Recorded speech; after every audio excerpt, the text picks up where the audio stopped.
quarry where we go down for 10 years to go down in this quarry. No, bro. Point that exact tool at the exact You don't think they're doing that? to get it to the heaviest veins. We have the data structure. We've scanned all of our crust and all, so we can see where all the ones we really want to get to. Drive all those like lower underneath after we're done, instead of like making a tube or a tunnel that actually creates like a drive facility. Just put all of that stuff right back behind the hole.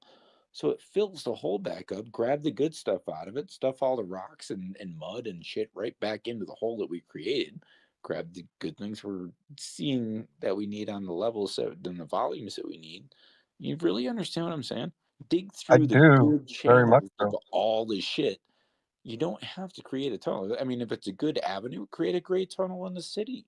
If you understand that if you go from here to there 15 miles in a city to create an awesome tunnel, but literally the metals that are in the soil will pay for the tunnel, why don't we create these things across our entire country? The interstate system was created back in the 70s. This place has fallen apart. Every driveway, every bridge that you drive above and below. I mean, come on, every bridge, it's falling apart. It was built back in the 70s, man. Things rusting apart, it's falling apart. They've been trying to correct it for years. Guys, some of these bridges haven't been properly inspected. After, yeah, the bridges and those systems don't even require that many people to properly and consistently. Oh no, yeah, it's just an overload. It's an automated system. We're telling it exactly the process and path it's going through, carving through the earth structure, grabbing what we need out of it, doing replacing it, keep on going. Return the earth to where you how it began. Look at a worm. A worm goes through the soil. It leaves nothing. Miles and miles of tunnels. The thing is, it's kind of incredible. It doesn't have eyes, doesn't have ears, doesn't have. I mean, it has a mouth. Doesn't have any teeth. Somewhere. You know what I'm trying to say? This place is that worm's been here for a long time. Yeah, it's pretty consistent in what it does. So why don't we follow its structure? I don't know why. Like to fly things, we follow a bird. Why do we follow a worm? You grabbing the things it needs out of the ground structure it was looking at right in front of its face. You bring a really good point up when it comes to extracting the earth that we need to within these large mountains and hills and underground on flat. You don't need a quarry. You don't need to blast it. Just dig down to the explicit exact regions we're looking for. Replace it. Pump that thing full of concrete if you need to after. It's not going to hurt Quarry's off. Oh, man. Quarry's off of every good thing afterwards.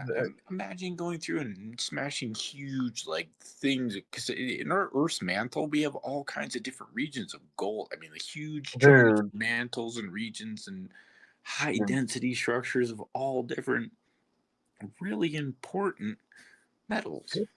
Yeah, it's just getting to them and effectively. It doesn't even take anybody. Once we figure these things out, they're basically powered and ripped down there, score through, and chuck everything they need to back to the surface. Refill it properly if we need to. It's got to be unmanned at that point because of the danger. There isn't any manned solution to that. It has to be unmanned, bud. Why I'm bringing this up is we're at the forefront of understanding of bringing it to true light and making it happen. Within the next 10 years, we're going to see it happen. It's already happening. It's already being tested. It's already being revolutionized. Elon has ideas. Elon has more than understanding some ideas. Not even for precious metals, but even more for lithium, too. All kinds of different ideas. Lithium is huge, if not the biggest right now. How about this, though? Lithium, and where you're actually driving through the Earth's crust for lithium, is much lighter than if we're driving through solid metals. So you can drive through and you have a larger diameter system, you know what I mean, or a tunnel boring thing that can easily drive through lithium. Because lithium's it goes hydrogen. I'm not sure. I used to know it. hydrogen, helium, and the third one is lithium. So the third element on the entire scale is lithium. It's very, very light, as weird as it sounds, but it's really important. What I'm trying to say is there's different aspects and different places that these things come from. So if we actually have different vehicles, you need a speed car, go on the speed car. If you need a 4x4 to drive on like an off-road trail, you need a 4x4.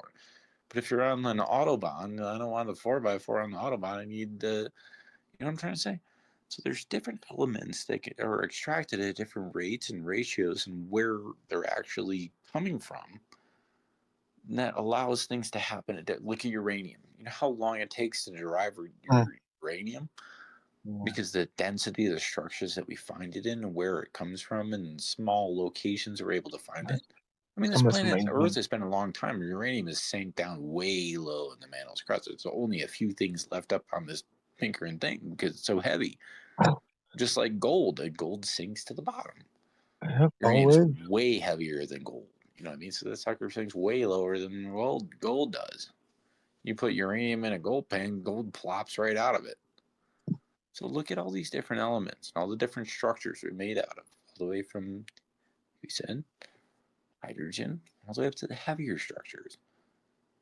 All the different capacitance that were, but how about this?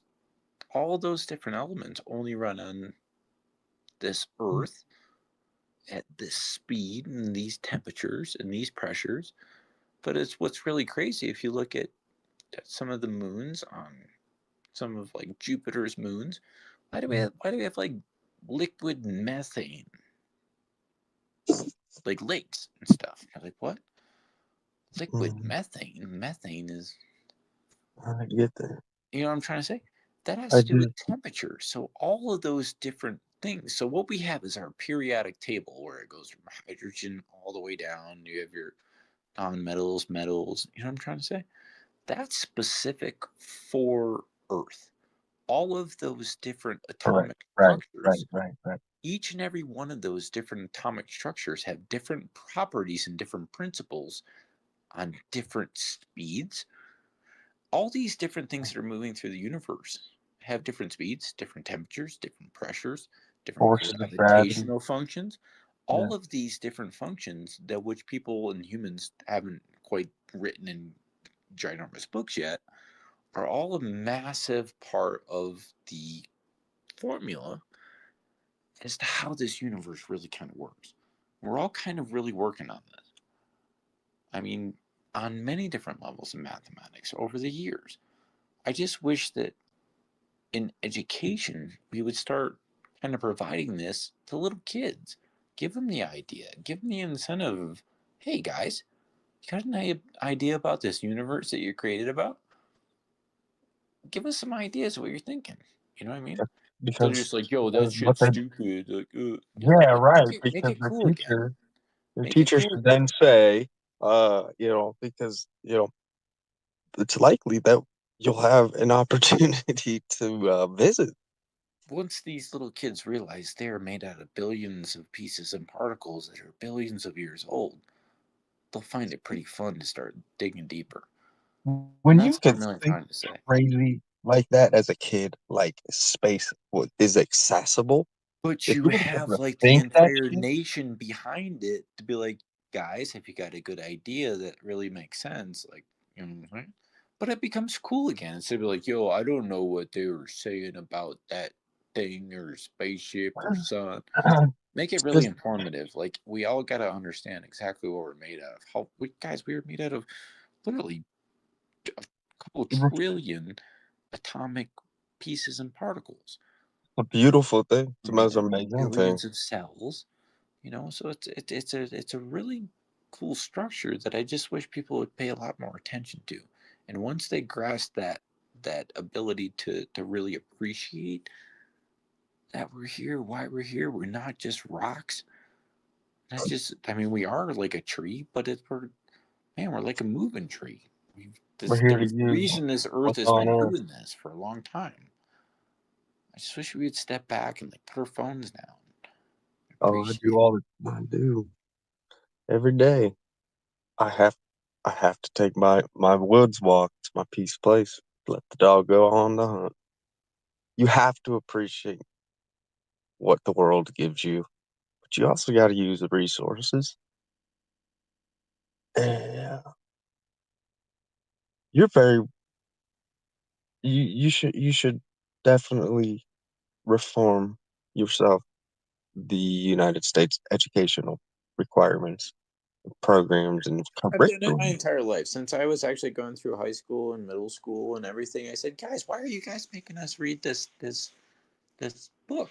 The Everybody's like, stuff that Lord of the doesn't, Flies. You remember, like, right? Lord, it's a What's that? fictional book. And I said, why are you guys making all of us read this exact same book and then write a same paper? You have an intro, What does that do for middle you? part, and then a conclusion. I was like, why are you guys making us read this fictional book about kids getting stuck on an island? I'm like, why don't you make every kid read a non-fictional book about one kid got about Picasso, one, but they all, every single kid that has to read about a different book has to make a little presentation with a little PowerPoint, you know what I'm saying? Yeah, And then he's like, stand yep. up in front of And then you class. all learn. And we all, every kid in that class learns about each and every one of those different kids' Yep. things that he did. And but it also gives that kid an opportunity to get up there and this is what I wanted to like to learn about, you know, instead of like being at like a it's just I just wish our standard would change. There's a lot more ways that we Huh. could make education fun again in this country. Education became such a different story when it wasn't cool to be smart. It's like what the fuck? What do you mean? What does It's it even do? because they became equals with teachers, so these kids think that's what they have the respect for their teachers The and most respect older I ever folks. had for a teacher was the one that taught me the most. Like, dude, ever the coolest teacher Yeah. was the one that taught me the most. That was chill as could be, but I still remember to this day.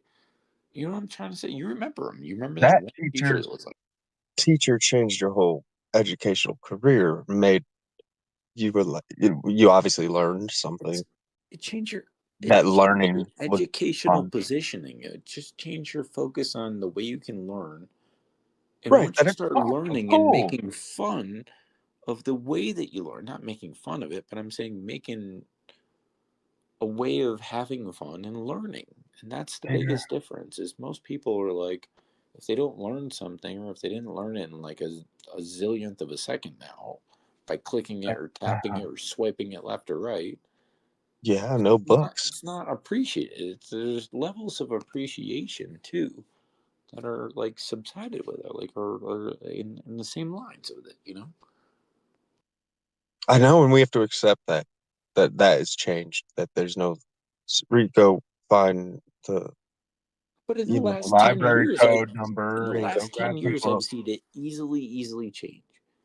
Oh 10 my years ago, goodness. everybody was just appreciative of anything they had. They were cool as could be. Like, yo, check out my phone. I got, yeah, everybody had like, you had to like pull up the antenna on it. And then you're like, all right, Yeah, I'll call yeah. you. What's You your mess with number? me and my razor. You know what I mean? And nowadays, it's just like our entire society is blended around our digital touch device in front of us. I mean, I remember If when I, I had an iPhone since we came out. whoever has, I have, And when I have Steve an Jobs, 18-year-old sister. really saw the ideology and the Oh transformative my god, capabilities of the infrastructure that would lay at your fingertips, he I didn't. saw it.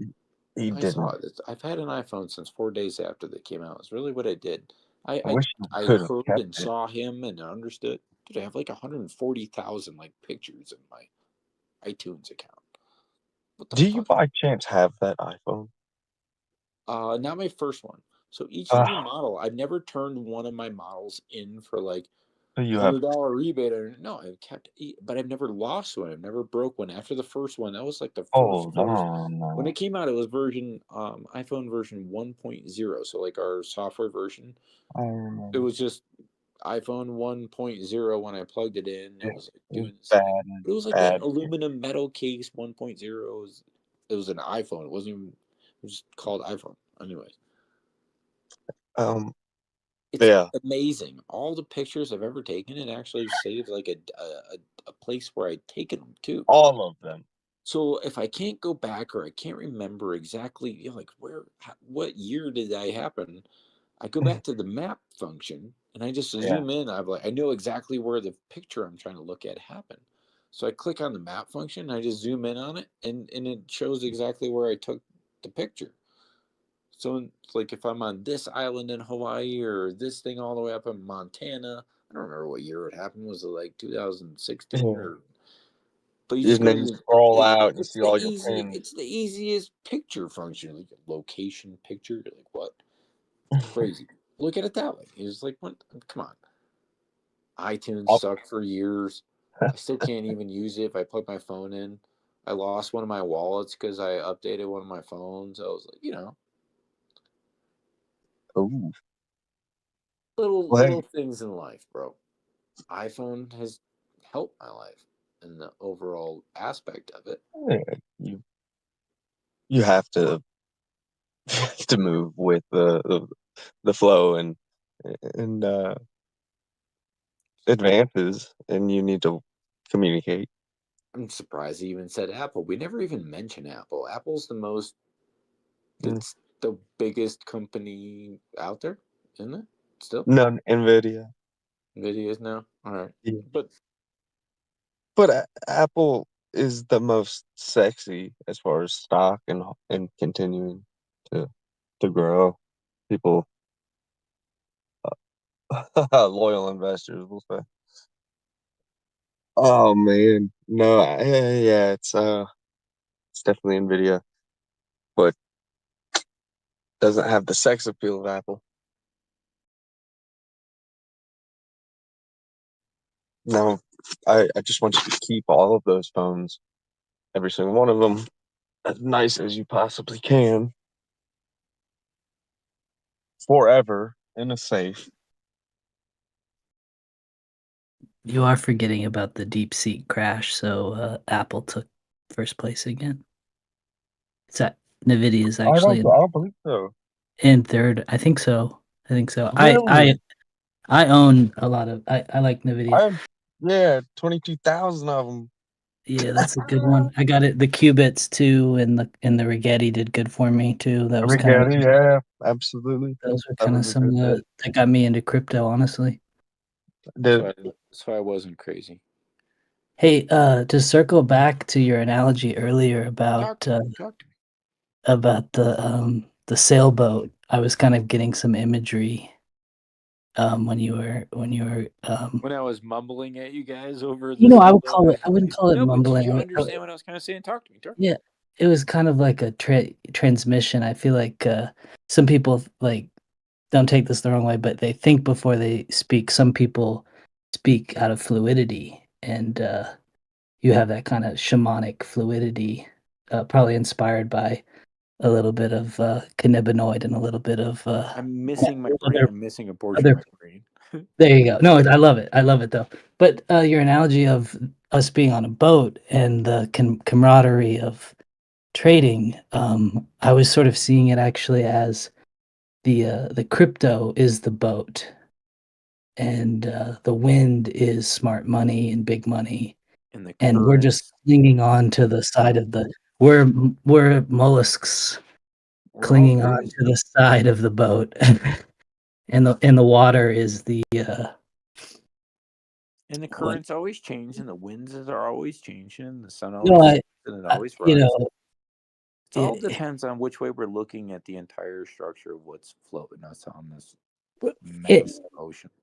and when you take that out into the lens of the graph of TA of time frame, and there was a gentleman on tonight who used he used TA, he used time frame really fluidly, and it was brilliant hearing him narrate. He might still be on, but yeah, again, I'm learning a lot, and I just wanted to put my voice out here and express my appreciation for everyone. You're a So good talker. There's a lot of good talkers. I'm a shitty talker as always, but there's so much more to learn when you're on a boat full of people is all I'm trying to say. You know what I mean? It's if you jump on a boat by yourself in an ocean trying to do this, I couldn't imagine anybody that's like a newcomer, put money in, has no clue where they're going. So I just can't appreciate being on the same navigation, the same boat we're cruising. we're understanding. We're like I said, we're trying to get to the shore. Shore just keeps getting a little further away, but if we're able to keep catching more fish and we're able to keep them alive, we're all good.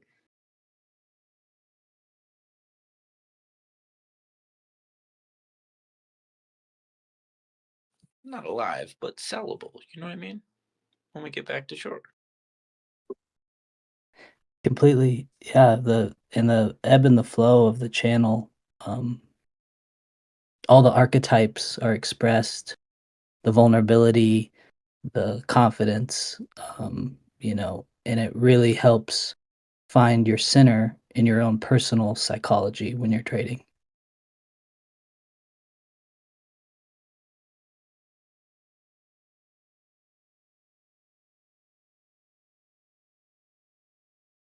It really does. It helps you just get off focusing on trading on emotion. You just like give up on that. You understand what you're really looking at and you just give up on your emotional trading. Most people are just emotionally doing it. Like, you know how many people like bought because it was like Friday with their check kind of the top, but thought it's the bottom, or somebody told them to do it. They have no idea what they're doing. It's like going out fishing, man. If you know what type of lures you need to use, or what type of worms or bait you need to use, it's a whole different story. But if you're just like a person on a boat and they just like, all right, get to the spot, they stop the boat, they're like, all right, toss your hook off, go for it. And I think a lot of people are just like on the boat fishing, hoping they're gonna like catch like the fish thing, you know what I'm trying to say? But there's a lot of people that understand all the currents, understand where all the different fish are floating in the rivers and in the coast, and different depths. There's different ways to look at this world each and every day, whether it's sand or it's mountains or it's water. It's all flowing. This earth has been doing it for billions of years. It all depends on the which way we look at it. I'm not trying to get too deep on it. I'm just trying to say most of these sequential patterns are right on the money. If you focus on them and you really look at what's right in front of you, it becomes fun, it becomes easy. But also, there's hurdles. There's always hurdles. There's always storms. There's always floods. But it's being ready for them. That's the difference.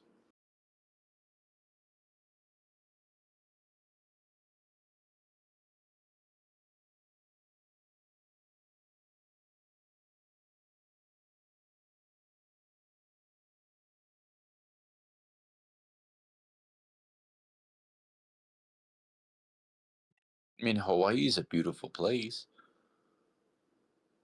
You can chill at the beach all day, or you could go up to the top of Mauna Kea and sit next to like the lava. There's dangers in every beautiful place in the world, and there's beauties in dangerous places too.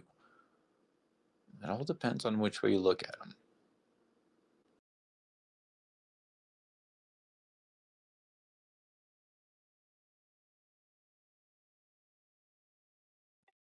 And when it makes sense, the most sense to look at the most beautiful places, when it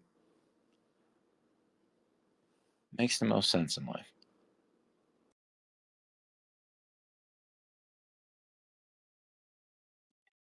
To me, bottom market structures like we're looking at, beautiful thing in the short term life. Been waiting for this sucker for months. We're here. Stretch out, relax, get a good night's sleep. I'm bummed. I had been watching Bond in the background for just like a quick little scalp, and I forgot to check back in on it. And I had, I was watching it while it broke out, and it's really launched, man. What were you saying, Bonk or Bond? Bond, Bond. Oh, Bond. All right. Yeah, I don't know about any kind of long-term hold, but I think we might have missed the window, but it definitely came up on my radar a minute ago, or actually a few hours ago, You know, I think it like I had an alert at like might have been up 20 or 30%, and now it's up 150%. And it's traded on, you know, a nice spot, like Kraken and things like that. On a larger time frame. What Yeah, kind of on direction the does it have? Does it have ability to bounce down from there? yeah, Potentially claim a little bit lower low. Okay, it's like still missing a scoop. no, it's like at its all-time low, and all it's done is crash down from the minute it was listed, it looks like. Oh, is it going to be one of those ones that don't recover? I think it's kind of like like a star that burns out, you know. I've I've never heard of it. It's one of those ones I've never quite heard of. But you know, on my exchange here, it's got 1.25 million volume, what's and the it looks base of like it? Is it like Solana based network, Ethereum? What is it? I haven't done my research. It was just on my ticker list, and I was kind of looking for a little in and out. The all-time high was 25, but we're trading in the decimal right now, at Dig it down. 47. Dig in a little deeper. Check it out. Yeah, I might stay away from it, but it's pretty volatile, honestly. Probably has a short life. I'll check it out though.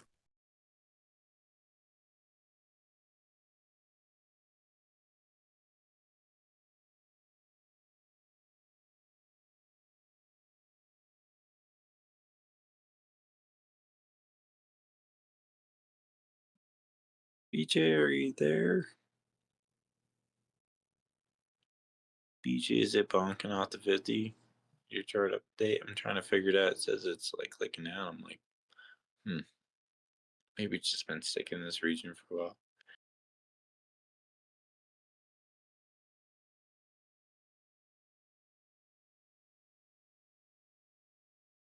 It looks like it doesn't really have any liquidity at all. Oh, I can't. I'm not the best at telling that, but it's not being traded on at very much volume. What do you I think mean, market maker's gonna do? You think he's gonna like scare people out in the morning as soon as they wake up, see it dipping down, like, on the Bitcoin, of course. That's what I mean. yeah, it's Scare it's more odd. traders right out the market. You know that weekend trap has been pretty consistent, and it's sort of trading in that channel. But whenever I have tried to enter into a trade on it, that I've kind of not been able to predict it very well, or just it's so choppy. Kind of have a fear of of loss. You know, I'm a little new to trading, so I continually exit positions a little early. Um, but you know, my saving grace is that I'll exit a position a lot quicker than but I'll also collect profit. So I've managed to grow. All right, how about this? What's your biggest position? What's your biggest holding right now? What's the thing you're mainly focusing on? I stay pretty liquid.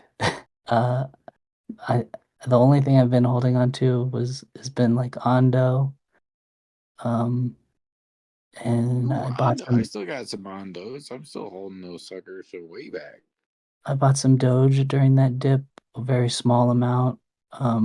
Where'd you get I, in? Low 19s, high 18s? Would you? yeah, just right at the bottom. Like I clipped during the crash last night. I got a lot of like, All you right. So know, if you actually did at the bottom, you could be at like low 18s. yep, yep. Beautiful. Yeah, my Um, last order filled at 18.8. They started at 20, went all the way down to 18. I kind of like space out my orders and stuff. I don't know if you heard me mumbling for days. I was like kind of clipping the crash last night, but only with like fraction of a percent of my portfolio. I was just glad I was ready. I sold out only at 21. So I sold out at 21 and just started placing orders from 20 down to 18.8. So That's where I was happy to just start placing. I wasn't trying to just smash in at the bottom. I placed the same amount of orders. I placed like 5,000, 5,000, 5,000 at each and every one of them, my little placement. And as they fall through, I just happy to Yeah, buy back in. you seem, I've listened to you speak, and you seem to be more of an accumulator type. Oh yeah, snowball baby. Yeah. You know me. You've heard me mumble at it. For me, I'm still learning, and the fear of holding something, I haven't really Bro, I'm still transitioned into learning. I'm still learning too. I still screw up. I at my lowest point at well, actually at the highest point, down at our lowest prices, I had accumulated all the way up to a little over 900,000 Dogecoin. And as it started taking off, I started getting comfortable selling, thinking it was I'm just going to reposition and I'll just sell it. It's so easy on a bear trend. But as soon as that sucker started picking up, I started making incorrect decisions. Well, they weren't incorrect. I was still selling for a profit. But what I should have been doing was holding at those times. I was happy to sell it like 23 cents, 21 to 23 cents those days. And right after it, within just a few days, it ripped all the way up through the 30s up into 40-cent Doge. And I was sitting there going, you gotta be kidding me. Hang on 1 second. And I didn't want to buy back in after I sold out in low 20s and ripped up to high 20s, dug into the 30s. Like, you gotta be absolutely kidding me. Every single time that I always sell Doge, I sold Doge 1 hour before Elon actually bought Twitter that time too. So right as we were focused on the market and it was always driving up and it tipped up to this pier, is right before I sold, Elon, literally like a couple hours before Elon comes out with his sync, walking through like the Twitter lobby thing going, I'm buying Twitter. Thing ripped from like 7 cents to like 13 just a little bit after I sold it. And I'm sitting there going, gosh darn it, you gotta be goddamn it kidding me, because I was just sitting here accumulating range, accumulating. If I had properly done all those things, I'd have millions of Doge. But it's not. I can tell you have like conviction in Elon and like mining heavy metals and space travel and all that stuff. So Why do you? What one of his things that we don't talk about are his mining company. If you ever really think about the capabilities of the mining structures or you're talking the tunnel capabilities, yeah, we were don't talking even about that. think about the trend. You know how much? What are you going to charge you? $5 for a toll? But if they start digging through the really important layers of this Earth's structure, they can Hey guys, grab can anything they like, metals. can I just interrupt you guys for 1 second with a Sure, question? please. I'm sorry. So no, it's all good. I was enjoying your conversation actually. I'm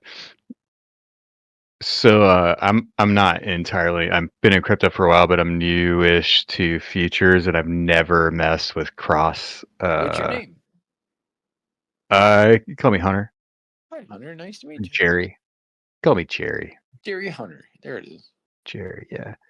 Hunter But yeah, so I'm not familiar with cross combine mode at all. I've never used it, and I just switched over to weeks because I was having some issues with Blowfin, and I didn't realize they have it set as cross combined as default. And so now I've talk to EMAD. EMAD knows all about the functions and forms of those, what you can do and can't do. I don't know anything about those. Keep going with the question. Keep going with the question. Anyway, so I've just opened up a few positions here, and I'm in the green on all of them, and I kind of like don't want to mess around because I've got a good entry. It's not letting you sell. Well, when you go to sell, it gives you an error code. No. I've got nothing like that. Make sure that you can sell, because if you have your cross combined set up wrong, and they're if they're separated, you have to specify. So do make sure do a quick test, because specifically that broker, I've ran into that problem where isolated versus combined will throw an error code if you're in a separated versus I'm not explaining that accurately, but No, but see, that's what's awesome about Discord is if you've already run into those same problems and stuff, so you fully understand what he's asking. So that's huge. And another thing with that network, make sure that you have like really stable internet and no latency. Oh yeah, I noticed that. It's pretty brutal. I play with that one. I actually just did a 10 to 100 challenge, which I really recommend. I learned a lot about trading psychology and kind of my own vulnerabilities. And basically, I tried to turn $10 into $100 and successfully worked through that.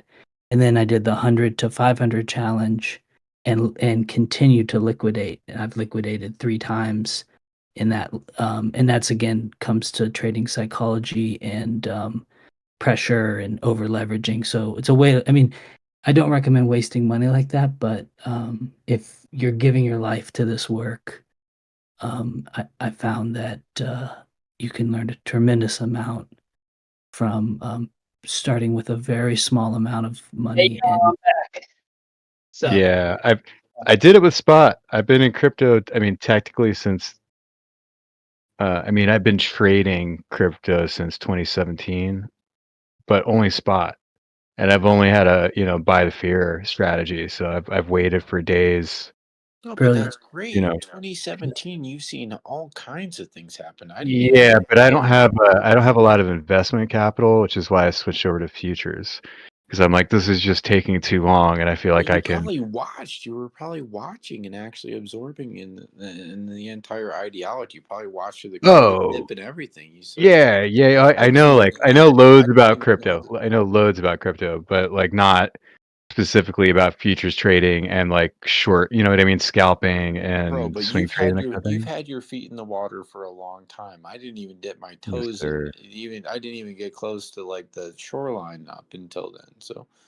It's the time frame that you're actually absorbing what you've been going through, and the positioning and ideology and the structure and the news and the BS and liquidation levels on your chart is super important. Making sure you have the liquidation levels on your trading view. What have you been holding? What have you been focusing on for this amount of time? What have you actually? Were you like part of the Litecoin thing or something? If you're from that stage of it. Well, futures, it's hard to hold. It's a kind of an in and out. Yeah, it is. And I was super bummed the last couple of days because I closed out my spot portfolio. I sold the top perfectly, and then I had a little bit left over. I was waiting for that second leg, and then I kind of saw what was coming, and I just sold everything. Where did you sell out? When and where did you sell out? Let's see. I sold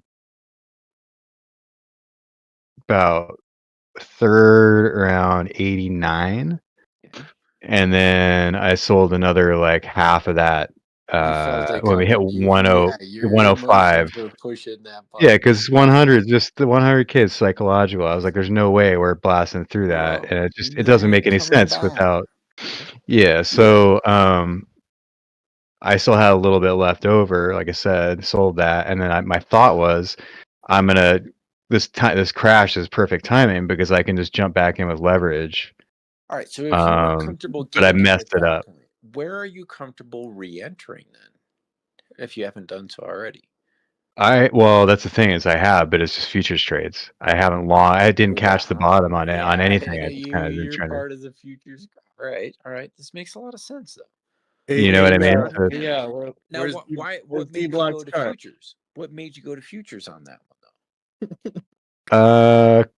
Couple different reasons. I mean, the main one is just the opportunity to make more money.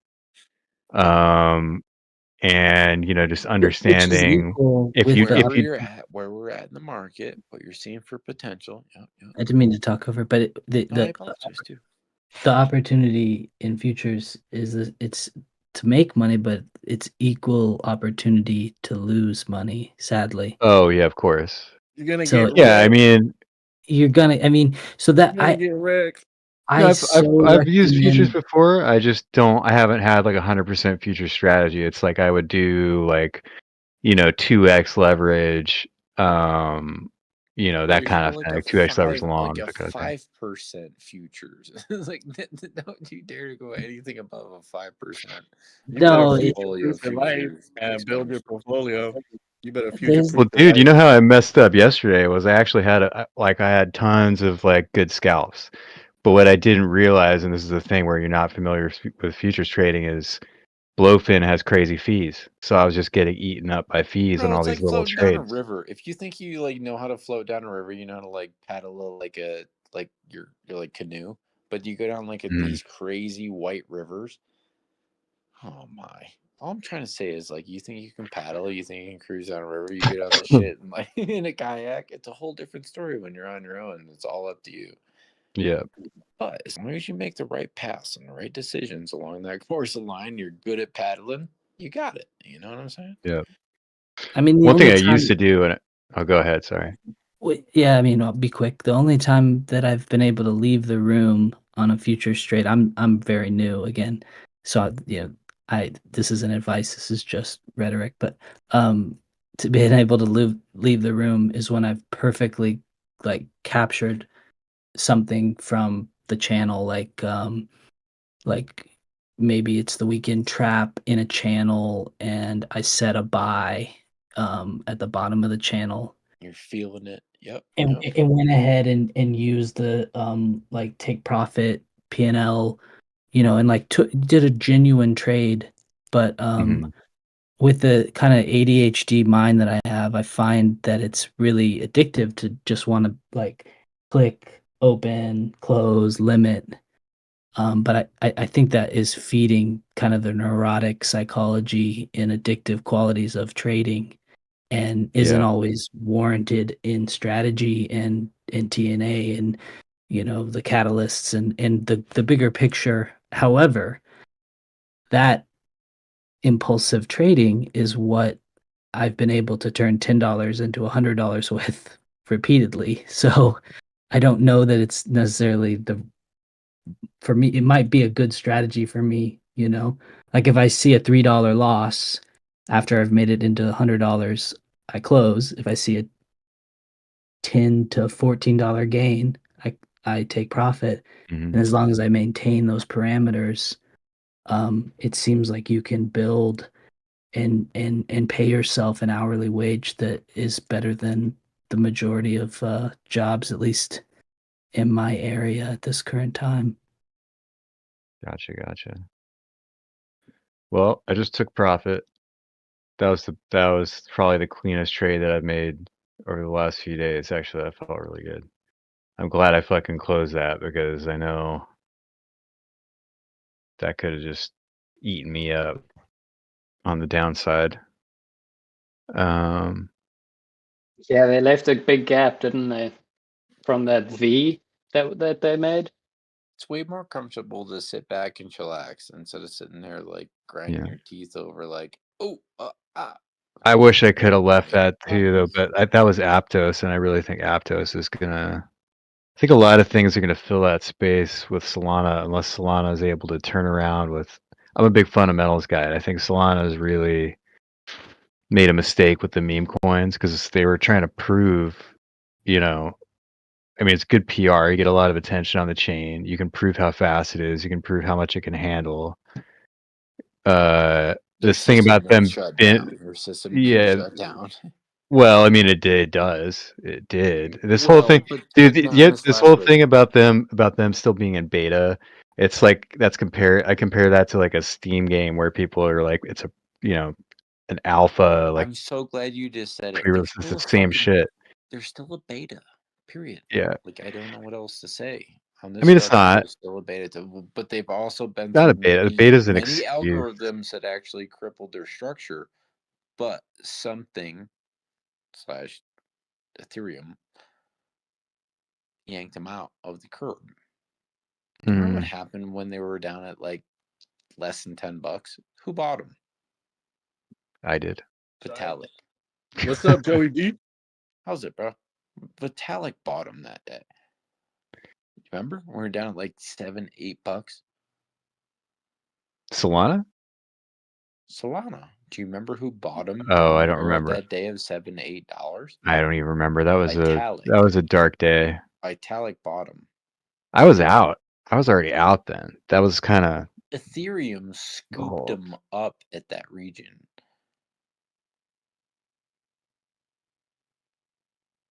Where are we still sitting? So if you look at it in that region, there's a lot of things to look at, right? Mm-hmm. Yeah, I like Solana. Why did he buy it at that region? He knew if he wanted to expand. Everybody saw the hope that thing was going to hit $300. Tucker went up to hit $300. You know, everybody that was still in the algorithm, that thought process from the first beginning, is still in there. Yo, yeah, FTX wasn't the only party involved in there, though. You know, dude, that would be like that was Dogecoin a going hot from buy. 7 cents all the way up to $3. That's what I'm kind of saying. It already did it after it already fell. Yeah. So I'm looking at the Solana chart right now, and it's got this big ass gap that scares me. And I shorted that down. Why is it so high? What's it going to do?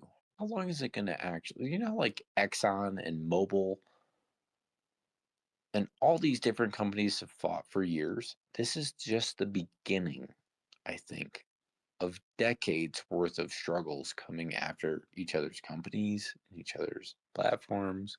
Do you see what I'm kind of saying though?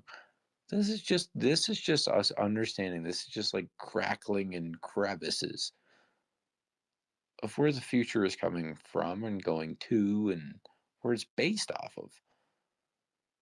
If you really look into it, is all of what we're saying, look back on it in 10 years from now, and we'll be laughing. Mm-hmm. But it's what we're paying attention to that matters the most. It's what things are going through. Ethereum never even came close to cracking a new all-time high. Even close to Bitcoin.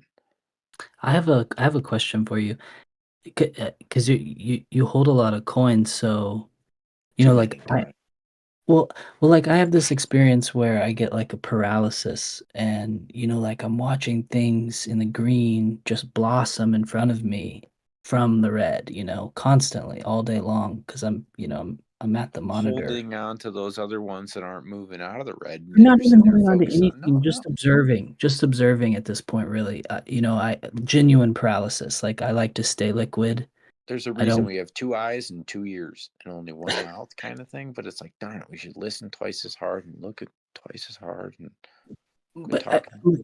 My question to you is, with that ebb and flow, with that that kind of constant liquid movement, are you able to have comprehension of where things are? You know, like, it for builds me, comprehension. That's exactly what I'm saying, is the more you look at this and you're in these valleys and in these structures and you're up in the mountains, you're not just down in Florida on Flat Valley.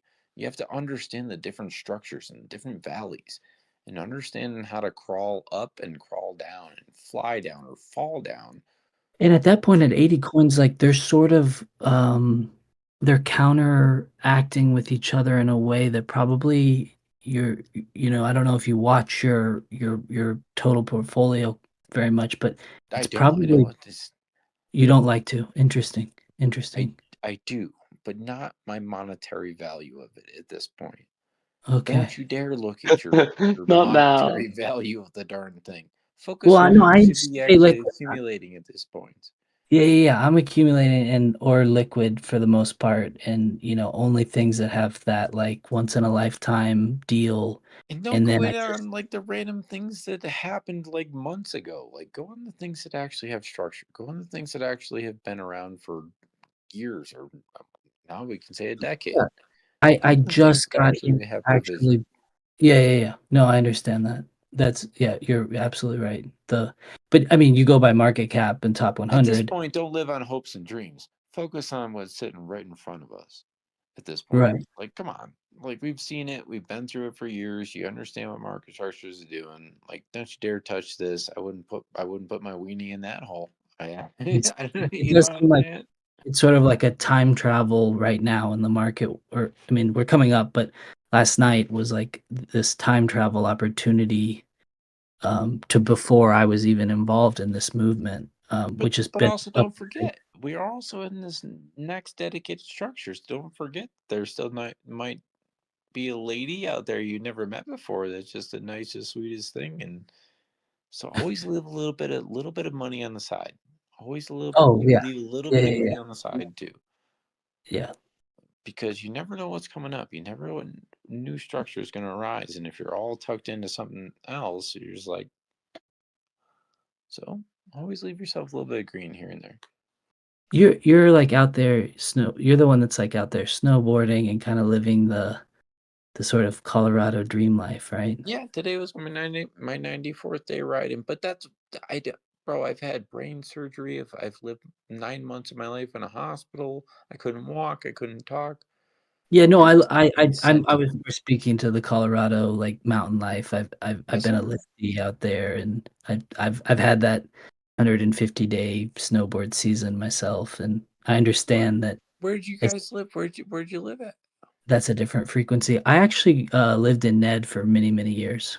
Ned's a beautiful place. Yeah, no, I'm a Ned OG Ned guy Oh, before. you probably miss your snow, bud. Oh yeah. Before legalization, when Ned was the first town to legalize, and I was in Ward, and I was out there enjoying that freedom, man, and that big sky. So yeah, I'm with you. Well, I'd like to offer you the opportunity to come out and ride one day. I'd be more than happy to save up the places, stay, and come cruise some good snow. Yeah, I should connect you with a friend in France who he builds the bindingless hold out boards. I don't know if you've gotten the I chance to have a ride. lot of ideologies, and I keep seeing them across the board. And I have a lot of structural integrity type ideologies that I'd like to actually introduce into their systems. Yeah, There's a yeah, lot of things that I think they could improve on. Their components of where their attachments and their force structures in the back of the soles actually attach. I easily see like a twin rollable bearing that would be much more efficient and go say. But again, good thing say time. We're only in 2025. By 2030, like no click, no think, bam, you can adjust your settings with your Bluetooth technology. Soft, firm, stiff. You know what I mean? Like, I'm telling you, all this stuff's right at our forefront. Yeah. No, I was speaking about binding lists, hold edgeless, like free, like a board. Have you Like ever it's. cruised like backcountry boards like that? I love it. In fact, I'm kind of more partial these days to We were just riding like 2 days ago. So we go up backcountry. We used to ride snowmobiles. We go take out the top ridge, and a lot of us all bring out our backcountry boards, yeah. but without any of our binding attachments. So we just jump off the sleds. One person or two people drive the sleds back down, and everybody cruises off the side. I'll show you a couple of videos because we really do. We actually like to ride. It's just kind of like a reset for the sport. Cruisers, man. It's like a whole different story, but they're all But I'm 3D shaped now. If you see these new structures, these new boards, hold, 3D yeah, shaped, with a hole, yeah, really exactly. neat. It's like it's Yeah. the closest thing you can come to like a surfboard, but like designed for snow. It's really cool. Yeah, I got a buddy in France and a buddy in Japan who they build out those Yeah, boards. the Japanese. Yep, the Japanese actually introduced a lot of the styles and structures to it. So, dude, you got to come out. You got to come out and actually visit our. I Yeah, mean, my background is Aspen's a Japanese beautiful carpentry. place, bro. If you like riding the snow, you got to come out and visit. I have a place for You you in to stay. Aspen? I live in Aspen, Colorado. No shit. My aunt's got shit. What road? Live in Carbondale. Oh, bro, you live in Carbondale? You're only halfway down the No, thing. I'm out. Oh, I'm out there a lot though. I'm out I there. was like, what, Like, bro? You live in Carbondale? Like, dude, it's like 20 minutes away from here. yeah, dude. My aunt has always had her. Yeah, I've been out there my whole life. Yeah, brother, you know At the least valley. You know the whole valley. I live right up here. Trust me. I love that. I fucking love that. So we will be meeting each other. That's one day. As soon as I walk out of my door, I can see Highlands and Buttermilk, and then like Ashcroft, and like I feel like where Pyramid or like Maroon Yeah. is Wait, of where's that where little about valley. now? Yeah, like the Okay. Maroon Bells Valley. I live right across from there. Not exactly. That's where the Perfect. national park is. The like Maroon Bells Oh, National yeah. Park. Yeah. Yeah, it's like. But anyways, I can't wait to meet you guys. That's beautiful. All right. Yeah. It's a nice house she bought out there. She's never there, so it's her friend's house. She lets me go anytime I want. It's always been that way. So I grew up in Arrowhead to Bachelor's Gulch on to Beaver Creek, and Over to the Gulch in Beavers Creek. Absolutely beautiful place over there. I love it that way. yeah. I majority would ski Beaver Creek, and then started going to Vail. I loved the back holes. That was just beautiful for me. A lot of people over here ride F Val. Like it says like F with like those like Oh yeah. word sign exclamation point after it's F Val. Yeah. I really appreciate it. I can't wait to meet you, bud. Yeah, I love it out there, and I was about to move to Denver 2 years ago. Yeah, but Denver's darn. wild, man. It's a city over there. Get Well, up I there was in the gonna mountains. go. Yeah, I had a job, uh, help with the family, but it's too much. Darn it, I'm not gonna live in Denver. I'm gonna buy a home. If I'm gonna buy a home in Colorado, it's gonna be I don't know. Yeah, so many. Let's say I can't afford Carbondale just yet. Can, but not too much. Carbondale is a wonderful town. It really is. The whole I downtown know. area. Go to a little I main street there. know. It's a great little I town. know. Love Carbondale. No. Let's see. I Crested Butte was my favorite place to Crested go, View's gotten really expensive over the last few years. and it Beautiful changed. I used to Messiah go. little town, Yeah, great little it's community. It's gotten changed. like completely overdriven by price. Yeah, totally changed. It used to be a little old mining town, Yep, and we love riding bikes out there in the summertime. Crested yeah, View is a yeah, beautiful place. Or all the trail systems that are built out there. That's what we yeah. really want to ride in the summertime. So love Did that. Crested View, brother. Cool. I can't wait to ride with you. You gotta come out and visit. I got a I'm. place for you to stay. You're more than welcome to come out. Let's make some effort. Send me a message. I will Do you for know sure. what my name thing is here? Joe You're D. Joe Diaz.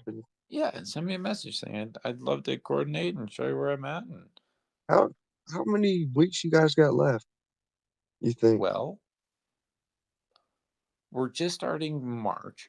Today's the first day of March. We don't close until like the second or third week of April, so we still have 5 to 6 weeks left. I would say for sure. Maybe approaching 7 weeks if we get like a decent snowfall halfway through this spring Dude, I season. probably will be out again. Actually, my brother's coming to. He's in the Netherlands, and he will be in Denver. So I Guys, actually. today was my 94th day riding in a row. I ride for 3 months. The only I missed 4 days, but I had to go say bye to my dad down in Florida and stuff because not doing so well from leukemia and stuff. So I had to go down and Okay. say bye to dad. But No, I I'm ride sorry, every man. single day. Today's my 94th. That's a lot. You're in shape. Today's my 94th day, you guys. I've rode every single day, 7 days a week 94 days. for over 3 months in a Oh, row. 3 months in a row, you guys. That's Sunday through Sunday. So you're Each just every on the single day. lift, checking your I live check, right across from the lifts. I checking the live graph. right in I Yeah, literally live. but you're on there like charting oh, and stuff. You got like the iPad Mini out and you're charting on the lift or No, I what? just usually have my earphones in. If it was something's crazy in the market, Oh, I you're on the channel. toss my That's earphones. cool, Most of man. the time, I listen to music when I'm cruising down the hill. But if something's crazy in the market, I'll throw on Discord, and I can still hear everybody down there because it's pretty good Because you cellular got the service. diamond hands. You're on the long holds. You got those diamond hands. I appreciate that. I'd Brother, like to get. I have over $1/8 million in this market structure. I am not messing around each and every day. I'm not messing around with Wow. $1,200 or 12,000. I have well over Wow. 125,000 in these market structures. I enjoy You know, my day when I'm cruising through these the hills. stream is ended, so I'm more like vocal and stuff. But I ran a cannabis company in Colorado called Dbloc. You might have. Bro, I literally have Mhm. bought a Yeah, ton of your guys' dabs. I I kind of could love feel you it. guys To be right honest, I now. could feel it, bruv. I could feel it, honestly. Well, Yeah, watch out Julian for and Dbloc channel. This is his channel, so I don't know what we can say, but that's yeah. awesome. No, it's the stream is over.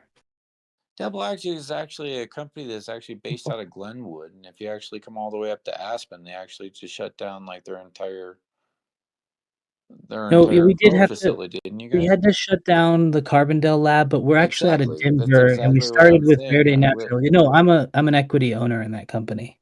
I know, and I'm a that's what you founder. guys were going through, and that's what's crazy is your equity liquidity We actually shut up, and you guys like smacked we each other out the hole or something. And yeah, we linked in with that other group, the Hava group, I was and that's actually when I exited. But yeah, that I did a lot of the breeding and a lot of the work for that company. you're from right here. I fully understand. You guys are right down there in Basalt, like you're right there next to the Yeah, highway. that's the Hava group. We're actually on the Front Range in Denver, the Verde Natural.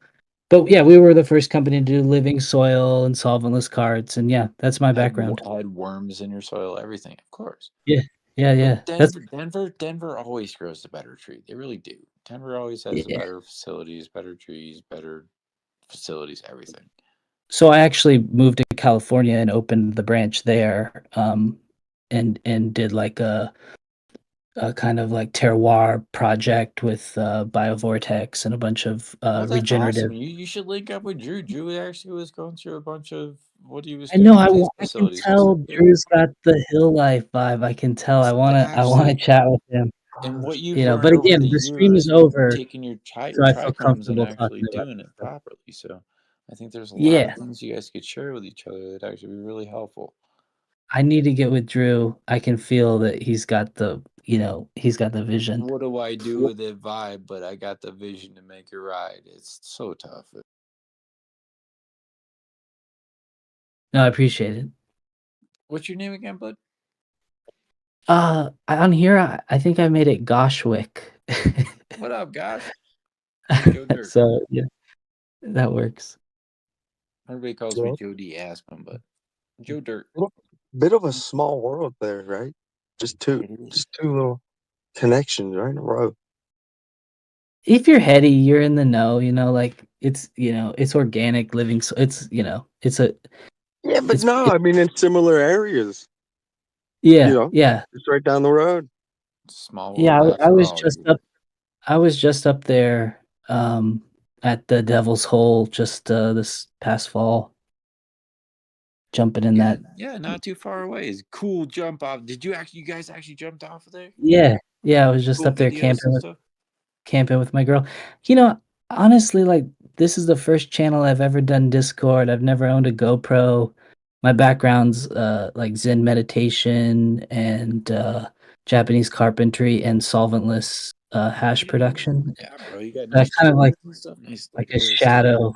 Yeah, tools. Yeah, I go to Japan and build like Miyadaiku folk homes. And follow some of their books. The books that they actually write on some of their like knowledge and just follow, just read, and you'll understand. It'll offer you so much incentive to properly carve new ways you've never even thought Oh it yeah. would happen. No, I've been studying that for many years and part of that community of They've done it for thousands of years. We're only yeah. on this little planet for a little time, bro. They figured it out. Japanese are the Yeah. best with woodwork, and Yeah. it offers you incentive to just like carve the coolest thing you've like never thought you could do before. Yeah. It's brilliant work, man. And the tools are phenomenal, and the homes that you get to build are the aesthetic is so seamless and calming that Part that's of what. growing up, I guess. It's part of getting old. It's part of understanding and learning every step of the way.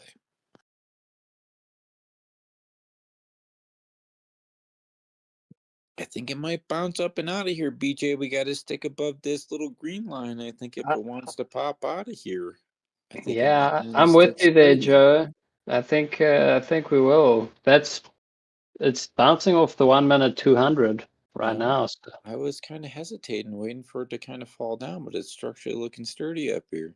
Now, if I we make think it bounce yeah. a region rebound up at least to that like 200 rebound, I think it might be giving some people incentive when they wake up this morning. How many people are going to wake up at like 4 a.m. like, what's my chart doing? Yeah, went from 79 to 86 when they wake up.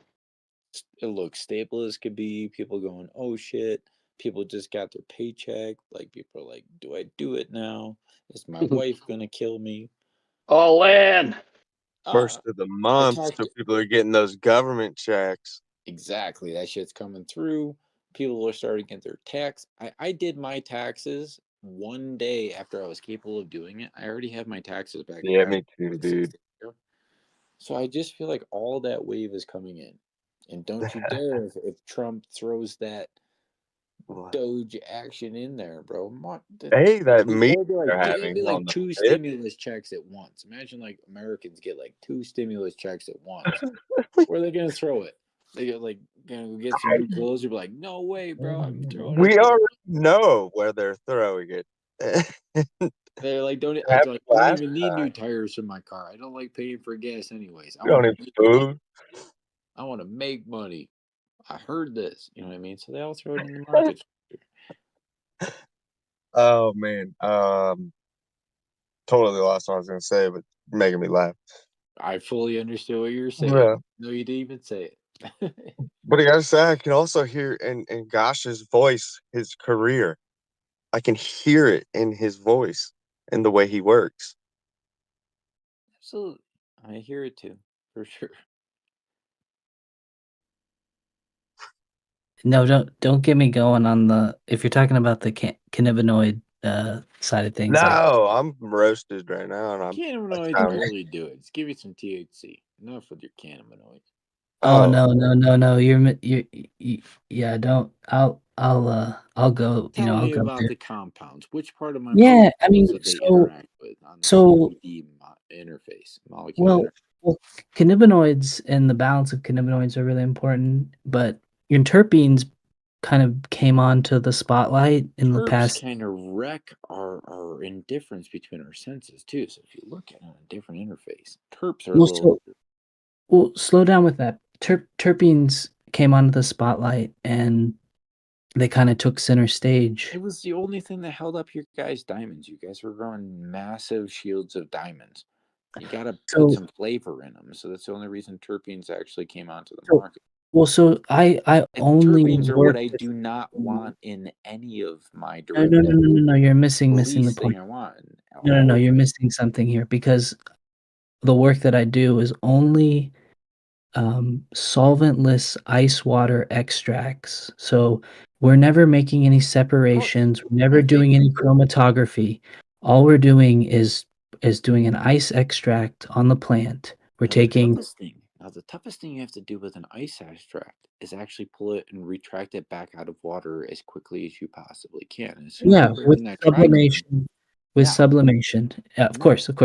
But slow down a little bit. Slow down a little bit. What really has the medicinal qualities and sort of some of the, what isn't being discussed are the sulfurones, and that's what creates these strains like GMO or the classic OG. If it has that garlic, mushrooms, onions, I love the GMOs. If it has that resilience and that loud sulfuric halitosis metallic smell like a Kim, it's a completely different trichome anatomy. And I think it's just analysis on the forefront of just your ability to smell what's right in front of you. If you look at it down on a molecular aspect, that's where we really get into it. And strains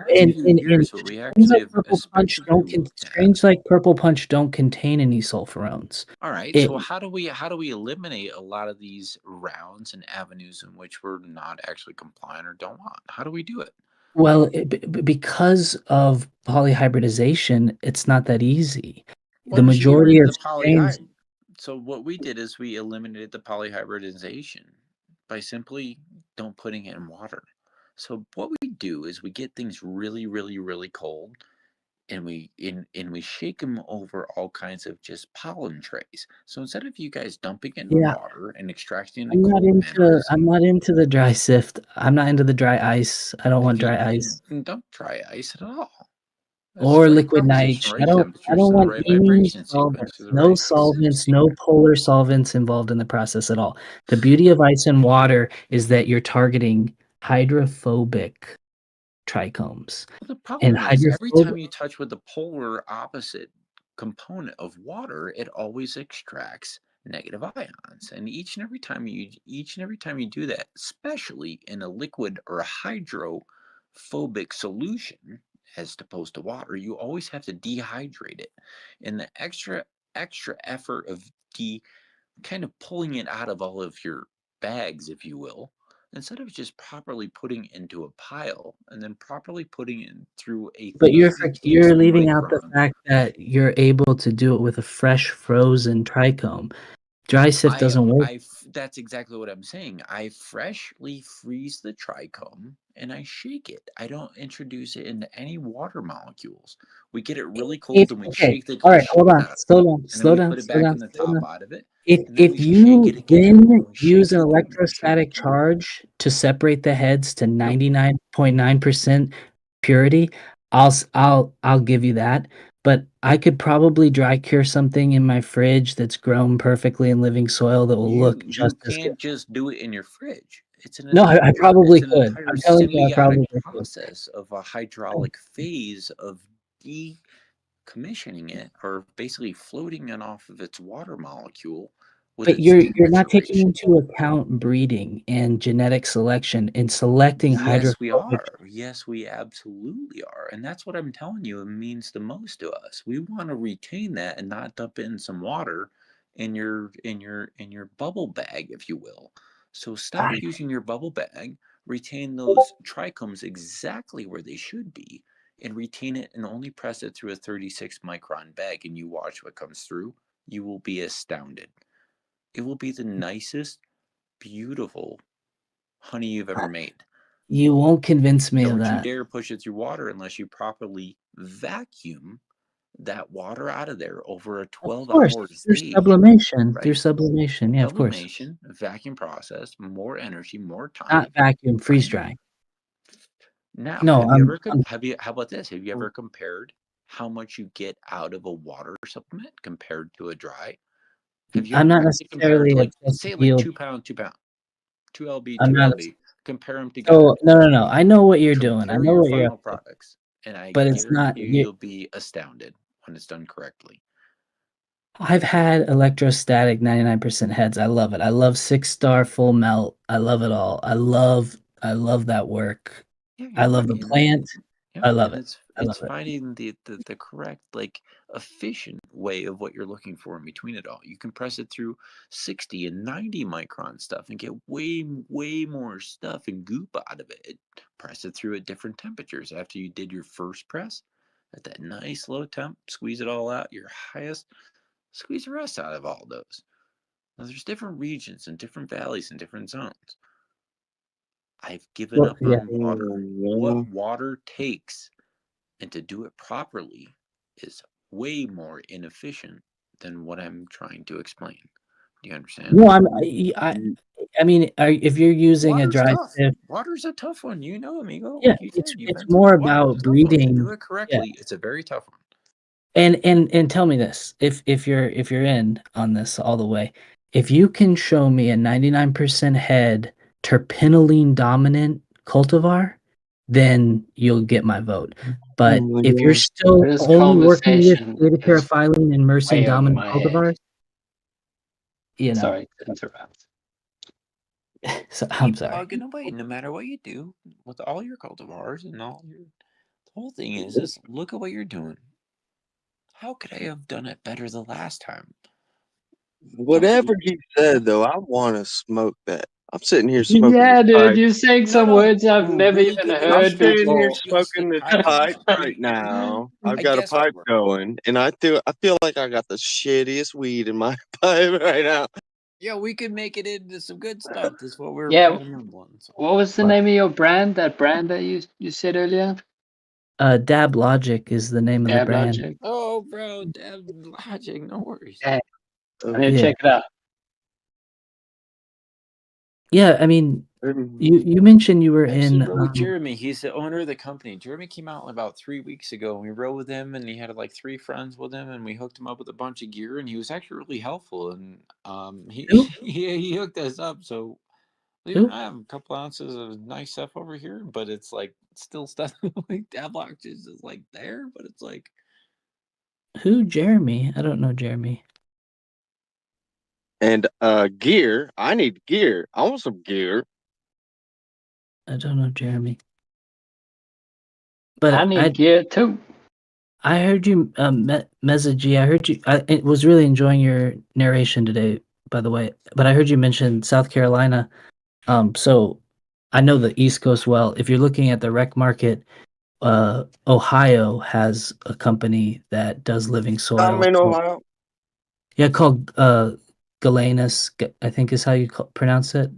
Of what I've seen on the East Coast, they do good work. You have to be careful though because they release their phenotypes into production, so you can sometimes get you can get a pheno hunt batch from them that's bad quality. But as long as you look at the dates on the production dates, and you kind of that's what I heard. The production dates too are super. So what must I look for with the production dates?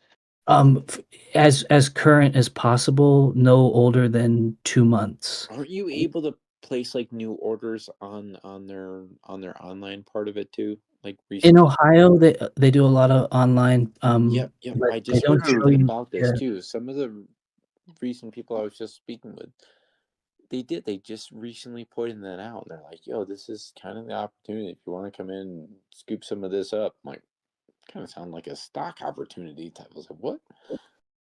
But they were But, actually informing us about some of the newer stuff that's actually being released, and if you want to jump into it before it's actually You coming talking out. about the Ohio market here? That company? Galenus, yeah, Galenus is of what I went there on a job interview. Yeah. They were looking for a solventless lab No, it designer. sounds like you have a lot of Galenus. experience in the field. You really do. You got a lot Yeah, of dude. you know all the fields and people and technologies and Yeah, no, companies I build and the solventless. science. I'm paying attention to. Like, Yeah, I build solventless hash labs for sure. Nice, buddy. Yeah, no, but again, I was gonna just simplify everything down to looking through seed stock and having a plant in a closet under a nice LED and curing it yourself and getting to taste it at all the different cured times and humidity content is really show other people the ones you want to show at that time. that's Like, the yo, best. come check Like this out. honestly, like in and Aspen, Colorado, that's the type of thing that people want to do. Is they'll pay you $1,000. You come there and give them a gram of the nicest. Pay you more than that shit. I'm telling you, it's like you could literally have like a scheduled appointment that I'll pay $1,000 every hour to come in and show them properly the nicest abs on the market type structure. So it's like you gotta look at what you can do. You want to go to Beverly Hills and attempt to do it? They don't give a shit about it up there. They think they know what they're doing. People that come here are on vacation. They're like, yo, I want you to show me the nicest abs on the market. Whole different structure. So it all depends on which way you step back and look at it. But I see exactly which way you're pointing. I understand the derivatives of what you're going through and why you're trying to get to a better molecule of what you're attempting to properly get to. Yeah, keep your eyes out on the sulfurone testing. You know, right now there's only cannabinoid, pesticide, heavy metal testing, and terpene testing.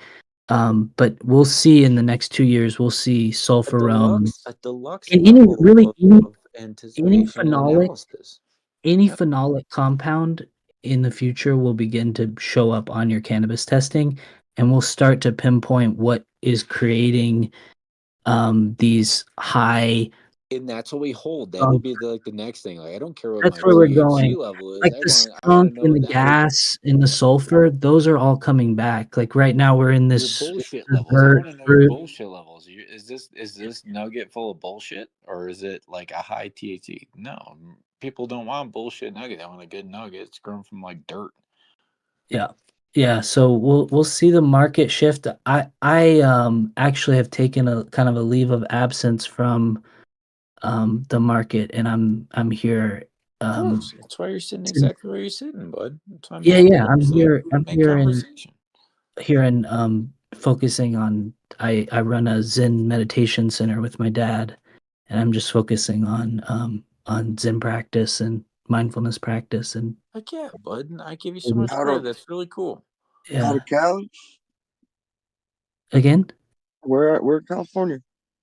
So the Zen Center is actually here in Kentucky, and but where I was living in California, I actually lived in Arcata, in Humboldt County for 5 years. Okay.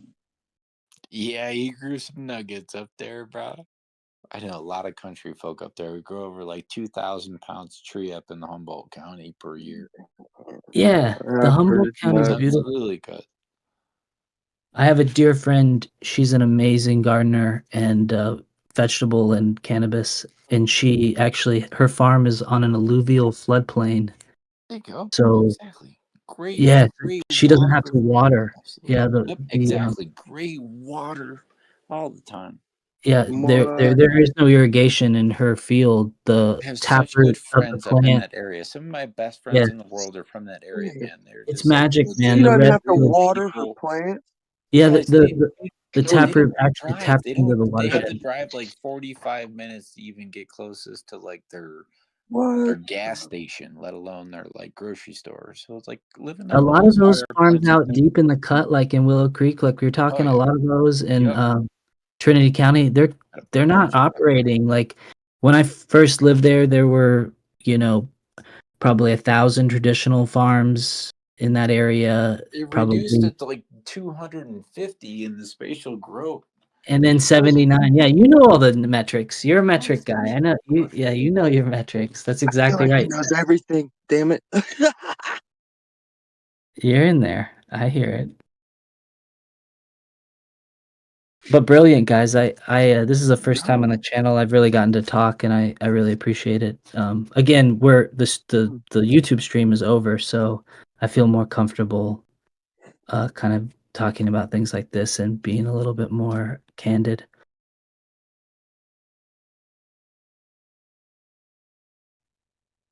I guess Wait, he turned it off, the stream? Sometimes it clicks off like at night, but we're not.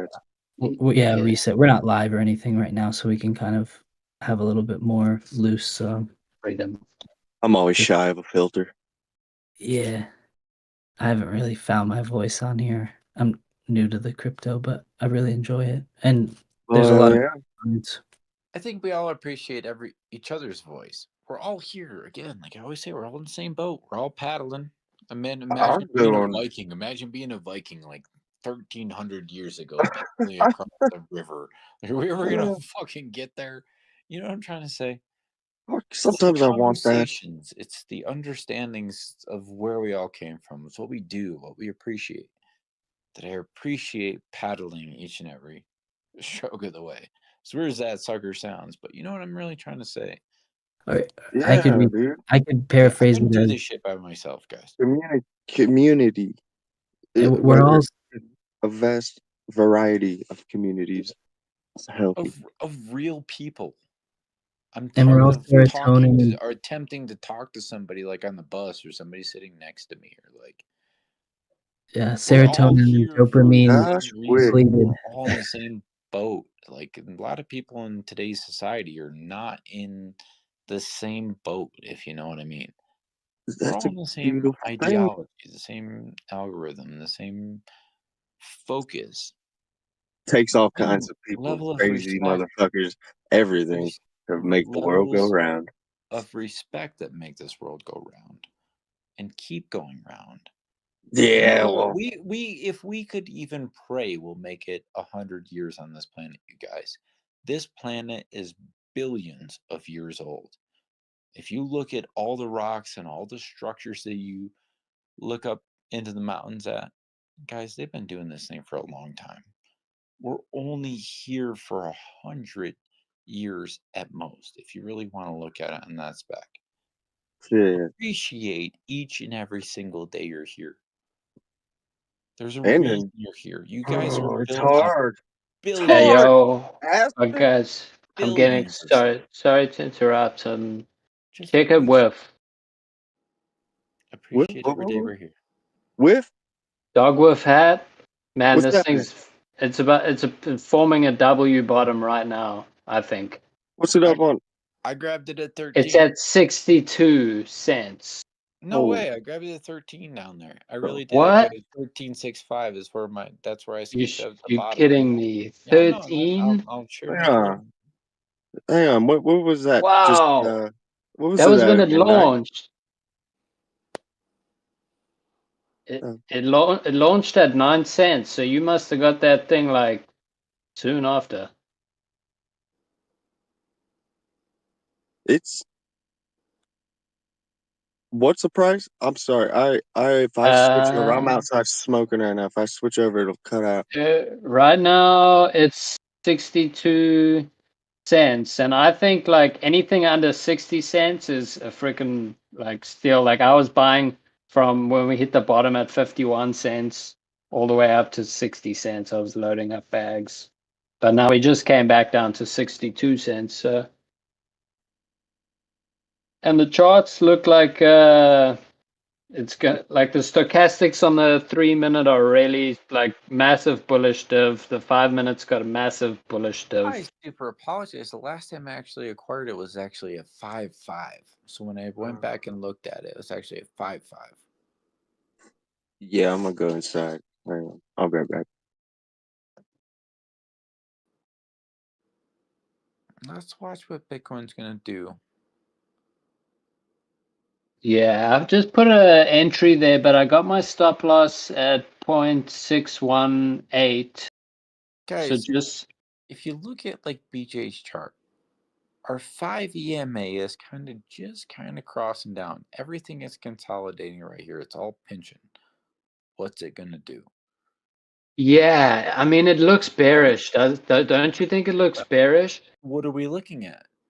Like to me it looks like a head and shoulder.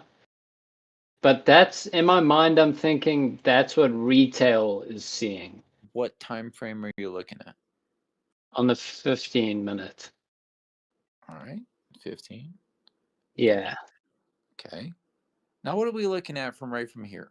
What do we see? To me, what are we looking at? Yeah. We should be looking at our 5, our 13, and our 50. I don't give a shit about price region. What are the 5? What are the 13? And what are the 50 doing right now?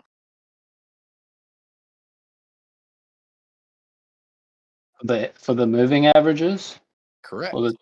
The EMAs, what are they doing? They are consolidating right now. Now, what I always say when we come into this region is patience. Do you see where 50, where our 5, and where 13 are mushing towards the center? We have anticipated regions of upflows and downflows. We've already explained this earlier, where we're coming down to where BJ has it on our chart, going down to just where it's going to bounce off those yellow and red regions. Now, if it fluctuates up here, it has to hold above certain regions. Is 84, so 84.97, that moving average that is at that price? Okay, that's what we're kind of riding at. 80, what are you focusing on? What's in front of you? Where would you be acquiring? Where would you be attempting to sell? So focus on the higher regions of where you should be acquiring or letting loose. Don't focus on the same center regions. Always focus on the higher, lower, or upper rebounds of it. If you focus on where we are in the center, so zoom out on a higher time frame, and it gives you an easier perspective of where we should be focusing on. Look at our RSIs, look at our MACDs, look at everything across the region where we're at. And don't forget about your emotions, because these days a lot of people run on emotions. But this is coming from a guy who's holding 80 coins and it's got diamond hands. Like, how about this? I feel like Meza, like cash, I'm talking about you. Like Meza, he's a gunslinger. I heard him talk. Like he's looking through every lens. Yeah, I stay liquid. Hold in there. Do you want to buy when the RSI is this high? Go out to like a 6 hour and look at that RSI. Look at how much that thing is flexed all the way up. I want to bounce my dream play off you. Well, because you're like yeah. Here's my dream play, right? I want to do like 400x leverage right at the bottom of something. 400x, $1,000 down. If you think that's the 5%, bottom, only don't. No, not this. Not what we're talking about in front of us. I want to grip in something at a nice bottom. All I want is 5% gains on 400x leverage, $1,000 down, another $1,000 in the count. All right. So if you're gonna do that, if you're gonna do that, only put in one third at that comfortable region that you were able to. If you have $1,000, only put in $300. No.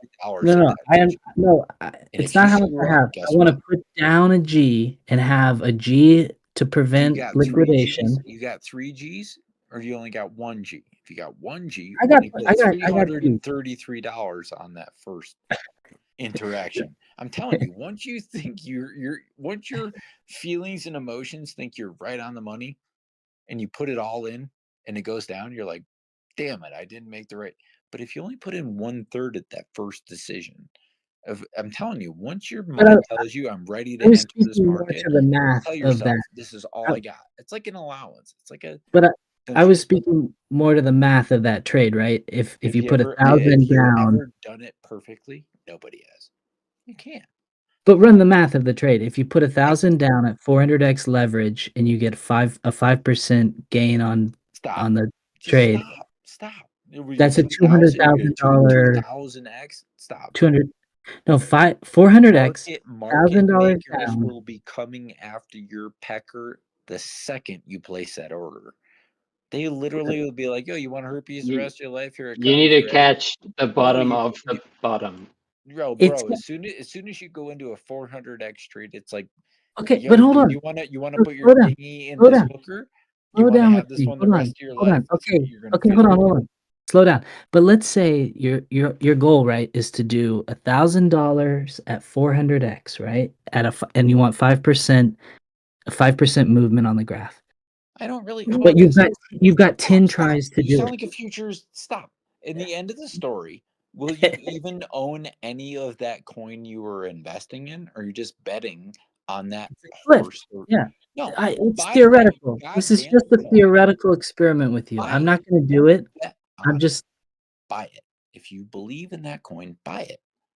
Don't you dare bet on this guy that comes to the casino to like, oh, I know how to do this.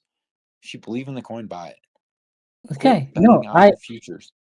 I get that. This market is designed to absolutely wreck futures. What has it done in the past years/months of our life? I know, we just saw it yesterday. I get it. Billions and billions of dollars were liquidated. No, I get it. I totally get it. Why don't you just sit on your horse or keep raising more horses to race in the race? It's great advice. It's good advice. Coming to the damn place to bet on the horses. Which one's going to win? This is the one that's going to win.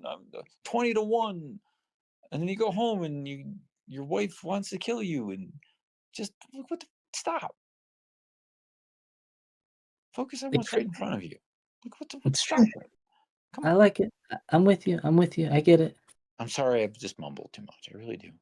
No, I understand the vulnerability of futures and how it is a parallel to the actual market.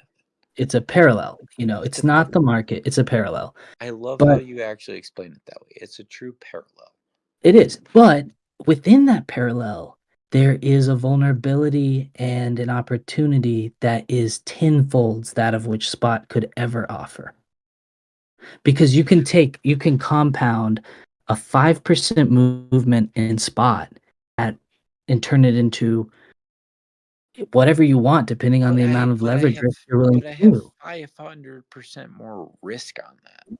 To me, risk is not worth a reward these days. Run the numbers on this dream trade. I've never genuinely been run the numbers. liquidated ever for $1. No, wait, I actually had, when I went on to Mexi gave me $20. I put it on futures, and within 20 minutes, I lost $20 on Mexi futures. And that was the only trade I ever made. So I actually did. I lost $20 on futures. I'd love to hear in 20 minutes. Some other people's perspective on leverage trading and the vulnerabilities, and I need to hear more horror stories to move away from it, because right now, like people that are doing futures, like literally bending over, like, hey, come poke me in my hole if I can make $1 million in 2 seconds. Like, bro, like, is that really worth bending over there for? Like, come on, who are you kidding? You know. But again, that's coming from somebody who's holding go out there and meet a nice person. You have a different perspective, a different lens. Futures has given me the opportunity to turn $10 into $100. It's also given me the opportunity and listen on your discipline and actually in your structure and your focus. So that's what it really comes down to. If you have that discipline and you have that structure and you have that focus, keep sticking to it. I don't know that it's too stressful. Like to go. It feels like real work. It's as hard as any job I've ever done. But there's there's more cortisol production than any job I've ever had. But there's something about it. There's something it's about like going to college, but you're paying for it, but you're in the field while you're doing it. You're not going to school to become a plumber. I think it's the psychology. The plumbers are out there in the field actually like working with solder, like doing. You don't go to school. You don't learn to be a plumber in books and like in a college class. No, it's actually like out there in the field, actually putting it together and doing it. We're out there in the field putting it together and doing it. Period. Like, I don't know what else to say. We have our fingers and hands and the market structure. We're doing this thing. We understand what comes of it. We understand what goes of it in all scenarios. It's knowing what to do with it and how to handle emotions that normally people can't derive from or derivate from or alleviate from. There's so many different aspects of what we've gained from this that words can't even explain. You can't go to college for. A billionaire can't just fly into town and pay $1 billion for what you've learned over the past year. It's called experience. It's like riding on a hill. A billionaire could fly here in his jet. He puts on his skis and he fucking sucks at skiing. It's understanding the hills. It's understanding the conditions we're in. That's what makes you a fantastic, good, worthy trader in today's markets. But it takes years of understanding the different conditions on which we ride and roll through. That gives you a comfortable platform to stand on these days. Most people are pulling their hair out. We understand exactly where we're standing, and it makes a big difference. Again, I can't say that I always know where I'm standing. I'm not at that level. I'm still guessing, but we could all be guessing, but we'd all be guessing by ourselves if we weren't in the same boat together. No, the camaraderie is everything. The community is everything. And tonight's been a real heart-opening night for me in that regard, because I've gotten to speak and feel heard, and so I appreciate everybody. But I want to hear from all these other brilliant minds out here. And everybody has 2 eyes and 2 ears, and we all listen, and we all watch and listen and hear and touch as much as we can. But it's all of our senses coming together, and like the tens of thousands of senses that I'm really like kind of like put together in a sense. We all look at it in like a comprehensive collective scene. It's terrific. Humans have been developing this for thousands of years. It's a weird digital way we're able to stay connected but understood at our fingertips, at our understandings. Today's world is right in front of us. It all depends on what you look at. The technologies that lay at our fingertips, or you go outside and appreciate the birds chirping and the leaves coming back and the flowers coming out. This world is something else. It created each and every molecule that we're sitting at, we're made out of. All these crazy pipelines of interactive digital frequencies that we created. These satellites we have orbiting our entire planet. Humans are pretty neat. Give ourselves time. Give ourselves some respect and some space. But the most important thing that I've understood over the years is when we come together and we share ideas, and we share technology, and we share data, we share capabilities. So when things come together,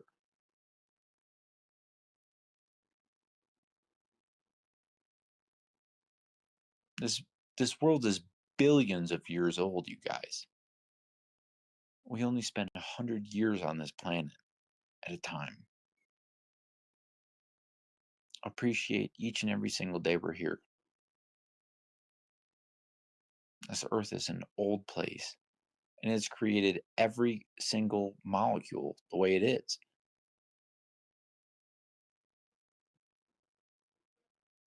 It's not humans. How many different herds of all these different animals and all these different... Bro, this thing is an old place. Big rock floating around. But it's what we made out of it. It's what we do with it. It's what we understand about what we achieve each and every day that presses us forward and inches each other to understand each other a little deeper. Yeah. Different meanings, different when languages across the board. You look how small we are. We seem so insignificant, but all those moments in your life mean so much more than that. But then zoom out on a frequency. Our Earth is just this tiny little teeny thing in this ginormous universe. So appreciate every single step we take. Each and every single breath we breathe in and out. I don't even think about it, but man, that's what keeps us running. Yeah, you got to be, appreciate it. Be grateful. Be grateful. I am. I mean, I'm grateful for the Lord, you know. That's what I believe in. In God, in Jesus. I'm grateful for Jesus and what He did for me. Amen, bud.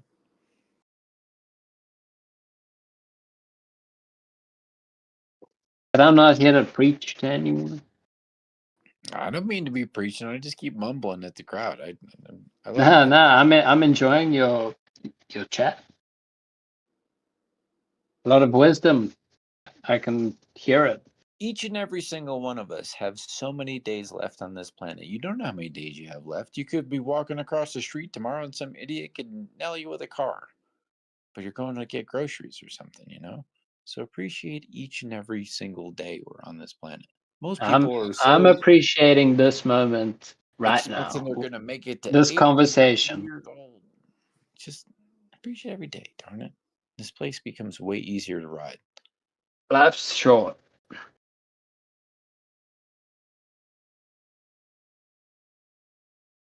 Hey, can we get some pumps now, or because I feel like these are whales entering here. These are the big players. So too.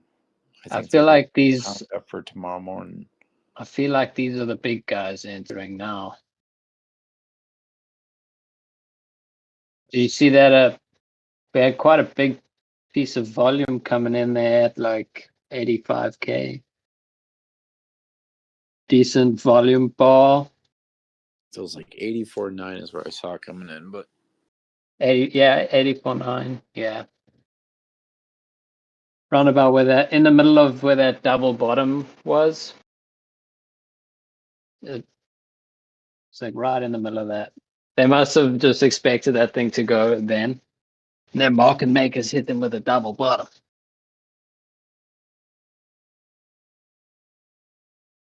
Do you prefer like the heat maps or the order book, or how are you assimilating that data?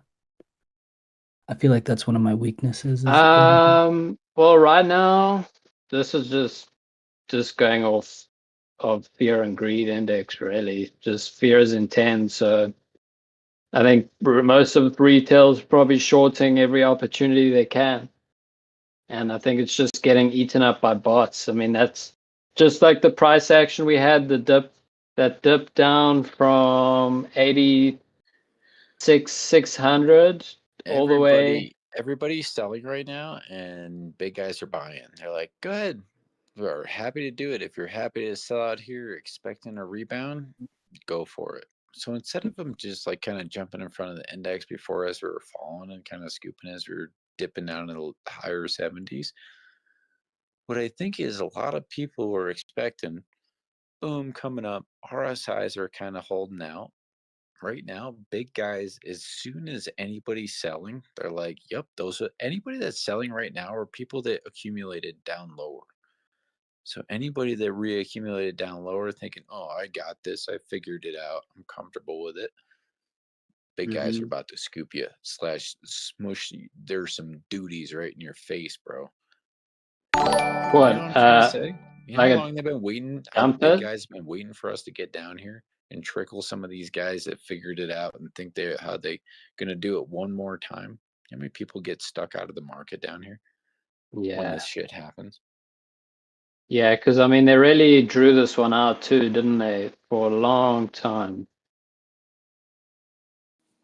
Everybody that's going to get wiped out is all the expecteds that are happening and expecting down to the 75, 74, 73 region. Exactly. But if it never touches it, bro, and they all sold out, oh yeah, I know what I'm doing. I made it down here. I made my last final call. I know what I'm doing. I think it's going to go down here. Somebody said this. Guys, look at the billion of billionaires that are about ready to start whacking each other's throat for this shit. Be the peasant. Be you know how like when you play a game of chess, you know how there's like a little peasant out front? Yeah, the pawns. And then there's like pawn. Yeah, exactly. Pawn, not peasant. Correct. And then there's like the queens and there's the rooks and there's the knights. So look at which position you'd like to be holding in this structure we're looking at. I have a question to that. Do you think that, like, even within the kings and the queens and the knights and the pawns, that they still have their own psychological archetype, or do you think they have firms of people? I mean, what is the? I think a lot of the people that are playing on it are not even playing chess. These kids are playing checkers. Or they have a firm of people managing the money with accurate with bots no control. But the Yeah. problem is those big guys that are in control know exactly what they're doing with the structure and the money that they're holding. No, So you this got to is a be genuine watching question. those big guys when they're making moves in the directions that are unexpected, but also expected and facilitated at the regions we're coming into, right? Well, this is a genuine question for me that I have no comprehension of. You know, like there's this sort of imagery of like a great imagery that is thrown around in crypto is What do Michael you mean the Saylor. great imagery? The great No, hold imagery on. of whom? No, hold on. Let me what? finish. That's what I'm There's a asking. great hold on. There of Michael Saylor buying the top, but What is the fuck Michael kind of Saylor imagery really? was that? It's the last thing I want to think of. You know? Well, but is he really buying the top, or is there a firm of people Certainly with did a few bots? times, but he's been Well, in it for a long time, this guys. is a curiosity of mine. I don't have a good comprehension of how smart money actually makes their purchases and how they have so much control. You know, I the think that gentleman that Michael was Saller's speaking, been into it more for the Meza was ability to mentally construe people into the direction of where he's attempting to go with it. He okay. understands the structure of it. He's never given out a time frame of it. He kind of has, but what, $1 million by 2027? It's like, bro, that's the middle of what I anticipate the bottom of the bear structure, you know? Like, you fuck. How would you ever say that type of thing? You know? But it's anticipation, and he's never gonna sell and do all that. I don't believe that. It's all Words folklore. only last so long. Look at the Yeah, rungs and that's my the layers curiosity. and the layers of earth on this planet. How many layers of lies do you think are locked in there? None of them. Every single layer that's built into our like Earth's crust had nothing to do with humans, had nothing to do with communication. It's the layers upon which we're creating upon ourselves that we have to truly analyze. Are they big, deep, heavy, sedimentary? Are they igneous? Is there heat and pressure that are forming these things? What I'm trying to tell you is we have to understand and look at the way humans drive all kinds of things. Look back to the 30s and 40s of 1900s. We're building cars, doing the thing. Bullshit built up currency into the aspect of this is the way, shape, and form it's done, right? Like what we're doing right now. Look exactly where we are right now. Not 100% sure where I'm attempting to go with this, but I think you guys have an ideology of what I'm attempting to say. Yeah, I think they might just release a whole bunch of new technology on us that we've never even seen before. It's absolutely coming. It's at our fingertips. It's what's being created and Like produced in they capabilities probably right had now some that of this you aren't even tech. ready for. They probably had some of this tech for a while. They've just been holding it back. Just like every level of technology, everything was always a step and stable of United States government technology and capabilities, way, shape, and form. It certainly was. But Now, my where we are, question, we have to look at the forefront of where we actually are in today's technology and capabilities and forefront, right? What are we going my to do with this my today? question stemmed from this notion of when a bot is sort of interfering with the price action. That was like the reference of my question. And I guess, you know, it's something that I hear people are able to observe, and I feel like I have observed it, like the section of that you were speaking to this evening, this section from I think you said 85459 down through to 85076.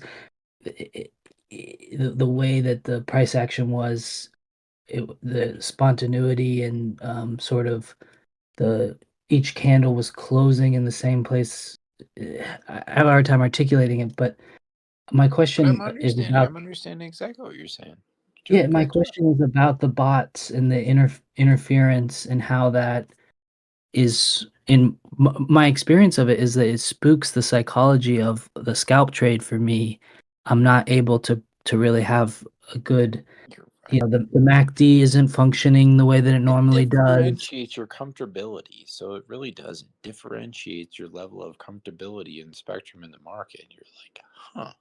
You're also like, I mean, if you're new to trading, like relatively fresh or whatever to crypto, then you know I wouldn't say be going on 400x leveraged trades.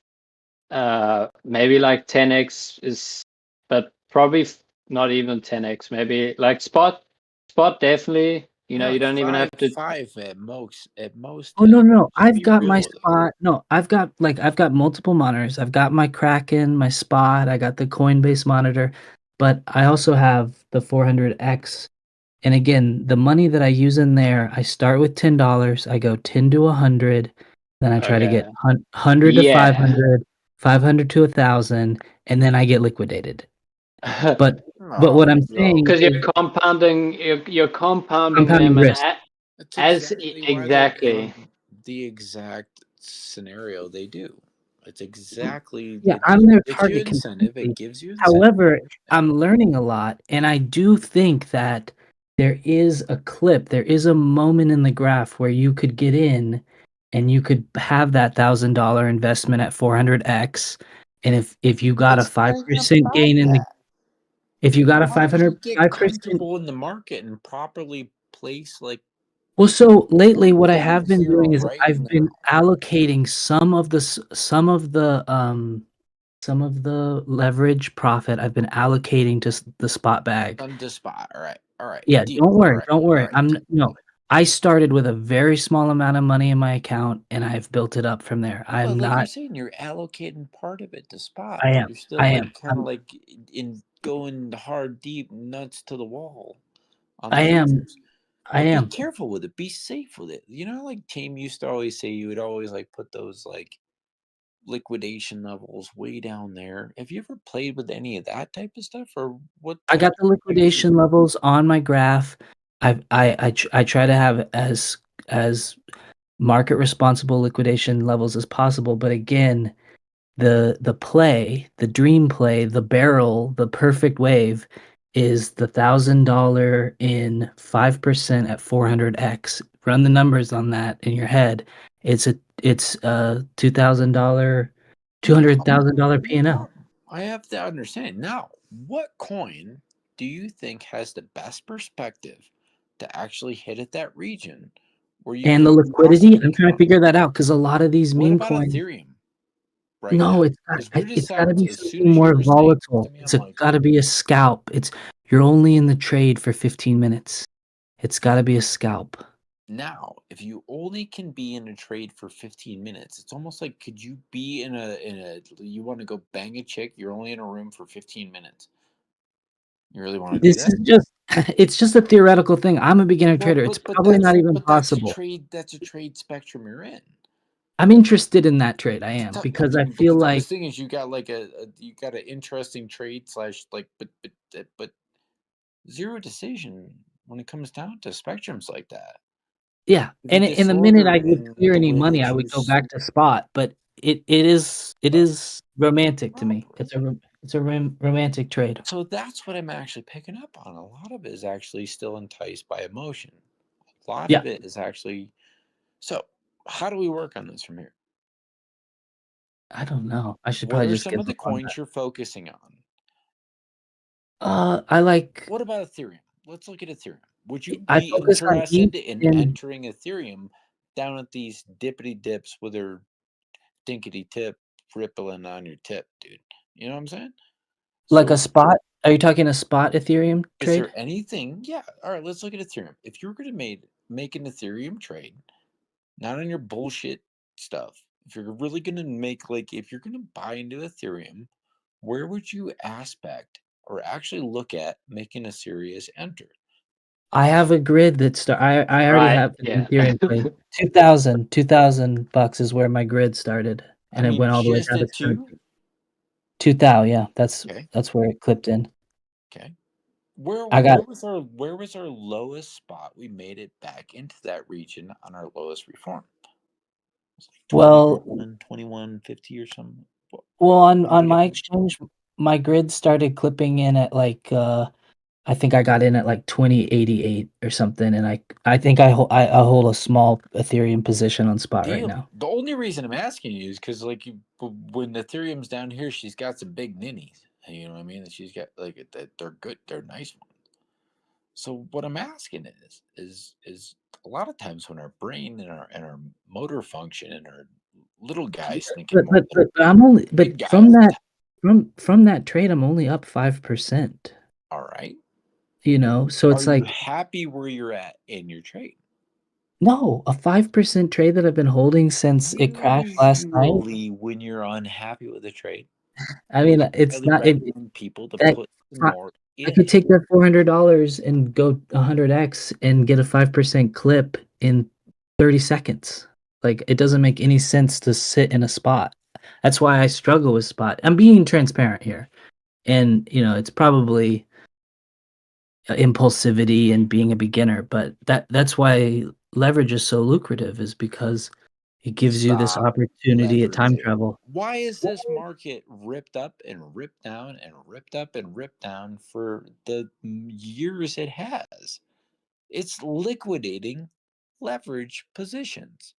Stop That trading. people are holding. They're holding those Futures. positions, right?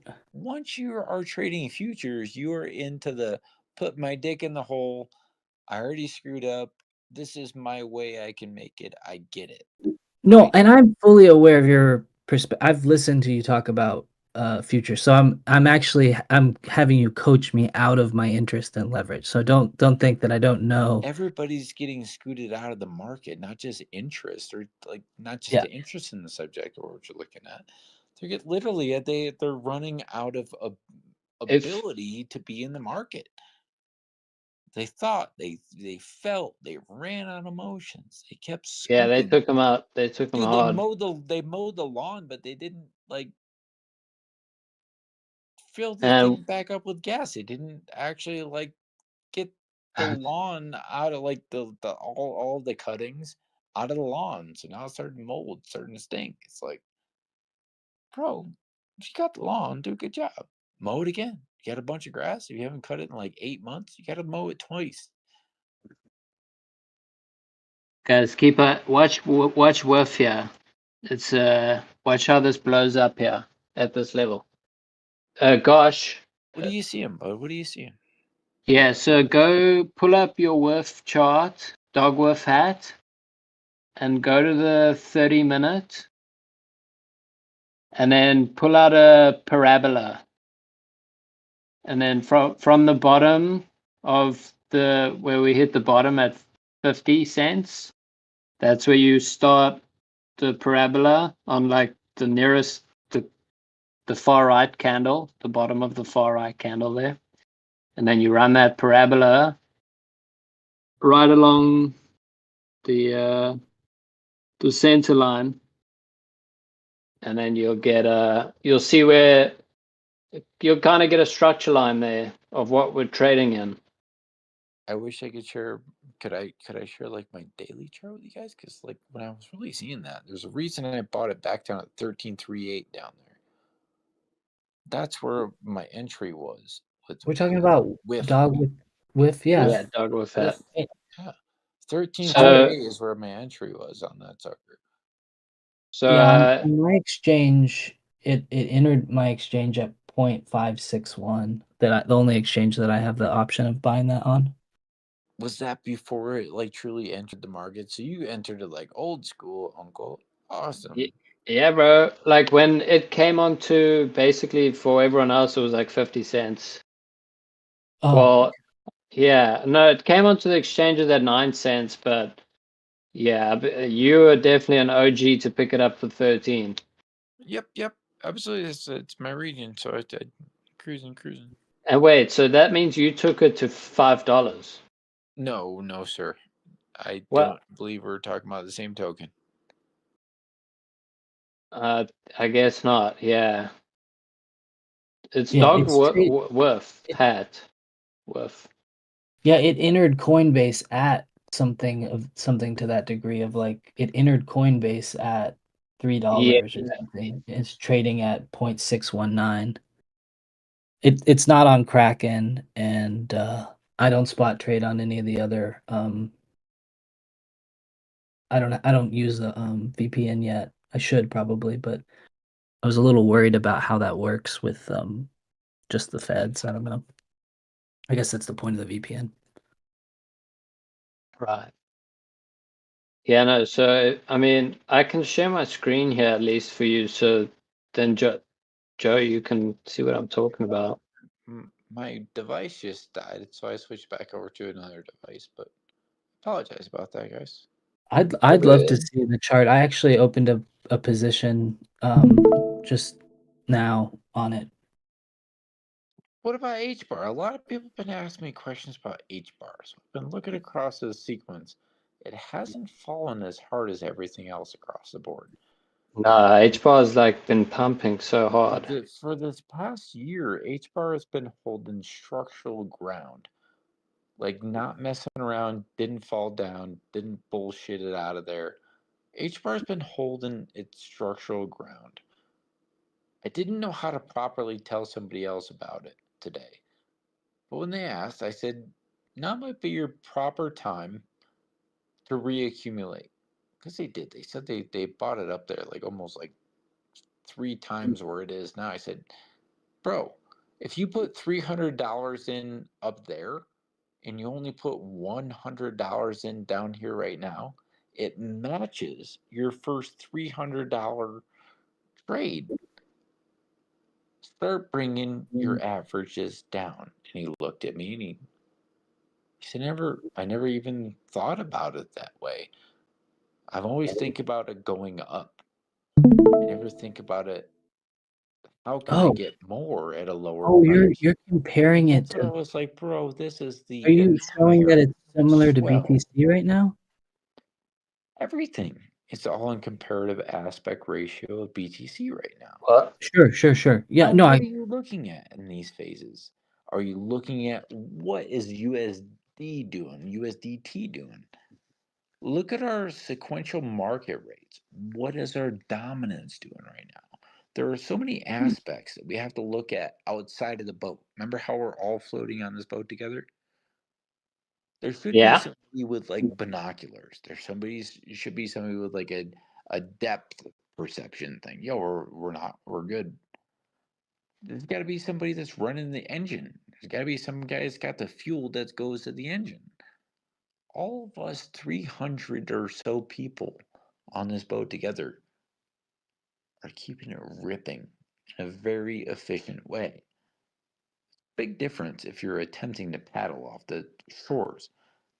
So let's share. Let's be understanding.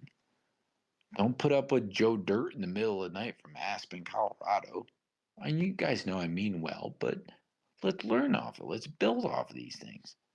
If there's things I could have said better, let me know. You know what I mean? I don't understand the use of the parabola, to be completely honest. Parabolas are an entire different demeanor. You can go positives, you can go negatives with them. If you look in fractal algorithms, that's where I particularly pay attention to them. A lot of them are based off of people's feelings and emotions before that, or the anticipated structures of, but it's not looking at what's actually sitting in front of us. So a lot of times I believe those numbers what people need to rely on or associate with, but it's not constructive. It's not based on what's sitting right in front of us. A lot of those numbers are just basics, what everybody's feeling. I'm going to trade the market like everybody's feeling. Go ahead, follow those numbers. It's the way you look at what's sitting right in front of us. Yeah, exactly. Well, I'll show you something with the parabolas. So, can you see the screen? Yeah. Okay, hang on, give me 1 second. Let me cross over. I'm on BJ's screen. Give me 1 sec.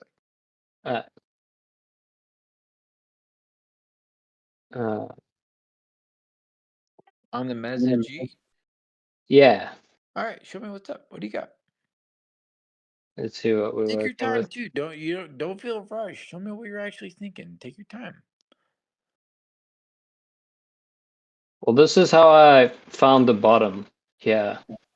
Is I made this parabola. I don't see any lines, no nothing. What made you find the bottom here? If you're saying you found the bottom, you have no lines, no derivatives, no expectations coming from that. You know, BJ has her like, turn on your stuff. What made you expectationally or like ready to go right here? What hit your I'll show you. So I'm asking. So I first identified this trend line where we bounced. You can't just go top to that tickety bottom. There had to be triggers that you were focusing on and following. You can't just go from that like Hang on.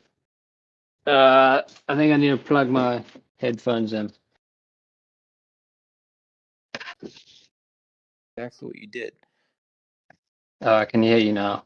You broke my headphones stopped working there for some reason.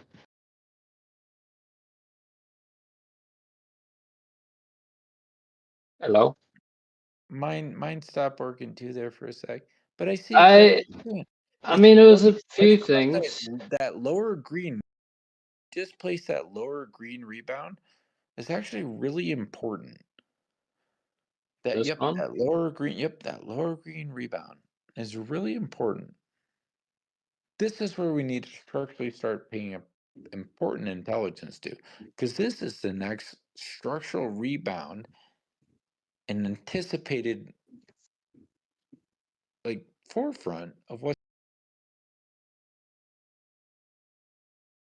So, hang on. I don't know why this keeps breaking up. I can't hear you again. Sorry. So you were saying, well, yeah, obviously this could be a rebound here. And then, do you think it's coming lower? Why don't you zoom out? Zoom out a little bit. I see it going down another of like $4,000. In all honesty, So back down to cover those 80K. last. Look over to your left, right there. So zoom back out. Go to your left. See those? We already filled the first gap on that left side right there. But if you zoom out a little bit, like literally roll your roller thing out, then zoom in on there. We have another gap that's still sitting there. And This then one. nobody's expecting it. But there's about $16 billion sitting in that gap. Market maker placed his order back then. What had happened? What do you think drove that region up out of the 70s, 80s, pressed to the 90s, smashed up into the hundreds, and held up in that rebound? What do you think drove that? What, the market maker liquidity? I don't know. It was just simple retail anticipation for where the market's going to go. In all honesty, I think they're just playing with people's heart. People had a couple bucks in there, they're ready for it to go. The volumes, when you looked at it on those highest price ranges, our volumes were like dinky. They literally pressed it up there, squeezed people out of it, chilling. They understand where markets and money is even coming into the market or leaving the market. We all sit here and focus on price. It's not about that to the big guys. Yeah, they go after all the Daily liquidations. and weekly liquidations. Daily, 3-day, weekly, monthly liquidations. If you really look at it on that aspect, that's the region that this market has flown. Dbloc shows. Dbloc, I cannot say thank you enough. What are you looking at right here? What are you seeing? Maybe a drop down to the parabola again to 75K, like and close this vector. Dbloc has expressed this in so many ways, shapes, and forms that I can't like even attempt to say again. It's the way you look at it. It's when it comes in. Don't overdo it, don't underdo it. Make the most sense of what's right in front of us. And also Hang on, Joe. I can't hear you again.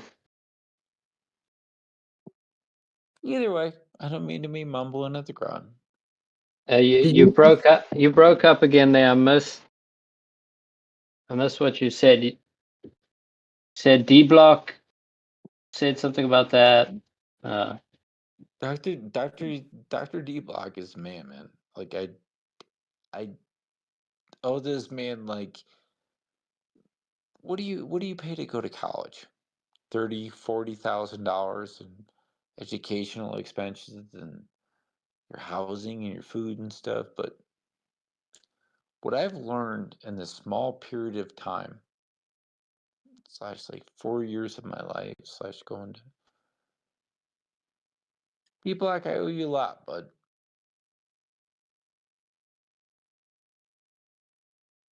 There's different classes. So Joe, it sounds like, sorry, it sounds like you want, or you're hoping for Bitcoin to come down to this region somewhere.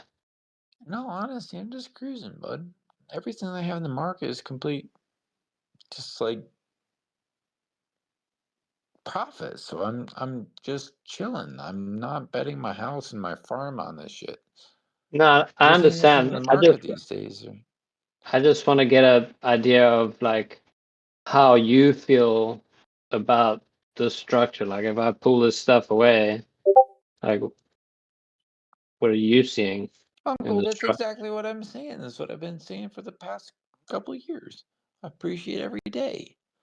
Don't look at this market structure like it derives the scene and the energy of your life. Go out and do something every day. Appreciate every day you're out here. Look back on these charts.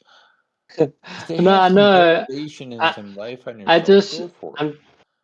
I'm just, What are you? yeah.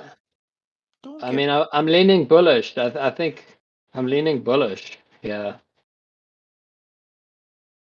yourself. But that's why I also want to like hear what you got to say, because I know you've got a lot of experience. So like, I just want to know what you see in the charts, like based on your TA. No, honestly, I think I might have ripped back down to like 78 to like 82. Come back down in this weekend trap. Where are we at? We just crossed.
Sorry, guys. I got cut off there for a sec, but Yeah, I lost you again. So I cut the stream. I thought maybe it was something to do with the stream, but I'm not sure. no, I'm not sure if somebody cut me off there, but hopefully everybody can hear me well. Yeah, I can hear you loud and clear.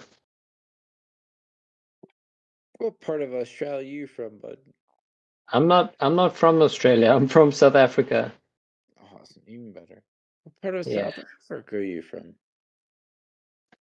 Johannesburg and Pretoria. It's actually a really highly populated place too. It's actually a big place.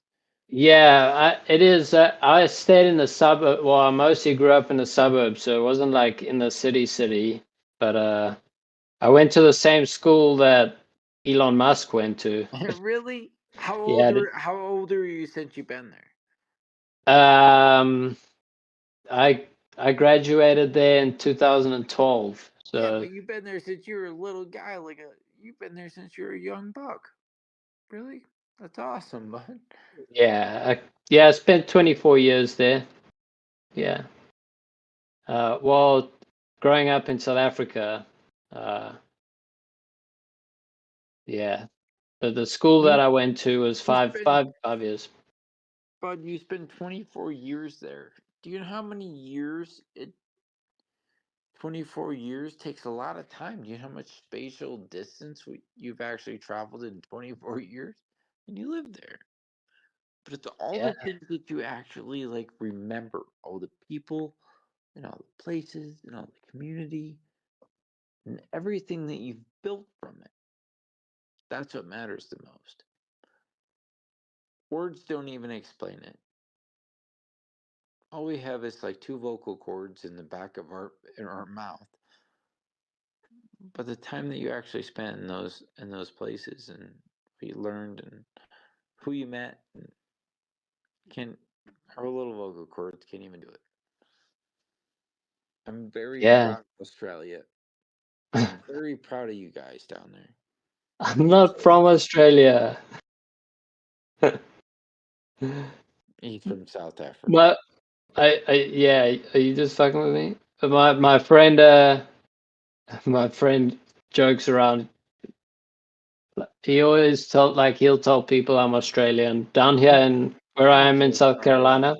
I'm so sorry, but No, it's cool. It's just funny because I'm laughing because my friend also does he'll tell everyone. He'll be like, "Hey, did you meet that Australian guy?" Just to see if they know me, because obviously he knows I'm South African, so he just fucks with other people, and he likes to tease me about it. He always oh, calls me Australian. but you guys But are tough suckers, bud. You guys don't mess around. yeah, I mean, especially the farmers in South Africa, like the Afrikaans, Not messing around. Boer. Your Those farmers are guys the don't mess safest, around. most Yeah. dedicated community in the entire continent. You guys, those are the ones that run the place. Absolutely, and what's happening in the country is disgusting. The whole massacre of the farm murders. Stealing the land, like killing the farm owners, and then stealing their land from them. Really? I never even heard of anything like that. Are you serious? No, dude, it's like a freaking pandemic almost. It's been going on for so long. What do you mean? Do those farmers have their guns? They should have their guns. They should have. They A lot take of away them their do, gun but rights or something a couple years ago. Now they don't have guns and people are taking over their shit. What's going on? What do you mean? they do try to. But I What do you mean, mean try to? You can't step on my land, bro. I'm gonna blow your shit up. no, yeah, of course. I mean, the owners all have weapons, but sometimes these guys come in with 4 people in the middle of the night, and you All don't right, even have. I'm so sorry. I even analyzed it that way. What's going on over there, though? Is that I mean, is Yeah, a it's lot of that crazy. shit really been? Has it been going on for years, or is it something that actually just started kind No, of for building up? years. It's it's plain hate. I mean, race hate. Yeah, I know. Like I don't even know what predicament or what sort of forefront do we even put that one on. I'm like, shoot, it's what's going crazy. Or on? my dad was a paratrooper in the military for the South African military. He fought in the Angolan War. But so they've actually got a bunch of old retired, people, guys that were in the military back when they were young, and they're forming a lot of the white Afrikaans people are forming basically an undercover military in case shit hits the fan in the country Yep. because they're worried that the blacks are just going to turn on all the whites. Anticipated plan for sure. Yeah. The toughest thing is it's like, what the fuck? When do people enjoy their day? When do people like get over all this? When do people actually like facilitate what's sitting right in front of us? It's really tough market sometimes. It's really tough mentality. A lot of times we displace things. It's what you're Yeah. going to do with today's understanding and tomorrow's expenditures. Yeah. I mean, my friend and I were speaking about like sending weapons over to them so they can defend themselves.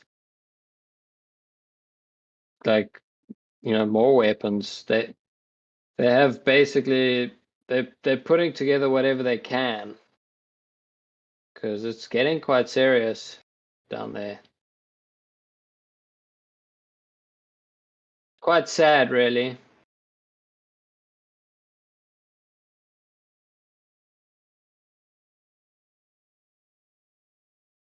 It's not there's not a lot of opportunity for like whites in general, especially young white people in the country. Like you're already at a disadvantage when you're coming out of school. There's a Are you there still, Joe? No, you cut out. Talking to myself.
Morning, everybody.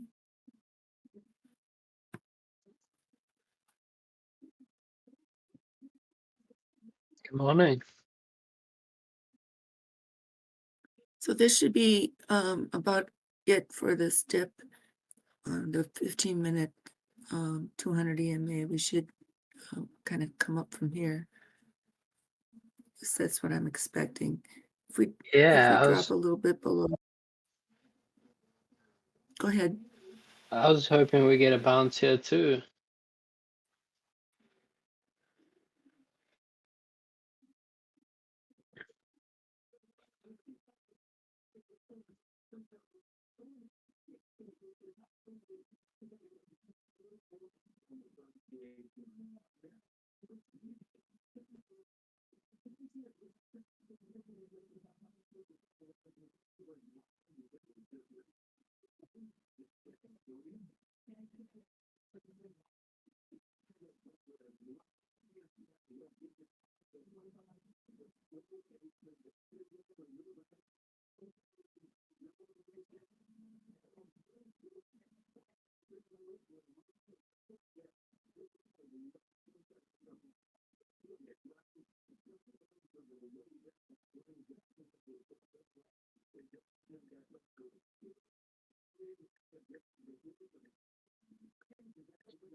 So if you're trading Ondo, it's kind of a tricky area. Today, on the 4-hour, we could see an increase up to about $1.04. However, you've also got the daily, which is rounding a bottom. So it could be a fight between heading back down to the 97 area on the daily and then the weekly. So although, Ondo was in a terrific spot right here, if you're, you just kind of need to watch whether or not we're going to make a higher high here for Ondo or test the lower range. So we're either going to, in other words, what I'm saying is we're either going to stretch out and make a higher high, and then the daily is going to be lifted up, or we're going to make more of a V shape, which in turn would cause a little bit lower for now, and then a rise up after that. So I gotta be kind of careful on Ondo.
excuse me, and on BTC, we do need to see 84,680 here and hold this area we're in now and begin to trade up now because we're in the middle of on this 15-minute. So we need to trend towards 84,680.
Okay, so that's one hurdle down for Bitcoin right now.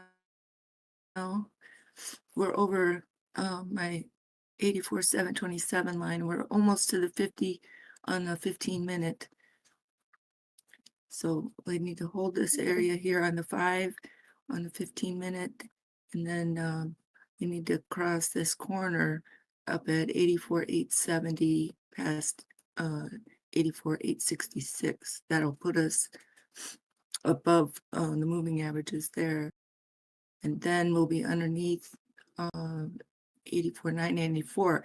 When we cross the top of the time frame, it'll be at, let me see,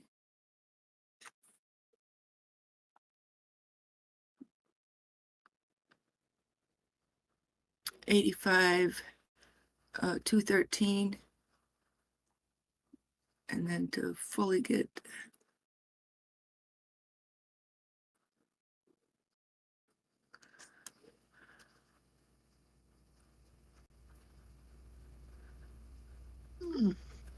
above, we need 85 694, and that'll put us at the up at this angle. But that would be the most bullish side right there at but here's this 85 696 target. That would be the most bullish. That puts us at the left side of this angle. So we would be in this sweep here, but the lower sweep, the target on the lower is $85,095. So right now we're getting there.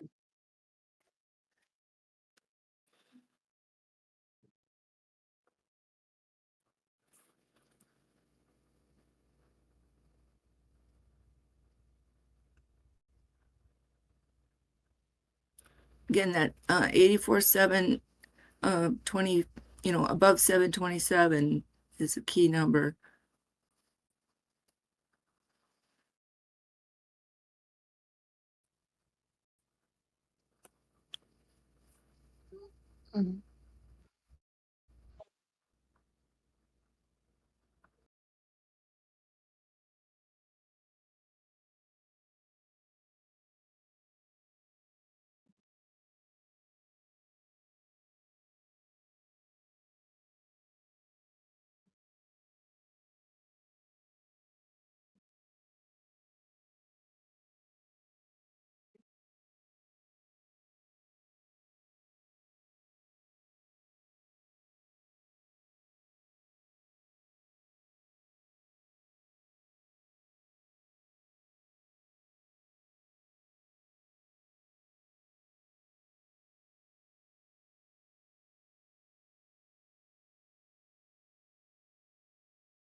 Okay, XRP needs to hold 215,702 or it can face 207.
Okay, so if we fail here, be prepared for a drop to about the, below the daily open.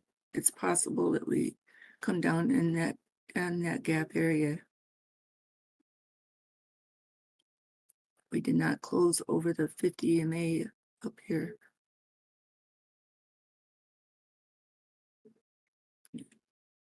So if we cross under 84,512, then we'll test that 200 EMA again on the 50, or I mean on the 15-minute, and then the daily open is just underneath that.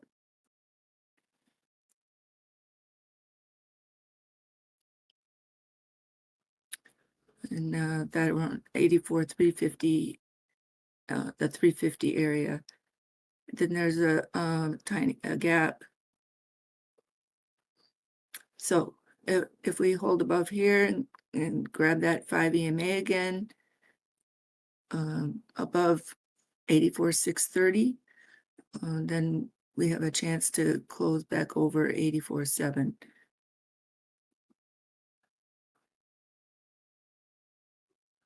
It looks like it wants to come back down here in this. Yep.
Okay, we're getting a pickup here. Let's see if it wants to hunt a little further.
I need a close over 84,727.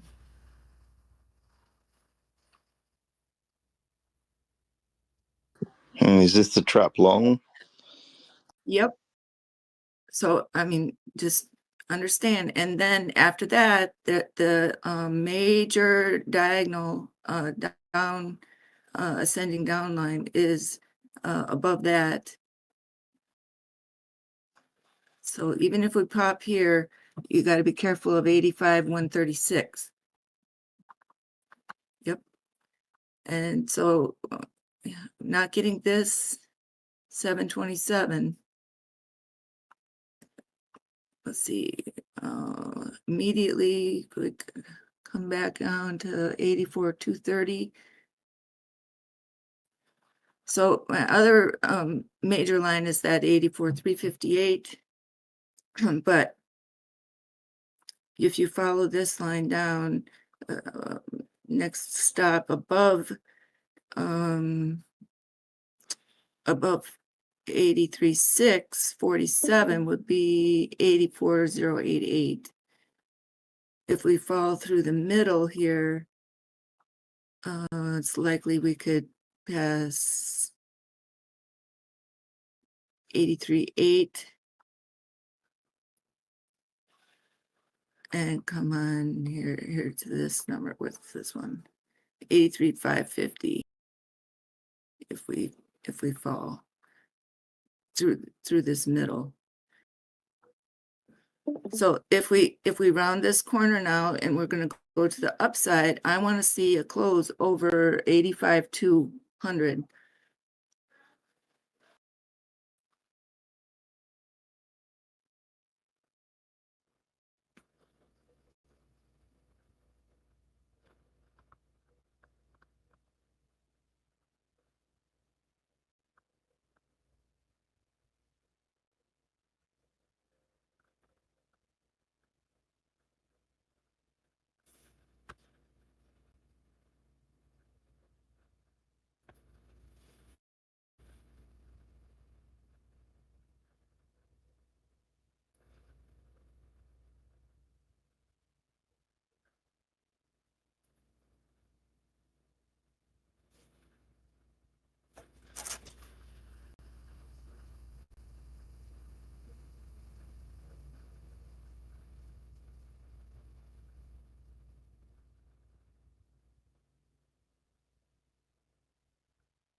Yeah, 83,830.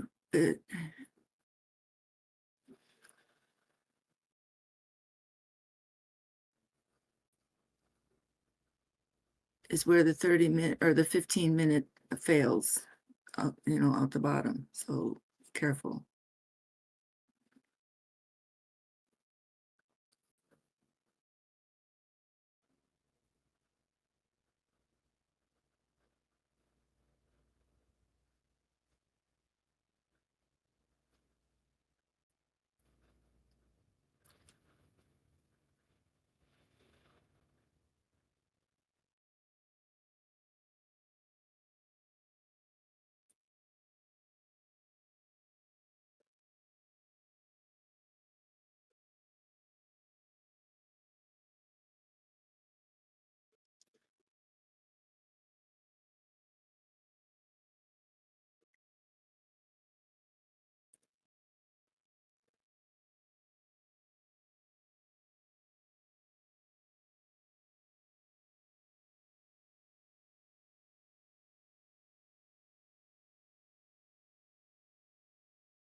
Good morning, squad.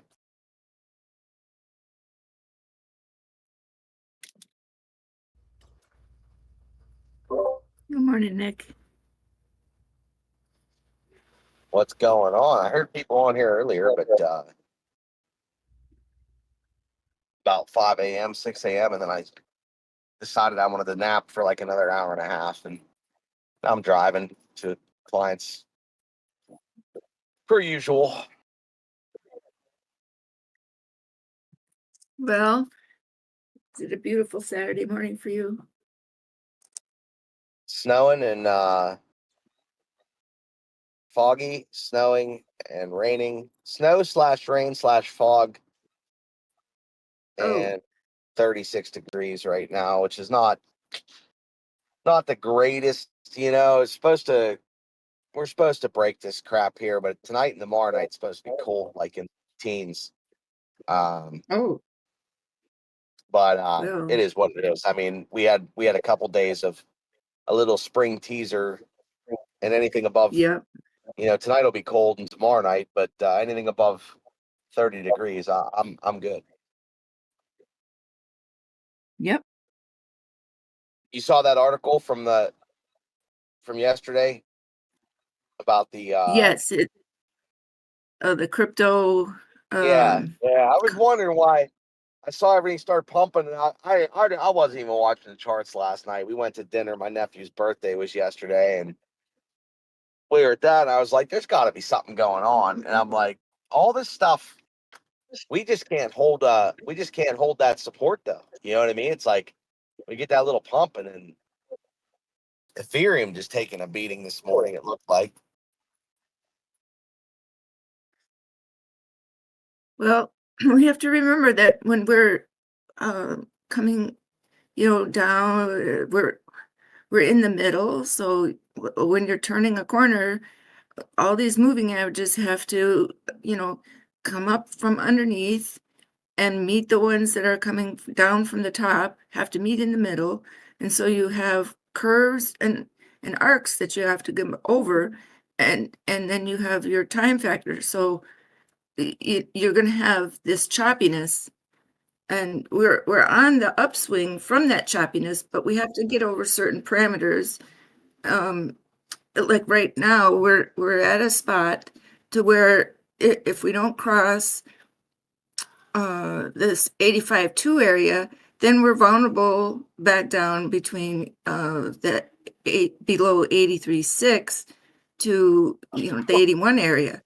So if we can pump up between 85.2 and 80 and the low 87s, then our mid-range won't slip much under 83.8.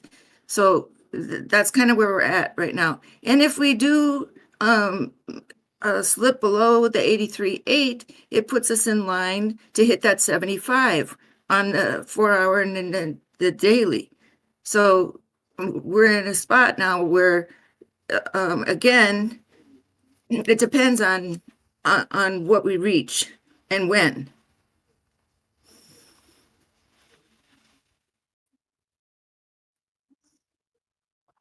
I'm interested in Doge. That article from the Doge Foundation saying about we can't say anything, blah blah blah, till like first or second week of March, and then all of a sudden there's a thing at the White House on the first week of March. I'm like, maybe we'll get to. Right. I'm pretty convinced at this point that we need basically somebody to get up on stage and say, and be like, well, And that's true, because chart-wise, the first and second week of March, from right here, that would be the time that it would pump and explode. So if the rumors start now, it's going to be the driver, right, that will help turn this ship right up and keep this momentum. And remember, we're talking about a momentum feeling here.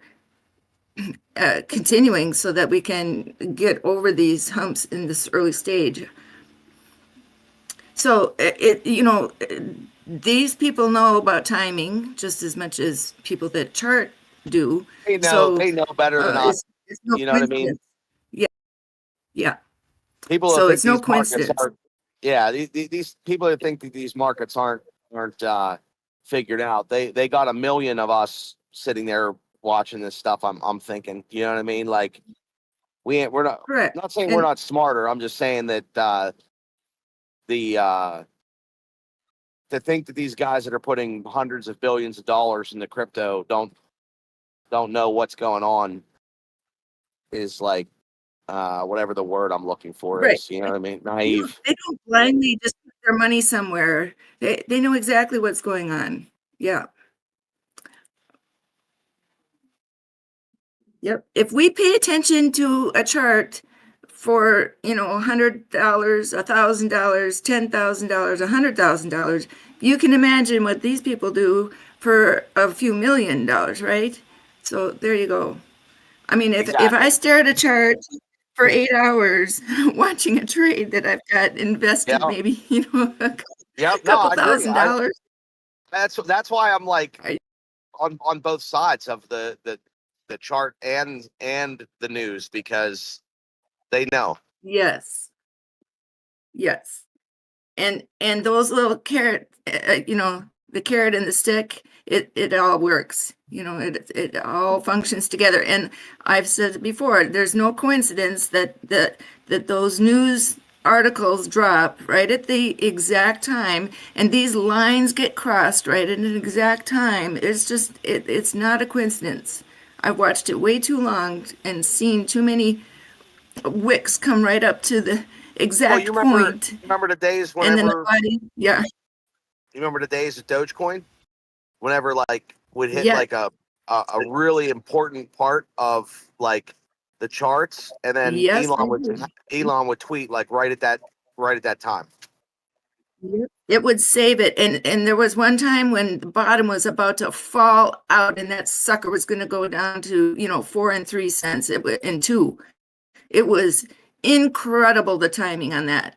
It was a save beyond save. Yep, it sure was.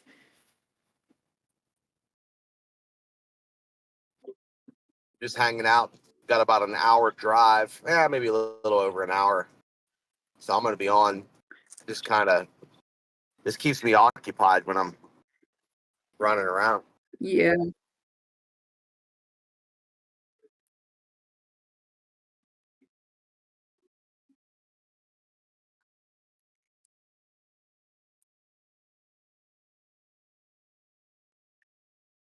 Just give me a second. I gotta check on a couple things. I'll be right back. Hey, you're no worries. I'm gonna lose service for about 3 minutes here in this dip, and then I'll be good for about the next hour.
think we printed our worst month ever for Dogecoin in like history.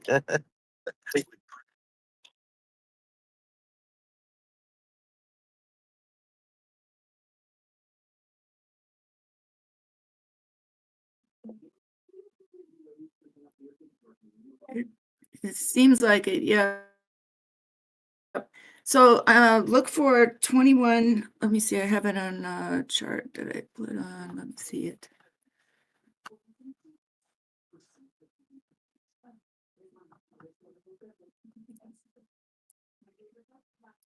Look for 21,605. That's an important line to cross on the to the upside for correction up.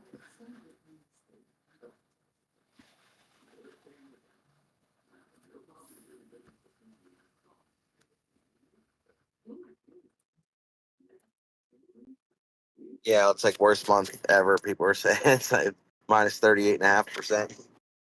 Oh God. What is the price right now? Let me see. I could put my chart up right now. But Bitcoin is right at an important spot. So I was kind of trying to leave that up. Leave it up. Leave it up. You're good. It's hard for me to look at anything while driving anyway. So. Oh yeah, please don't. I don't need to hear a crash. All right, so here we are. We're above the 50 EMA. We're above my 84,727 line, and yes, I'm going to the dollar on that one. And we need to close up here above 85,200. Please, oh please, and thank you. If we don't, it's okay, because as long as we close some candles, have the bottoms of the candles over 84.8.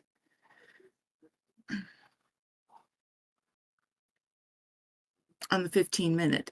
But let's see now.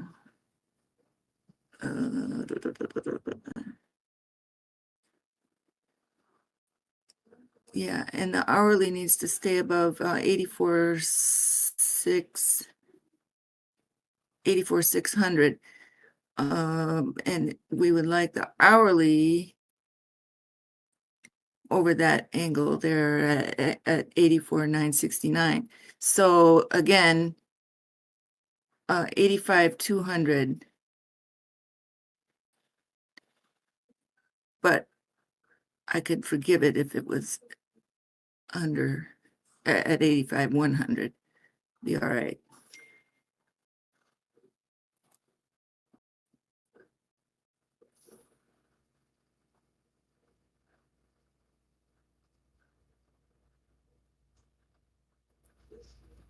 So we do have a flat top triangle going on, but we also have a descending angle that we have to cross. Let's see the hourly.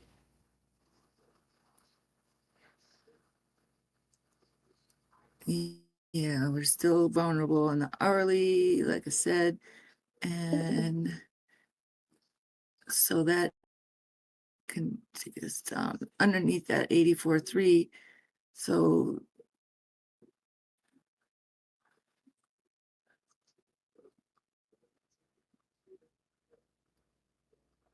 this is why this 84,727 is so important, because that gets the hourly above its 5 EMA.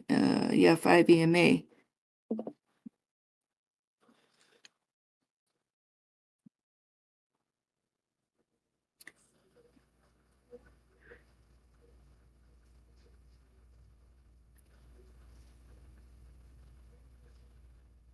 All right, and this ring here, right there, this fib ring, the 50 EMA is just now crossing that fib ring, that number 84,415.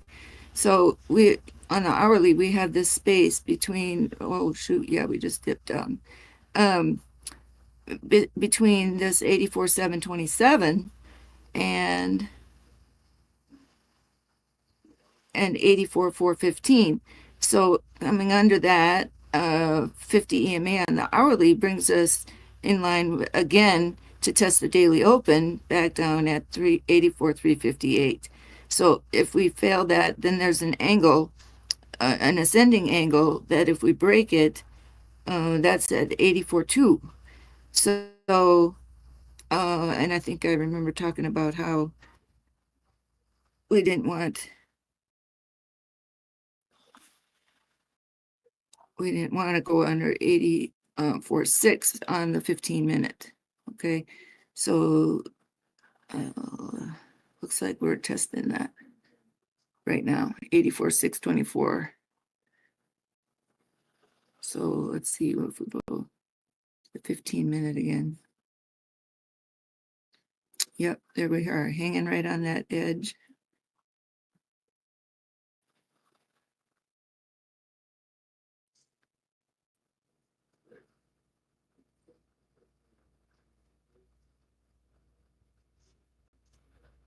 So again, going forward, if we do fail this here, you can expect that we might be testing at that 83.8 area later on in Sunday and Monday. So this could be our trap area between this 84.9 and 85.2.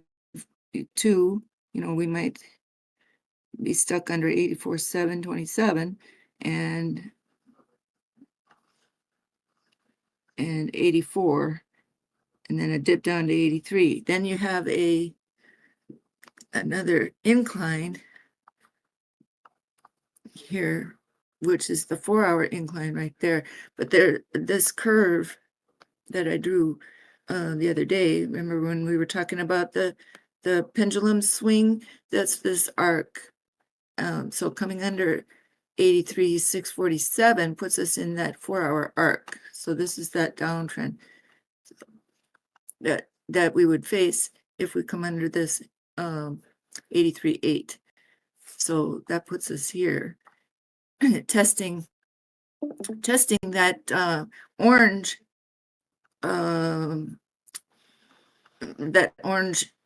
band that we broke up from, right? So if we get back into the orange band, it's likely that we will, go down to the 80 area again. But let's just, take this one step at a time. And let's see, this arc right here takes us down. Yeah, if we fall underneath here,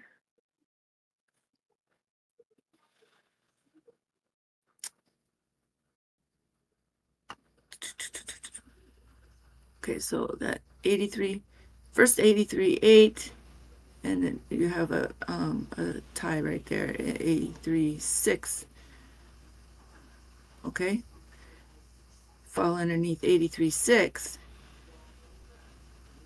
and then we have this spot here at 82.7.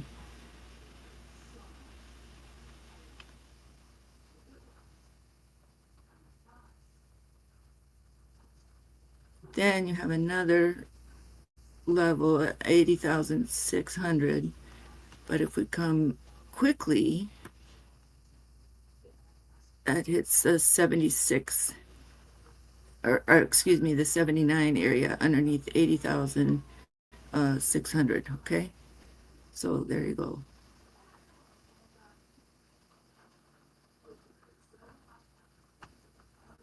And then underneath the lower section would put us underneath 78,765. Falling underneath that orange band is 78,247, and that is a week low. Okay, that 78,247 is a week low from February 28th. So I would mark that if I would, I would mark that number 78,247.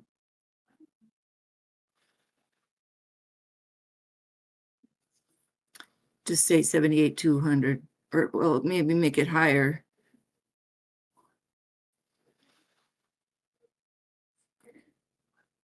And here's a warning signal right there. This crossbar would be right at this point.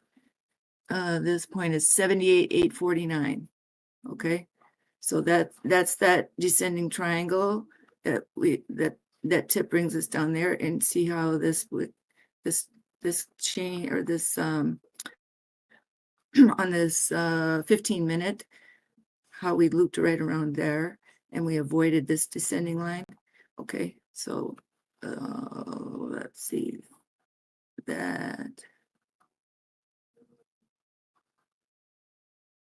oh gosh, okay, that is so 78,800.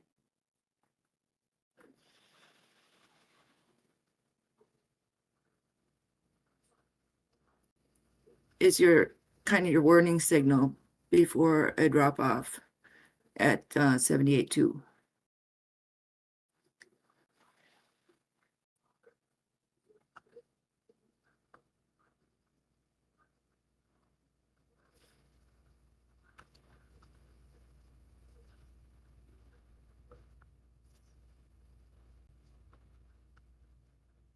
If you want me to go over that again, I don't mind.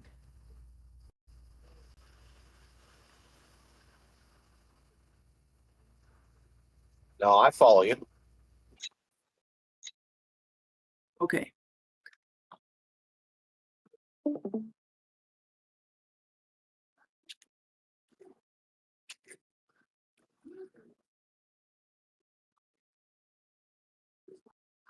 So we have a curvature to the upside, ascending right here at 81,170.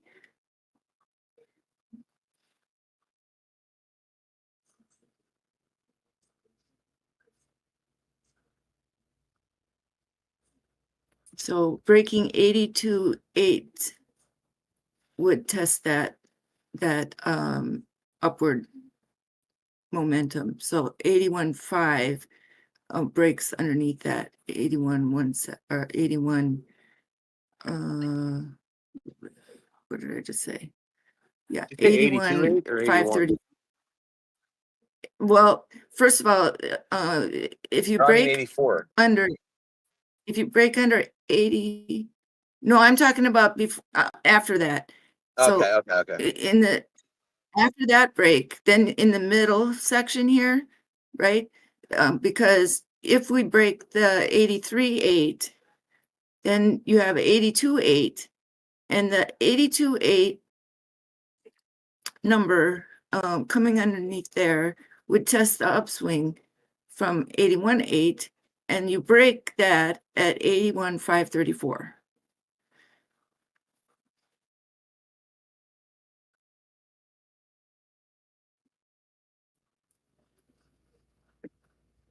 That's from the 15-minute.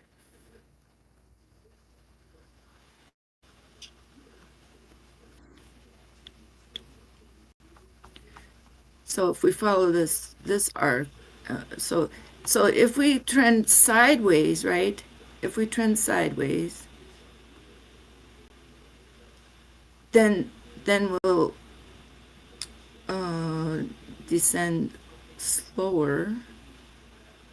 And let's see, we would hit this area, this 82, and fall through here, and that would be Wednesday. If we fall through fast,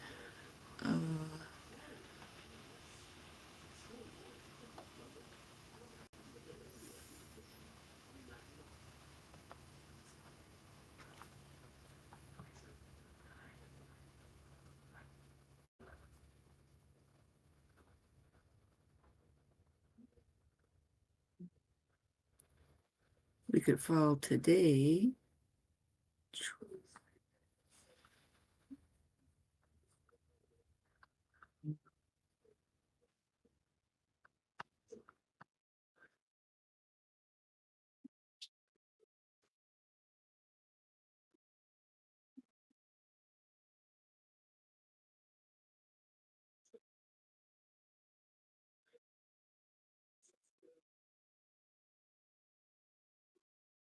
like 83.2.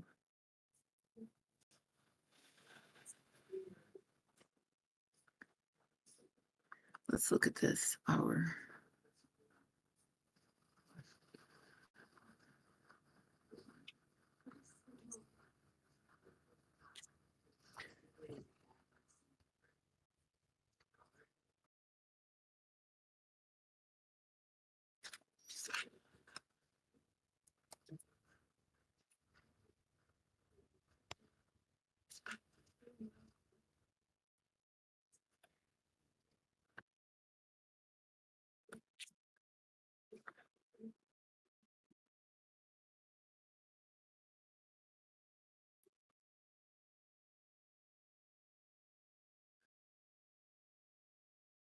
$84.1 and then 80.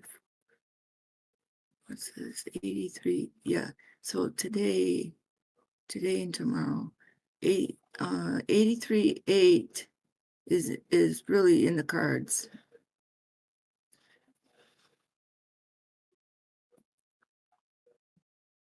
And 83 650, 647.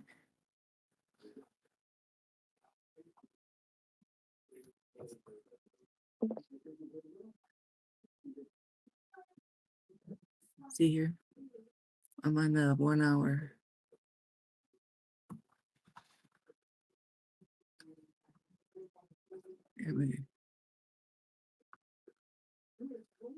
So we're testing this number now, and then we'll go down to this 50 EMA right here.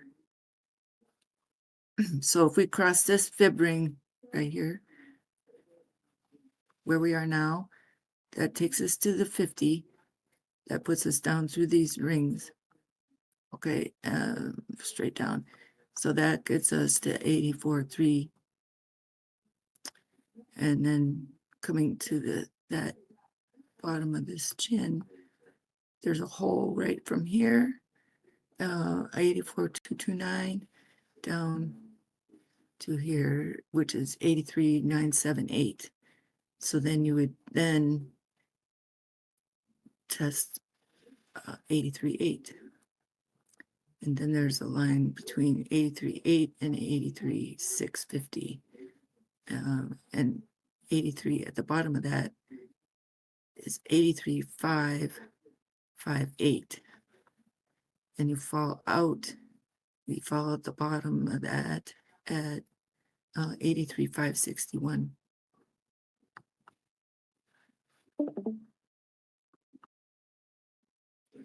Now we could find support right here at 84.349,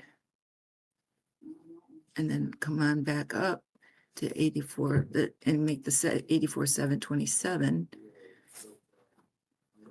and we could still rise above 85.5 today. So that this triangle right here could also, that flat top that I talked about, could also play out, and then we could hit this descending angle this way. So we could do this move, come right here, pick up and come across this top right here at 84.7 and make that 84.727 line at this point, and then move up past here and swing up this way and cross 86.1, and then get across this pivot at 86,000, and then hit 86.2-ish up here. So this is also a scenario where we don't dip below the 83.8. We stick at 84. What is this? 84.3, possibly like 84.2, swing around that daily open area, right? That we've already kind of tested, and then slide up this way. Hit 84.750 this week. So this could just be a shallow bottom, right? And then move up like this. doesn't have to be this deep one right here. We could just test this middle and then come back up from the middle on the hourly.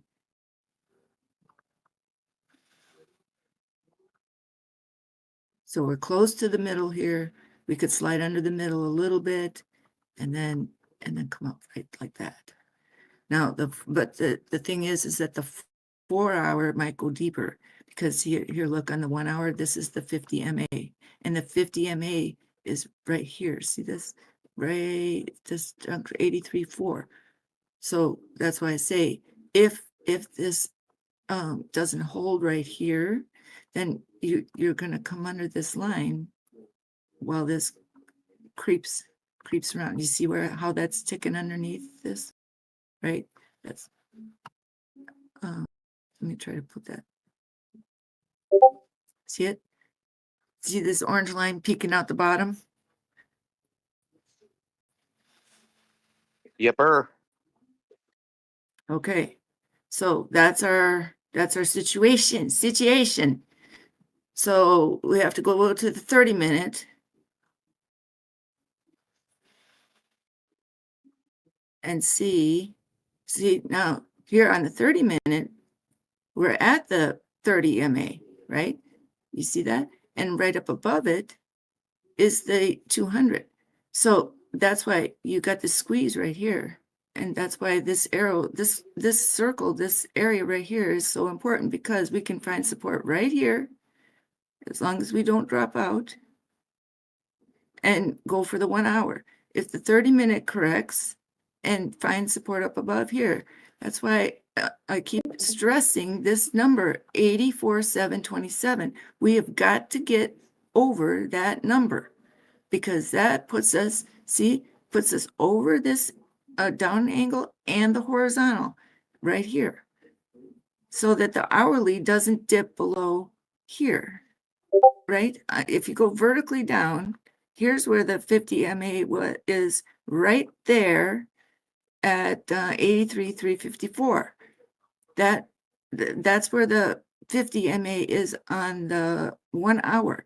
So if the 30-minute closes this way, right, the 1 hour's candle is going to be up here rather than closing down here. That's why this area here is extremely important for forward movement up, and we get above this these curve, we stay above this curve and stop this hole from occurring. See this? We get under this stuff, and then we're going to be trending down here. If we can rise above here, right, the 4 hour is less likely to have its dip in this hole, right? Because you see that double bottom on that. Let me put that up again. See that on the MA? Look at that. Here. See that 30-minute? Boom, boom. And then now we're trying to reach the 200s right here. That's why I have this pivot point. This is the pivot point. We're going to pivot above this spot from the 30-minute down, if we can go this way. If this doesn't hold, then we're going to trend down for the large time frames, and then possibly hold it here and move up. If that doesn't hold, then you come under this second curve, right? And you're going to get a deeper pull, which could, and like I said, that could take us underneath this band, and you fall out this way. See this angle? Then this fails, and you go down this way, and you can reach your below 78, 77 before you can have a chance to correct this stuff in this area. So that's why you have this shape here, because we have to rise above that hump right here. You see this one, we have to go like that and get over this next one. See, here's the first one. See this teal line or blue, whatever color you want to say. And then there's a space between there and this one. See that one? There it is. So this is our next hurdle to cross, and you see the arc right there, like that. And then here's this red line. It's kind of underneath the black there. So this white arrow, if I stretch it across, right, we want to get above here on the small time frames so that our arc is competing with this one, like here. So there is our point at which we want to be, so that we come like this and up, make a V here, boom, and that will be our next point of pivot versus coming under this orange area. So that's what we were discussing yesterday, is will this 83.8 be our bounce point for today, move up?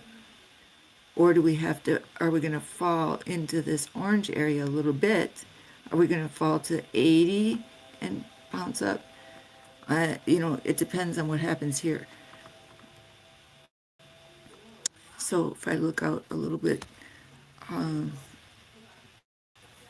this, now you can see more clearly if this does what I'm just talking about, then we can bounce here and up. But if we fail here, we have a chance to come all the way this way and cruise down here. Wait, no. Right. It would be this point, and then you can come down. So that's a 77. And if it goes quickly, it's 75.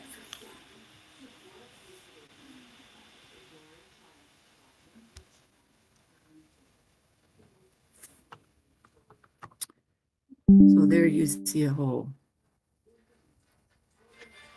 See that?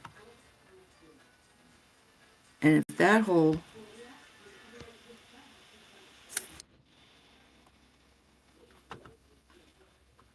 here's the next. See, there's the 69, you know, the 68, 69, and then there's the 60. There's that dash line that someone was asking me yesterday. So that's how there it is. There, and there's the hole. Right. Boom. Okay. Let's not talk unhappy. We're going to try to, you know, we do have positive things going on here. So let's see. We're at 84,800. So that's awesome. We're going to get over this pivot point and we're going to have happy days.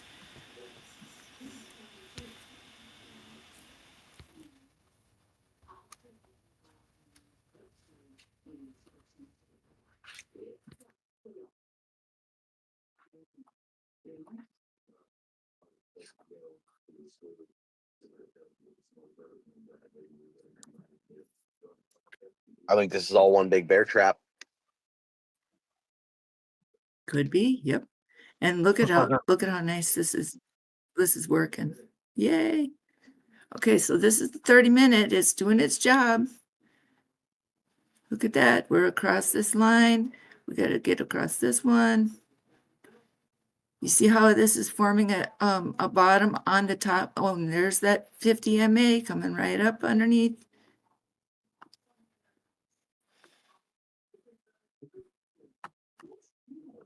Beautiful. Let's just say we are in a the bull market still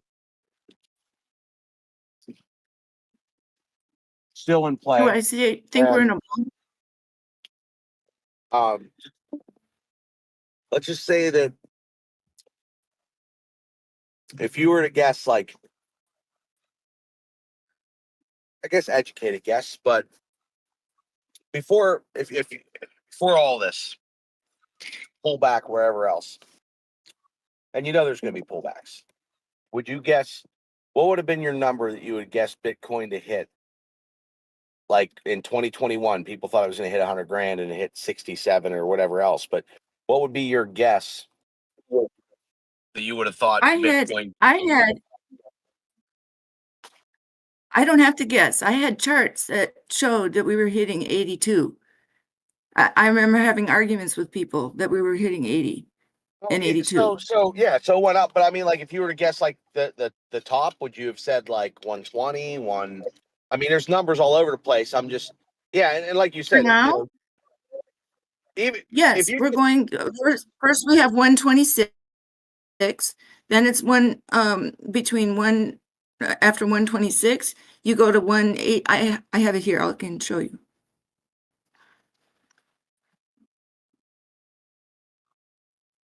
And back then, I even had the 300 number, 300,000. I can show you where I sent that number to Tame. No, I remember. So, but overall, you think like 126 is doable? Oh yes, in a heartbeat. Yeah, we were almost. We almost hit 112. We just fell forward a little bit. So, right here, see at this point on the left, we didn't cross this number. Okay, and because we didn't cross this number here, 1,150, right here. Sorry. 99,644. Right up here is 111, right? So this is the fib line. And we were on the trajectory right there to come up and hit this line, right? Before that, it was here. And at this point, see, when we were about to come out of this circle here, right? This was the quick route to 107. Then had we come right up here, right? This is this green line. You see that right there. So at this point, we were on the left side. Excuse me, it's moving too fast. At this point, we're on the left side. And had we crossed that right here, you see here's this arc. And I remember coming on and saying, okay, guys, look. Oh, here, I have to go back just a little more. It was right here. And I said, we have fib channels pushing us down. I remember coming on and talking about this, and I said, I got to put my bear suit on because we are entering a spot on the circle that if we don't cross here and stay above 50% or above 3 o'clock, you see it? Here's the circle. And I said, if we don't fall above 50% and get above here, we have these channels that are going to push us down. And look at it, it's perfect. And I have to put on my bear suit until proven otherwise, is what I said. Right there. And it's because of that. We were fighting against this. And then here's the major descending line right there. So at this point, had we come up across this arrow right there and made this number, 109, and we touched a 109 right here. See it? Had we come up and met that I remember we had a 108 yep. pegged. I mean, because that's whenever I pulled profits was like between 107 and 108, and I was like, I felt like there was going to be some pullback there, you know. And now my original thought was 120, 124. I forget what I thought, but or 122 or something like that was like on my list. I was like, just based off last cycle, I was like, well, if it doubles, you know what I mean, from 60 to 120 ish, you know, that would be That's kind of where I thought. And I'm just wondering if we're just going to pull right back up and test that again. Okay, so yes. So look, here we go. That had we crossed that right there, that hits 110,581. We hit 110,581, then the next right up there. Then you go up to the next one is 114,235. Then you hit this is 118,870. Then you go here, it's 122,524. Then you hit that chain and it's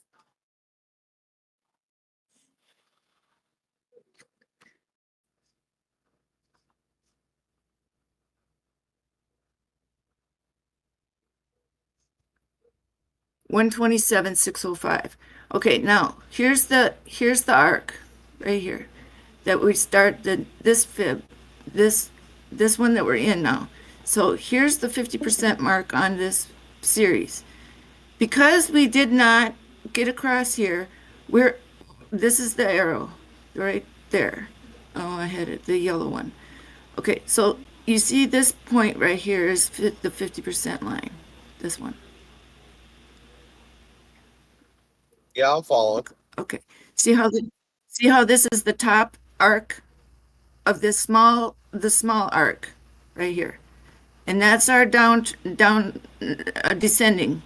Right now we're deciding, if you can see, we're deciding whether or not we're going to go down this curve, or if we're going to change our mind and get up on this ladder. See this bridge right here going across, and get back up into this fib series right here, because that started here.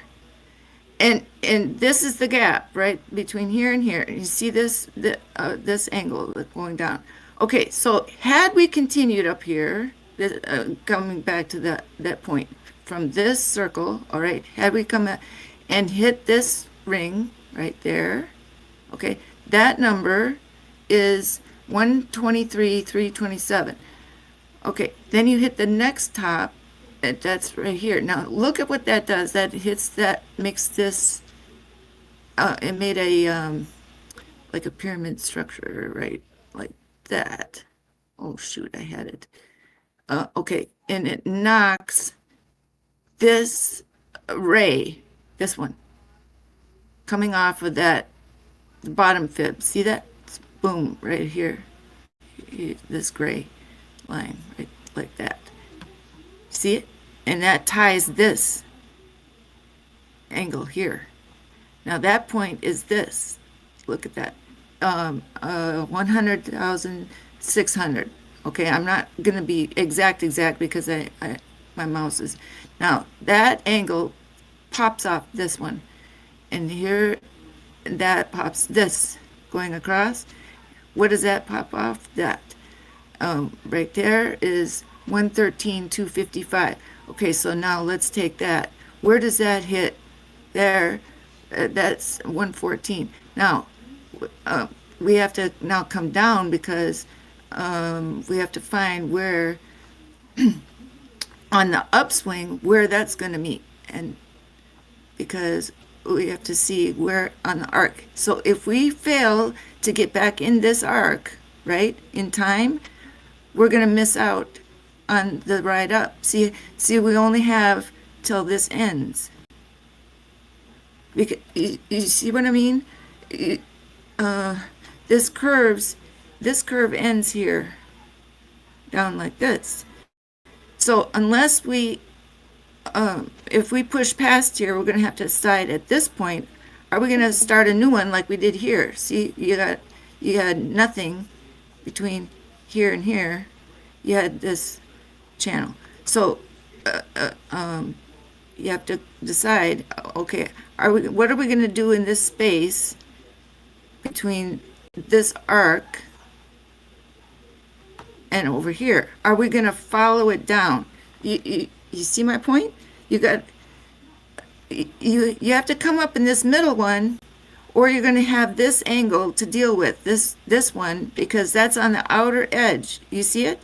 See the outer edge, but it's still within this whole series of a channel that started here. Do you see how exact that point is? Boom, on this.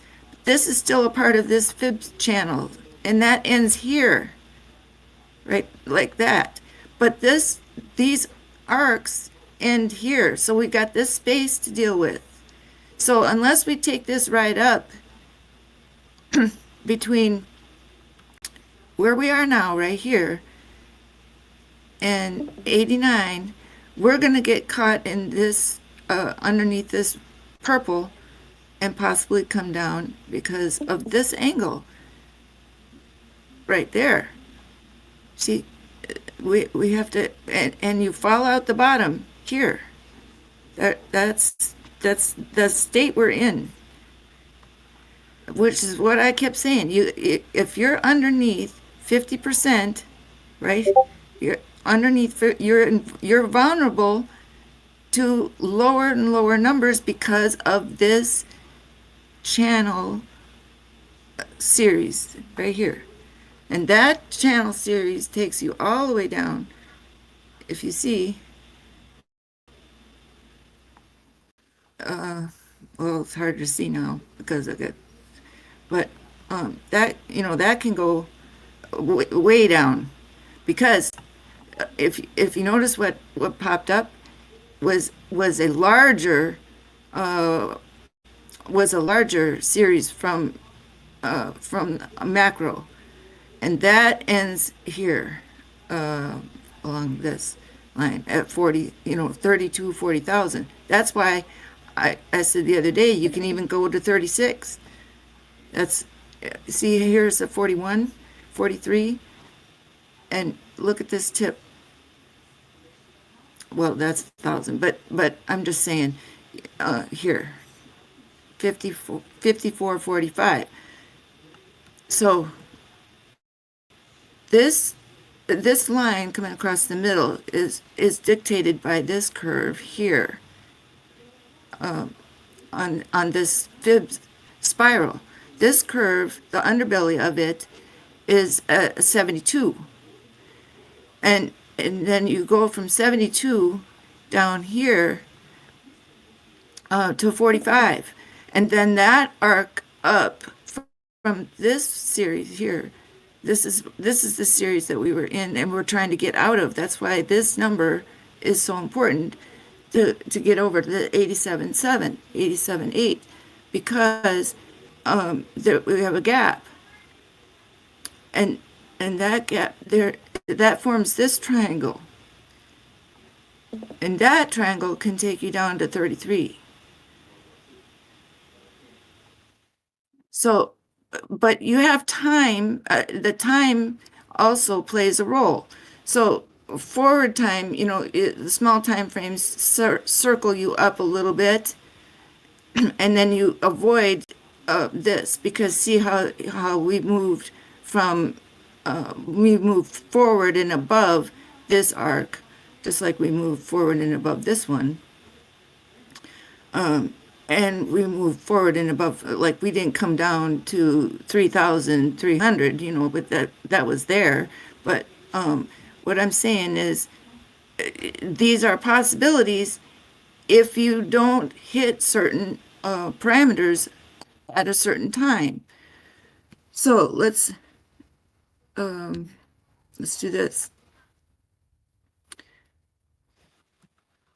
So going back to high numbers now, it was more likely to hit, just a minute, my husband's calling me, 1 second.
Okay, sorry about that.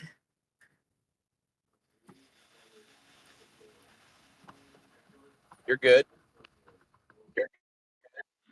Okay, so okay, so when I'm like zoomed out like this, you can kind of see a little bit what I'm talking about. See how the gray from the fib spiral is acting as a resistance line, right? For right now, see the head of our price action is right here.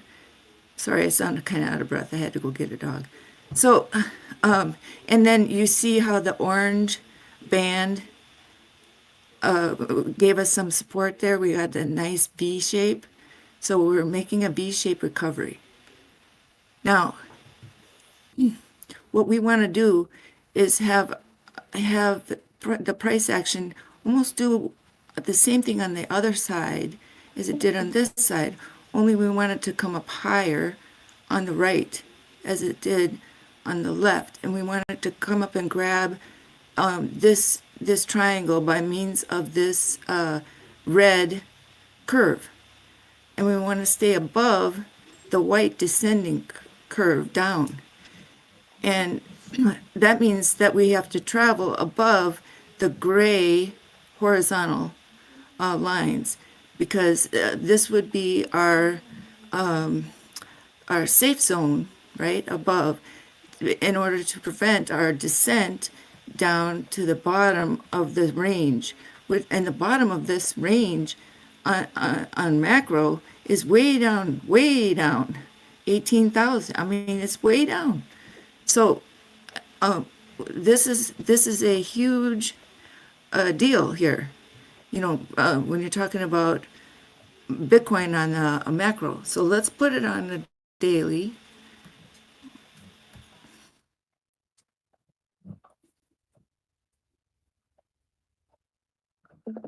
And now look at how interesting it appears on the daily versus what I just had on the 30-minute.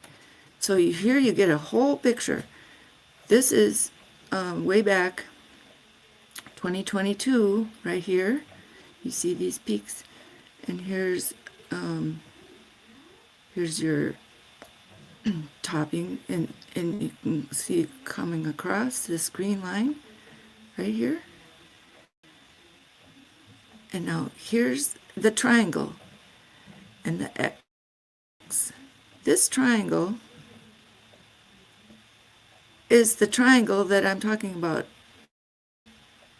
that orange.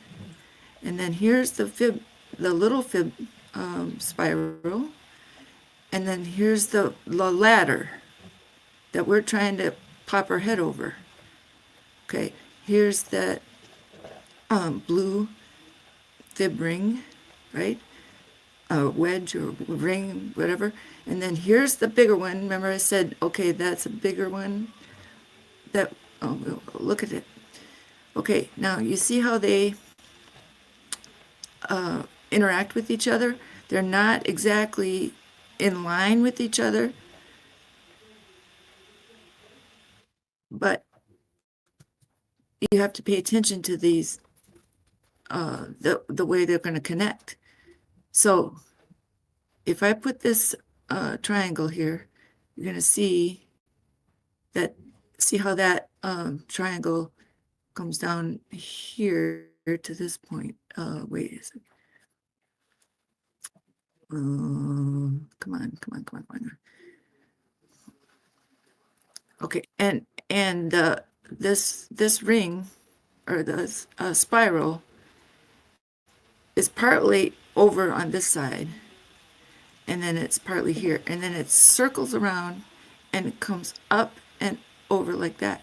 And where does it come out? On the top side over here, it comes out at 125.6, just exactly the numbers that we've been talking about. If you come up this spiral here close to the middle, right, and build, and this is the daily, and your daily candles start closing like this above this spiral quickly, right, then this 125, look at that on the daily, that's way back here, or that's in March of 26. You're going to climb up these rings, right? And this is the angle that you would be interested in crossing. See his descending angular. So, and there's the red one. So we're in this middle, and we want to come up here. So what is that number? 196.3. That puts us in this ring. Now we have to look for the ascending. The ascending would be here. So the higher we come, the faster, then we cross this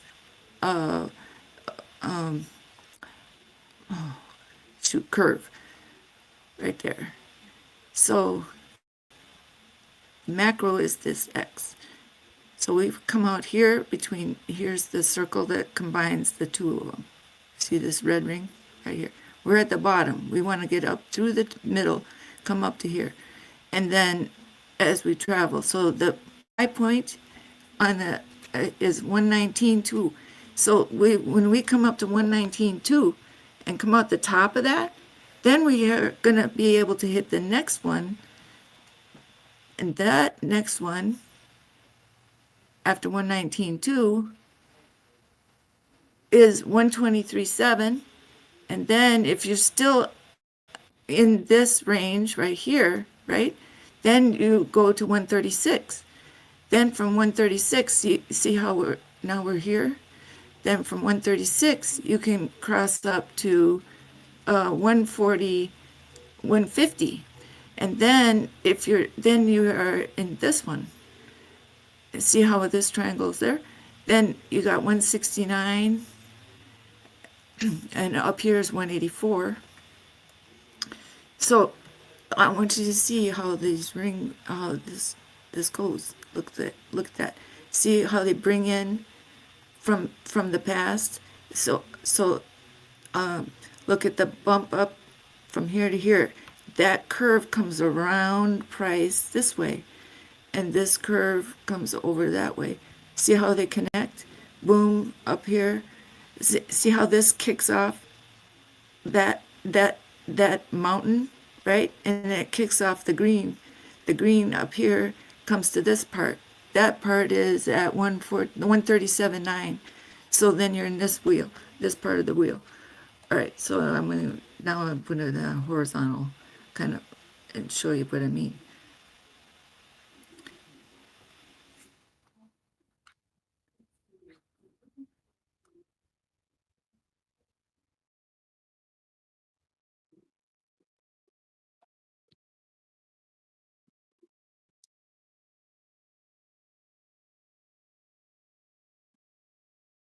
Now you see how different that looks. So here are the price dots. Here's that fib spiral. Now that tip there touches off this line, and that crossbar right there. This one. So let's do this. Let's come across here.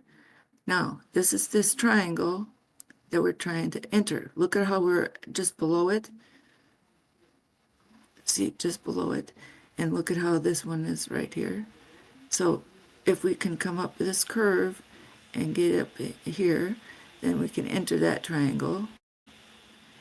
And then remember I was showing you those curves coming around price from way back, right? That's these black, boom, boom. This blue line here, this is the weekly. See how the weekly comes right up through that middle? Remember I was telling you about this middle? And then these are the fib angles from the that series. That's like this. So you want price to come up through here, right? And come across this line.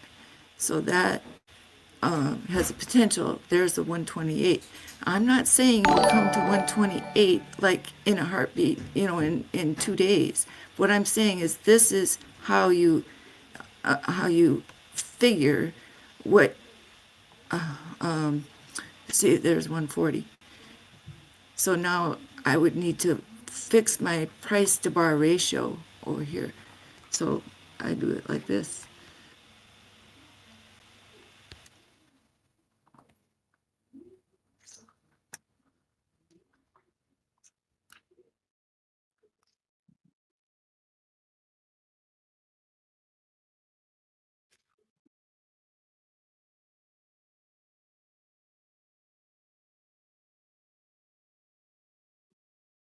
Okay, now.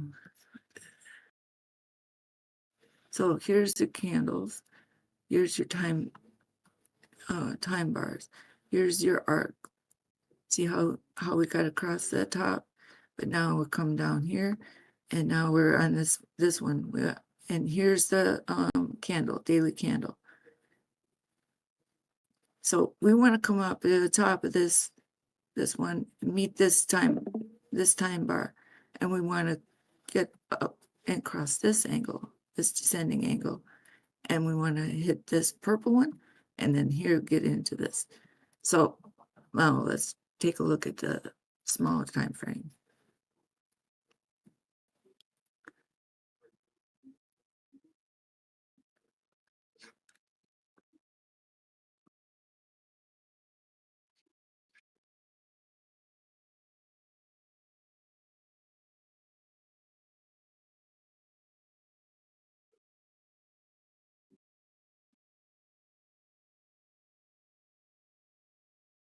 We're at 85,000, and we look how we got a wick. Oh, and here's the time frame. We got a wick over that line. Look, there's that descending macro line right there. Our 5 EMAs here. Look at the chin. This is a 30-minute. Here's our, look at that. Oh, it's beautiful. Makes me want to cry. Okay, so our goal is to hit this pivot point because that's our 200 EMA. It's hitting right here. Now you can see, look at how this line is changing the direction. See that? Coming here. This is a change of direction. It's a pivot. And see how these are up angles. These are more horizontal. These are down. And then you got this space here. So once we cross over this downward angle, we're getting there.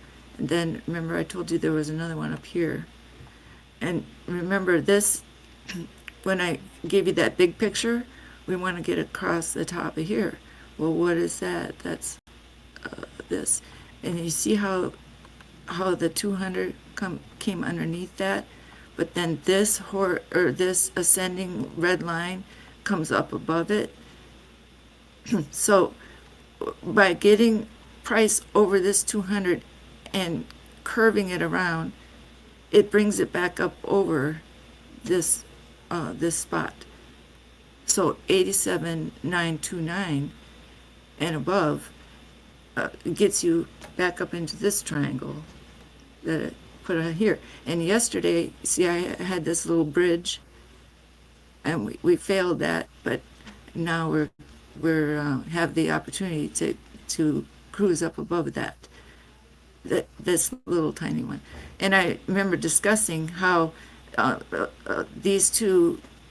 These curves going this way and this curve going this way provided this middle, it was a split. So we're either going to do this and move down, or we're going to do this and move up, but this is the pivot. And here coming across is the center, right? And that's depicted by what I just showed you. And those gray lines are is the bridge that that I was just showing you, coming off of this fib series right here. So these are our stepping stones, these gray lines right here, right? And what's up above those gray lines? The 800 on the 30-minute is waiting up here for it. So once we cross that 800, we are above this gray bridge ladder. So our and look at the price action. So down here, and then we are making a bottom. This is like saying, oh, we're stopping this point here, and look at what we're between. We're between this goalpost and this goalpost, and so this left side, here's the point at which we have to come up above. Here's the point at which we have to stay above. So we have to correct and stop going down and start going up. And that, when you talk about a shoulder, you know, this side has to come up over here, and it's right at that point. You see it? It's perfect right there.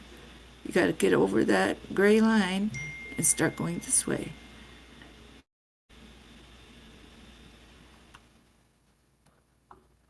And this is 30-minute.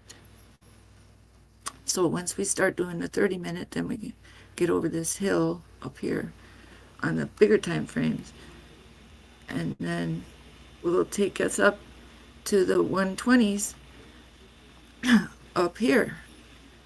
So there it is. That's the 105. And after we cross 105, now there's a red. I'll try to show it to you again, but now here's that end. So here's 105. Oh, here's the red. This red is curves.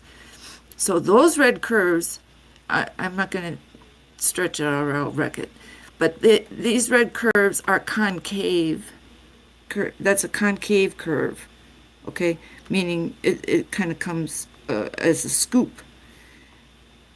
And so you can see that if you come up from the bottom, right, and you hit this spot here as a top, you want to avoid coming back down under 89, right?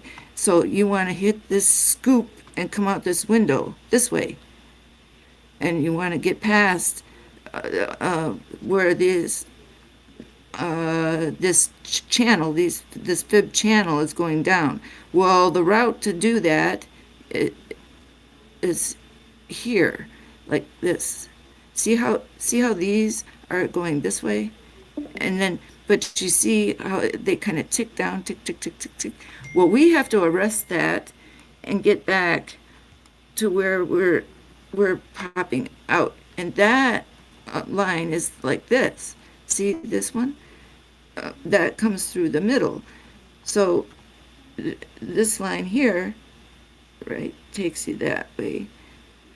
So we missed this route, and we're trying to get here above 105, because above 105 puts us in line to meet this angle and hit this triangle, and avoid this edge, because this edge right here and here is still part of this downtrend.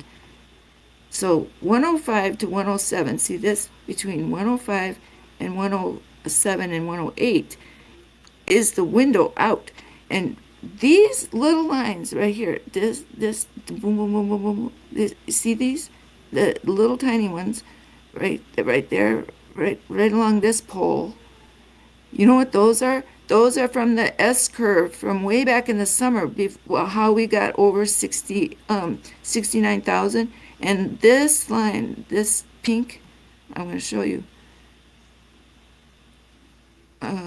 Where's my text? 69-minute top line. I am telling you what, Okay, look at where that goes right there. Okay, so and this is the 3-day. It says April 4th, 2025. Okay, you remember me talking about this day. Okay, someday in April. And here's our price targets up here. So 115 and 117 and here. So anyway, there you go. So here's what is this? 113.9, and over here is 115, 117. Now this area up here might be our top. Depends on how fast we get there. And then, but here we are here. Here's the swing up. And here's 159. But we have to come out, we have to come above 99,082 for any of that takes place, because that's our headwind too, between 90 that and 107. Okay, that we have to get over that first, because if you can see this angle right here, this is the 4-hour ascending angle. This white one comes in the middle between the top of this arc right there and where we are here. So this 4-hour ascending angle is the major line to be watching out for, that one. And that peaks right here at 130,400. So if we get stuck underneath here, we can go from here to here, which is 98,450, and then poke up our head between 98,450 and 112. And that 112 number is very important, because see how that is the point at which this fib angle comes down. So that it might be hard to see, but that is a inflection point there between 107 and 112. And this line is the kicker, because we didn't meet that here and we came down. So now if we cross that, this will be the resistance right there that we have to cross between there and there. Okay, I'm feeling like I've been long-winded, so I mean, stop me anytime. I don't want people to think I just talk and talk and talk, because I could talk all day. We would never think that, TJ.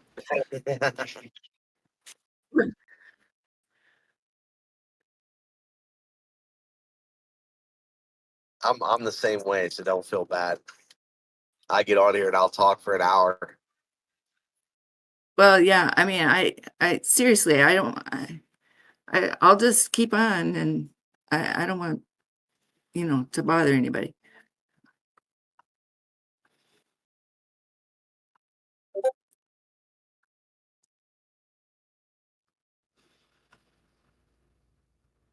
Okay, I guess we better find out,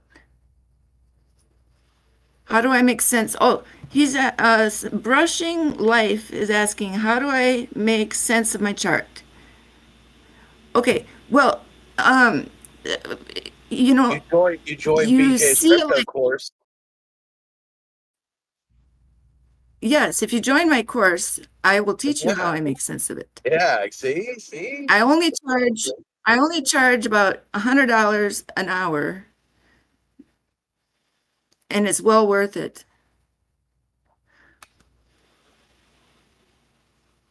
You definitely got the skills on the charts, the charting. I feel bad that YouTube can't see like what you're showing. You know what I mean? Like that's how you got to join the Dbloc Cypher channel. But when you're talking, they're still staring at Dbloc's chart. You know what I mean? Yeah. Well, I'm gonna, if you'll indulge me, maybe I'll let you help me with my own. But I hate to do that because I wanted our family to stay together. And it's not that if I started my YouTube channel, it wouldn't be because I want to compete. That No, isn't the yeah, issue. no, I think Dbloc would understand that. I mean, I just think even if you were live streaming your chart this way, if somebody wanted to pop over and look at what you were talking about, it would make sense. But at the same Yeah, time, because a you'd lot still of be. people have asked me, they say it's easier for them to watch on YouTube than on the Discord. So that's why I thought, well, maybe I should just, start my channel on YouTube. But I think we'll like I said, always be here. I mean, it's yeah, you always have to have. I get what you're saying. I mean, I don't want to speak for Dbloc, but at the same time, it's like he seems to be all about people building and helping and whatever else. And I think this is like the central hub, and you're always going to have those little things where if your chart, even if your chart, like I said, if your audio was here and your chart was live and people wanted to jump over, that'd be cool too. But hey, whenever I'm always down to help. I know.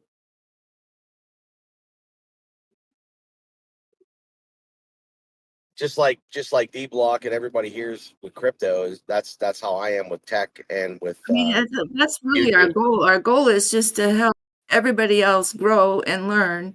And we all have something important and different to share. And, I've learned so much from everybody. And, I have a kind of a different niche. And I focus more on this than I do other things. And other people focus on different areas. Zusi and Dbloc and you and everybody has their own thing. And the whole goal is to have so many eyes on everything so that because I can't keep up with, I used to pay so much attention to the economic part because I used to be an economics teacher. And so I was all about all of the the economic news, and I gave all the updates on everything with the Fed. And I mean, that was what I did a lot in the other channel. I gave all of those updates constantly every day, but I have not done that because I've been focusing on the charting. So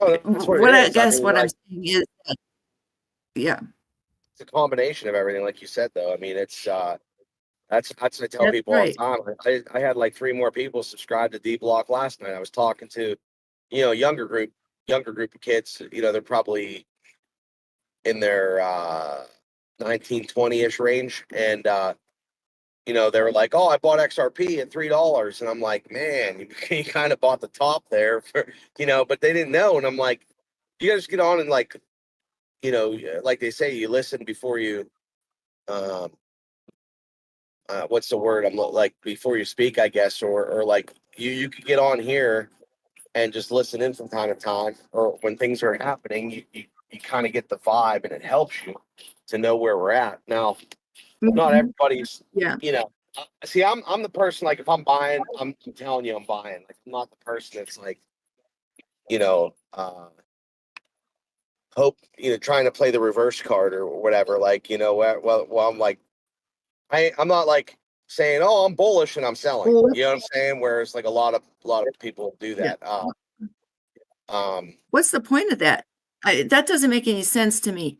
If you have a conviction in something and you're trading, but the thing is that some people might be buying at a different time versus somebody else that isn't because of where they are in the market. I might be trading for a whole different reason than you are at a certain level. I mean, I might have a bag from 3 years ago, and the reason I'm selling is because I might want to reposition. So it really doesn't. Yeah, you're not seeing the whole picture. That's It what does I'm saying. It's like, I might be selling exactly. it. You're not seeing the Yeah. whole picture. Yeah. Yep. No, so I mean that's where it's like, but I do see a lot of that happen, obviously in this crypto space where it's pump and dumps, everything else. People are like, oh, it's gonna be the next big thing, and they just try to get you to buy. Like I really want people to do well. So it's like when I see these kids that are like, man, they started hearing the hype. And he's like, oh, I bought in January. I'm like, where'd you buy at? He's like, $3. And I'm like, yeah. So I was like, really, you could be buying right now. The other day when it hit 199, you could buy a little bit more. Not that he has a ton of money into it, but that just kind of gives you the pulse that like, okay, these kids are now getting into it.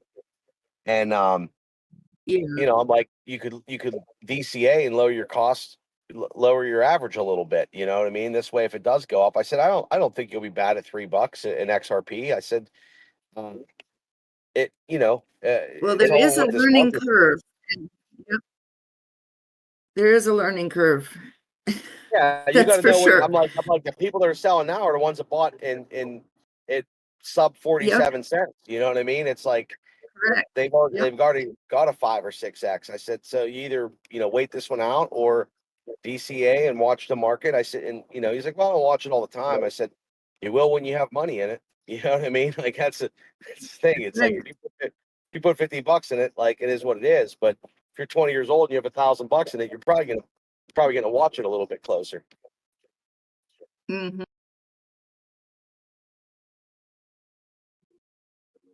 Yeah, we had a good chat, but I told them all to subscribe, so they might even be listening now. Who knows? But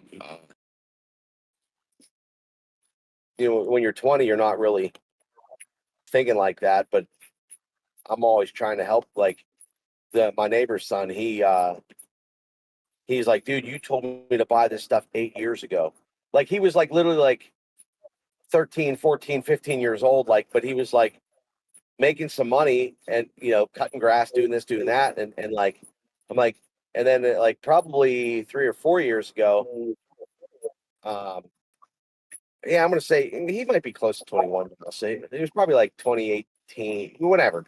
I know in 2022, I told him to buy 2 years ago because he turned 18 or something like that, and I was like, dude, you're making money, you're doing all this work. I was like, you have $1,000 or whatever, and instead of buying all this junk, car parts and whatever, lift kits and this and that for your truck, I was like, you should put like $1,000 in the market. And like he probably would have had 10 grand, at least by now. And if not more off of that. And it's like, now he's buying and I'm like, now's not the time to buy. Well, I mean, not saying it's not the time to buy. I mean, there's definitely room, but like compared to 2022, Right. 2022, 23, it's kind of like, well, we're, are you buying XRP at $3 or 250 or were you trying to buy at 47 cents? So, or 30 cents probably at that time. Who knows?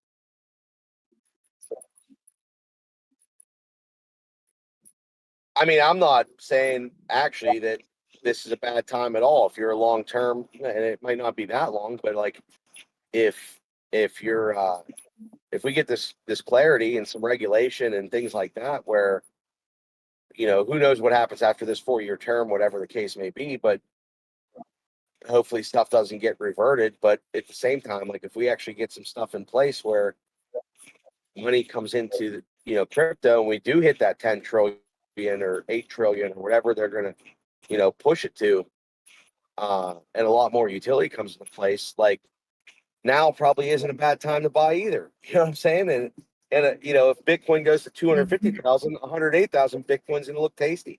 You know what I mean? It's like, Yeah, it's all relative, isn't it?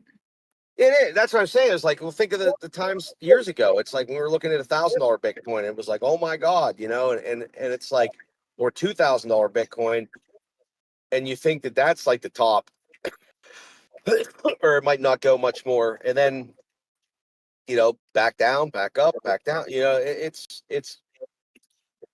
time. You know what I mean? Like 10 almost 10 years in this space has been like crazy. So what's the next 10 years bring? And especially if you're 20 years old, you know, put $1,000 in, close your eyes and wake up when you're 30. You know what I mean? Yep.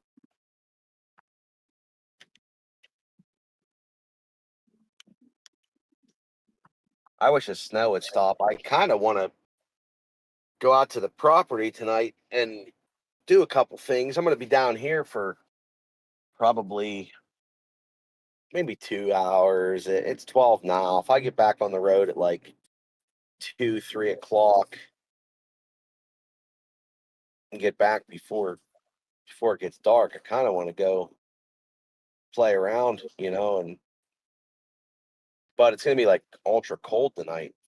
So told my wife and kid, I was like, we should get to the camper and throw the propane heater on and just camp out tonight, but something to do. I'm just so ready for spring. Well, I have some flowers coming up, some irises, and, you know, just the little stems are peeking through the ground. So that's an early sign. Well, we're definitely getting warmer in the days, but I mean, last year this time we would have been already rolling. I mean, the last couple winters haven't been bad at all. You know, say the last 5 years or whatever. This is like our first actual decent winter in a while. But I mean, it's March 1st already. Like typically we're ahead, but I do see some higher temperatures in the daytime. It's these night times that killing us. Like today, it's 30 degrees out, so it dropped a little bit since I've been driving. It was 36 earlier, so it's 30 right now, and it's going down to like 11 tonight. And then, you know, we're back up into the 30s and 40s again. So it's just these nights that are killing us for like planting and stuff like that. I got some cool projects for the YouTube this year with that kind of stuff. Uh-huh. Yeah, I might be out there on Monday, either Monday or Tuesday, probably Monday though. Dude, we thought about go there tonight, my guy, to get all you can eat crab legs again. We thought about it. Yeah, and with the snow, you know, it's going to be nice with the snow. That's why I'm thinking going on Monday. $50, dude, $55, I think it is, or something. It's like a seafood buffet, all you can eat snow crab legs and stuff like that. Like, it's cool. I mean, Mondays are always just crazy for me. That's what, you know, but I'm not far away, dude. If you come out, I should probably see what the schedule is. And yeah, actually might hang around Pittsburgh for a little bit. I might go there and then go to Pittsburgh.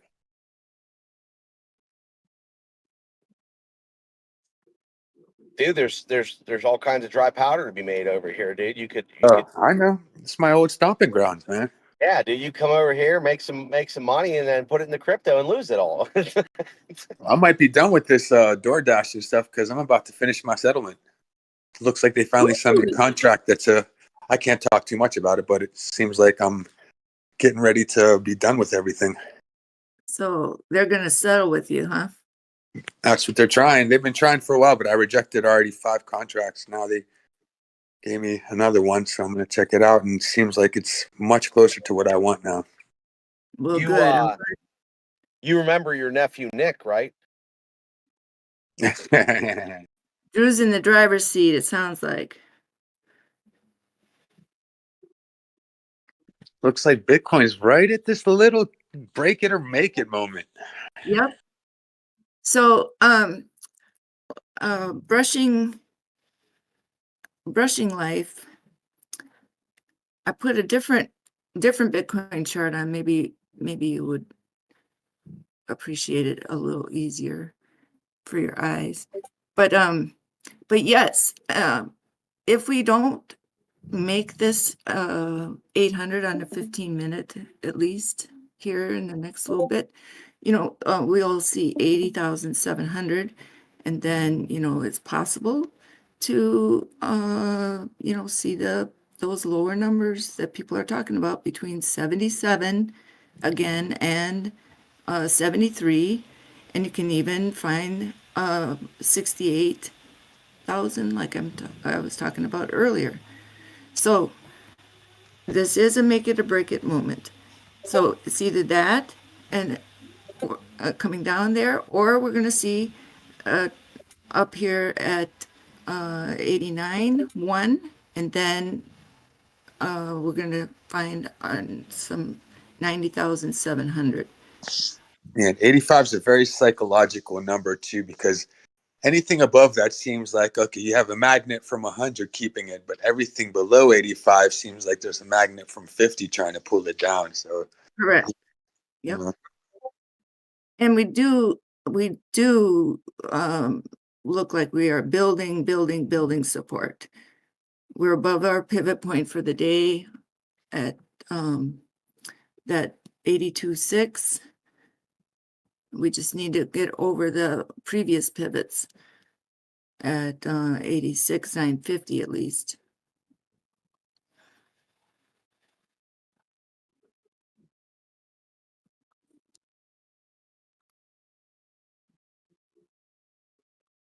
Yeah, if Bitcoin holds over 85 for a little bit, and we see, I mean, of course, if it goes up to 80, between 85 and 86, I'll probably jump back in my positions. But I want to see a few nice bounces on at least the 5 or 15 minute on top of 85K.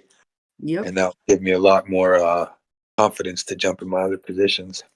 Yep. Yeah, 85 200 is very crucial. Near term. And then 87, 87.8 and 88.2 would be the next.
And the boys are definitely trying to push it right now.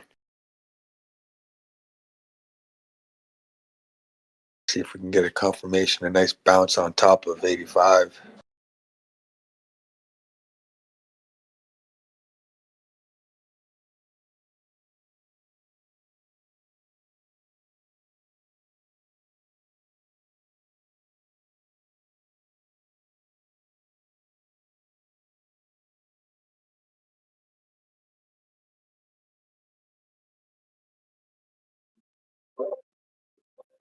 So I want to give a shout out to Leighton. I haven't talked to you for a while. I hope you're well. Hey, come grab the mic, Leighton. What is he? Is he on YouTube right now? I know, Drew. Tonight, what are you doing tonight? Because we might have to fire people up tonight. I feel like they need some of our positive reinforcement. Well, it depends, man. It depends if I get in this position or not. Because right now, I'm on the sidelines, so I'm deciding. I have my finger on the trigger, though. I might just jump in right now if we get a nice little bounce here on this, on top of 85. waiting for a confirmation bounce on that previous little resistance. But yeah, man, if I'm in position, you know I'm down to get rowdy. I know, dude. It always gets wild, dude. Yep. Wild and out. Wild and out.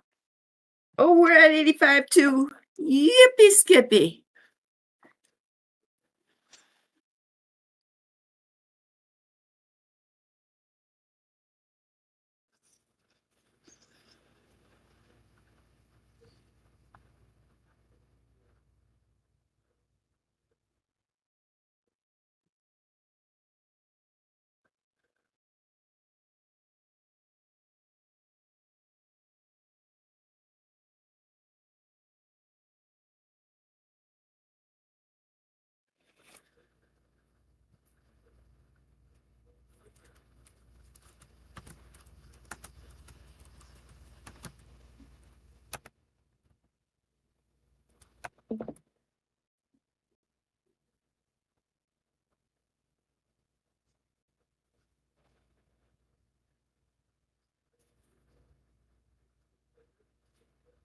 So that was the 12 o'clock candle right now. They gave a little bit of oomph. So that's the 4 hour, 6 hour, 12 hour.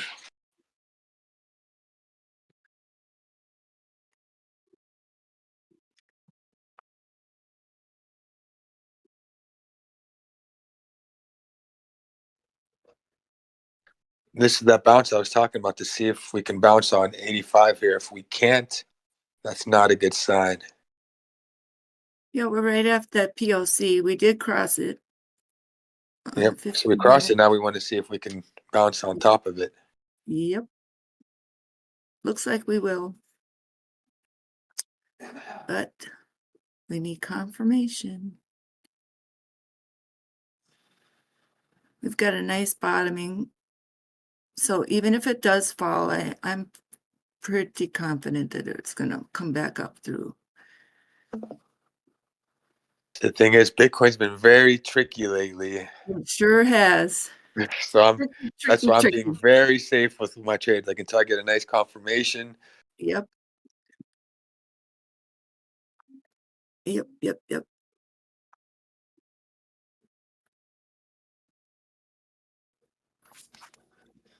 Bitcoin is a beast. You have to respect the beast. And it has like momentum, like a train, like it moves sometimes slow, but if it wants to, it just whiplashes and just, you know, takes everyone out when it wants to, even though it has so much, market cap. It's crazy that it's able to do that. Yep. There's a battle between the bulls and the bears at important flexion points. Because I think things are so liquid that everyone's like, okay, if there's something that has market cap, it means it's safer. But I don't think that's technically true anymore, especially how liquid things are. Because, once the cascade starts and the dominoes start to fall, there's that panic selling and stop losses trigger one after another. And there's scenarios where you could see either, Bitcoin shoot right back up to 140K and make a new all-time high, or go straight down to 60K. And it's like in a matter of a few hours. It's wild.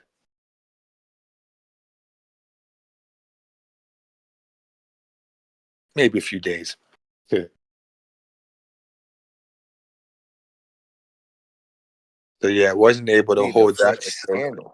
So I just let my finger go off of the trigger right now because it was not able to hold 85.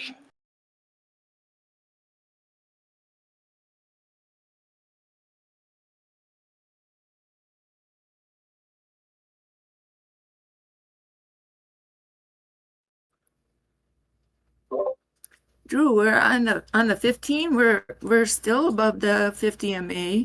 Yeah, we still got the MA, but I'm just thinking 85 is very psychological. I'm looking at a naked chart right now and just have a few lines put up. And this 85, I think, is pretty key right now. Straight 85 on the dot.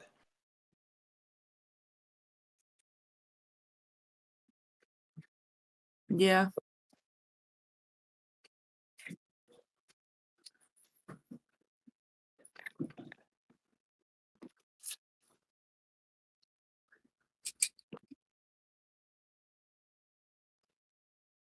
Oh, this, yeah, I see. I'm on, I got to change my chart back again because I'm not on the Binance one right now. Let's see. Yeah, I'm on Binance Yeah, USDT. I changed it to this other one that we made together. I'm going to go back to my other chart.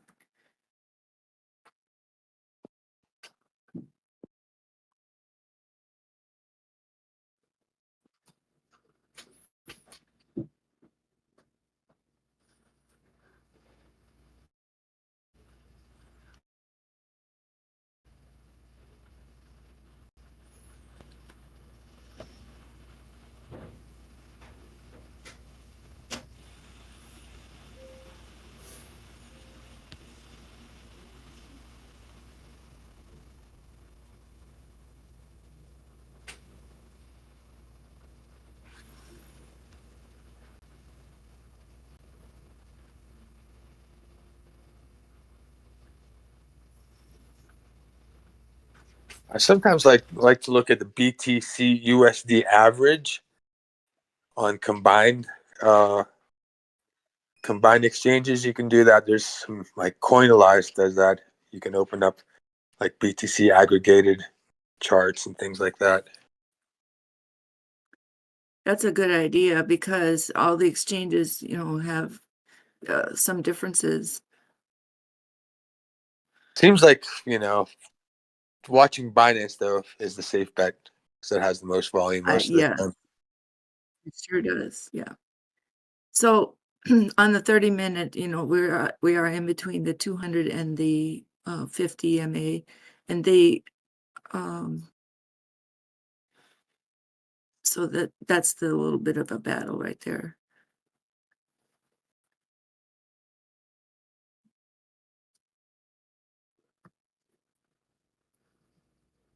And then of course you have that pressure from the 200 EMA coming down from the top. So if we can close above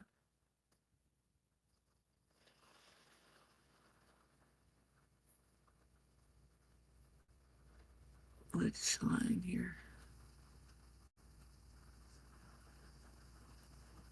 Yeah, I think we're going to be okay. 85, at least 85, 25, and 37 will be all right. Be better to have 185, 117. And then of course 85, 211 would put us over the 30-minute 200 MA.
Okay, there was some news that just crossed the wire from CoinDesk. It said that the outflows were just finally stopped, or what?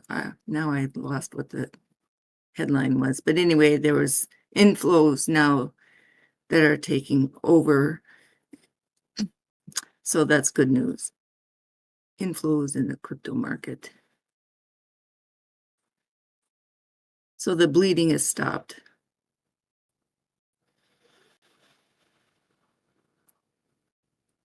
I think that headline will probably come up again. Let me see if I can get it.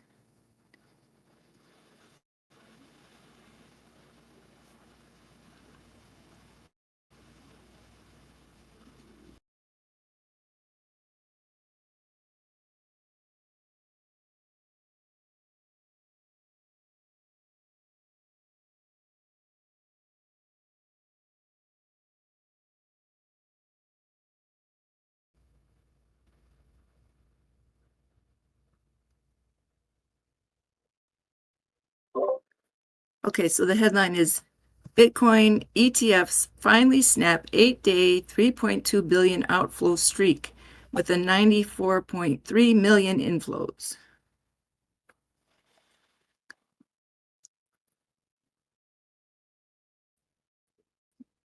BlackRock's iShares Bitcoin Trust, the largest spot Bitcoin ETF by assets under management, was one of the outliers that saw 244.6 million in outflows on Friday. Meanwhile, other large ETFs, including Fidelity's FBTC, brought in 176 million from investors, while the ARK 21 shares Bitcoin ETF saw the largest inflows, bringing in 193.7 million, according to Farside Investors data. Then there's a chart you can look at. I'll put this article in the news or in the general. I'll copy it here and then I'll put it in the, if you want to read it.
Okay, so I'll take a minute and go.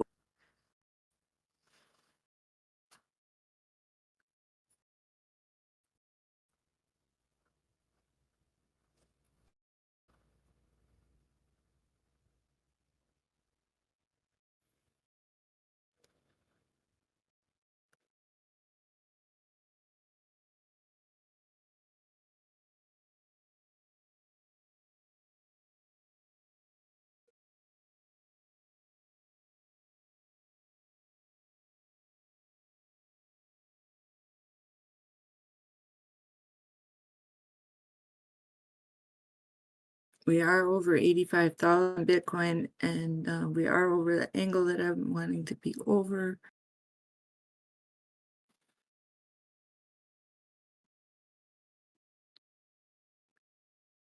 Let me just check on that MA.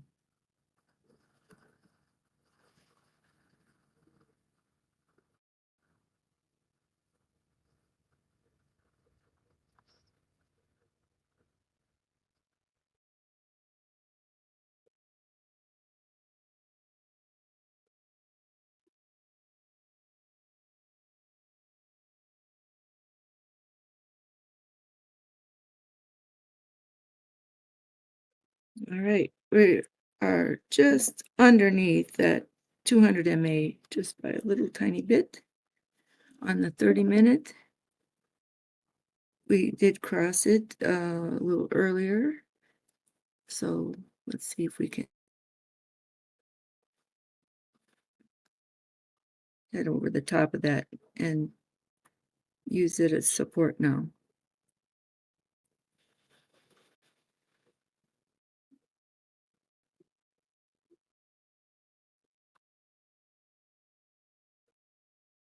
So again, that would mean that we would be above 85,200.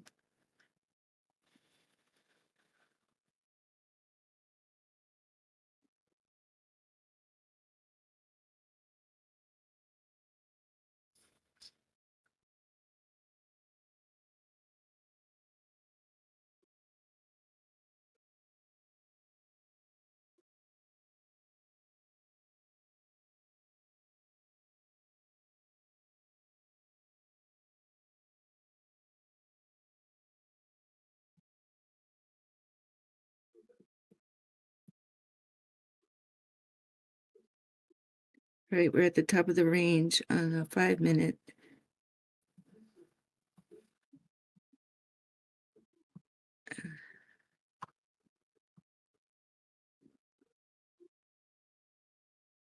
So to break out above, we need 85,353 or better on 5-minute.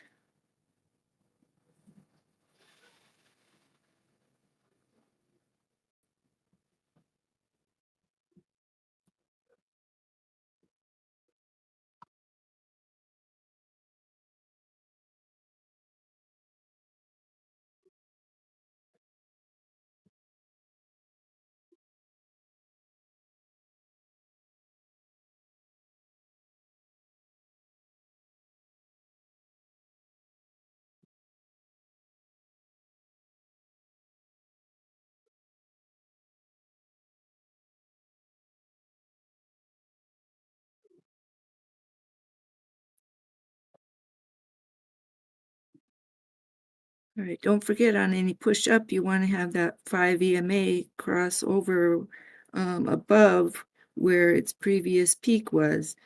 So you want, not only do you want the price above previous highs, but you want the EMAs to follow. That way you can confirm that you got actual, movement up and not just a flashbang.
All right, I think we should get at least 386 off of this.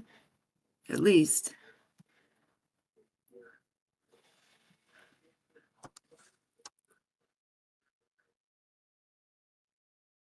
I mean 486. Sorry.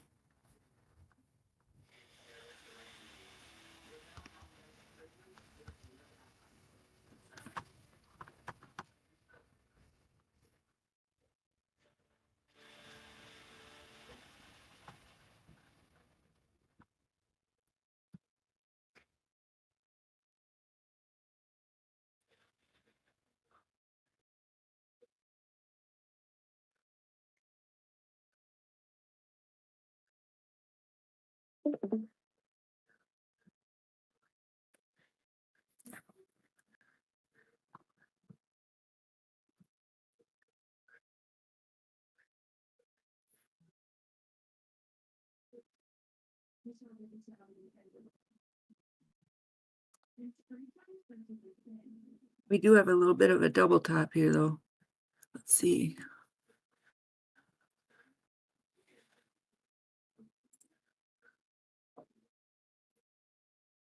So maybe 386 was the number.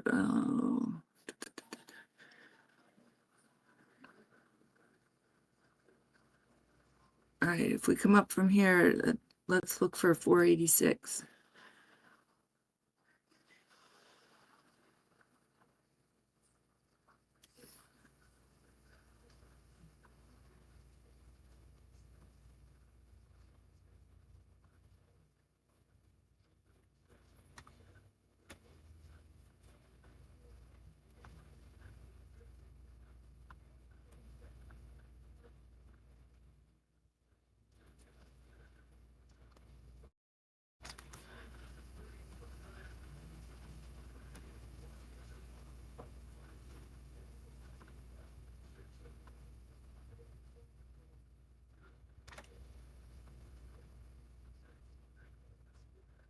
I do want it to hold above this 85.2 number.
Morning, how we looking today?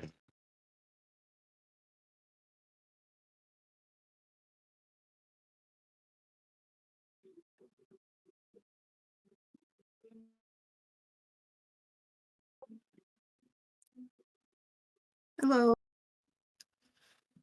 So I am not giving much more time for us to be over 86.2, or excuse me, 80, what am I saying?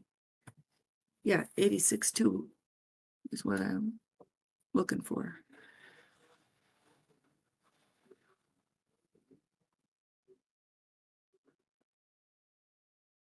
Nice.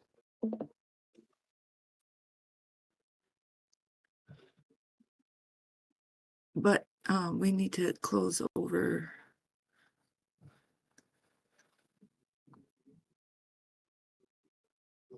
Is that 85.3 maybe? Yeah, we need 85.6 here shortly.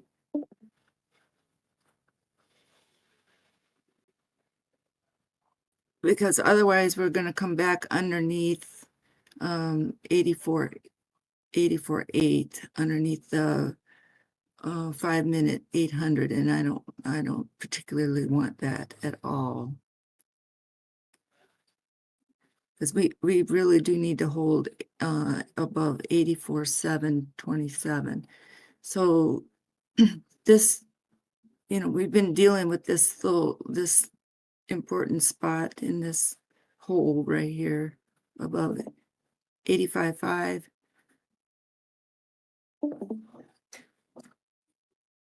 Or we want 85.5 and above. And so right here, we're not yet, we don't have it yet.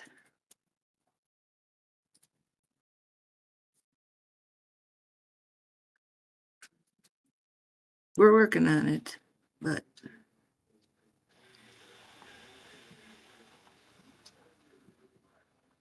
Okay, so see this red line here? Yeah. All right, see this angle is important, because if we don't cross it, then we're in danger of coming down through these fibs here, right? And that puts us back underneath 84.4 right there, because we would follow this down Right.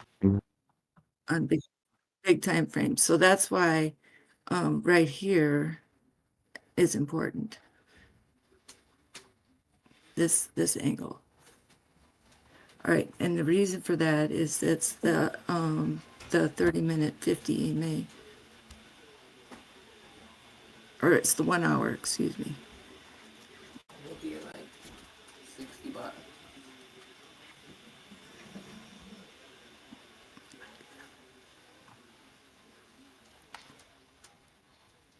Let's see.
Okay, so what this means is we're at the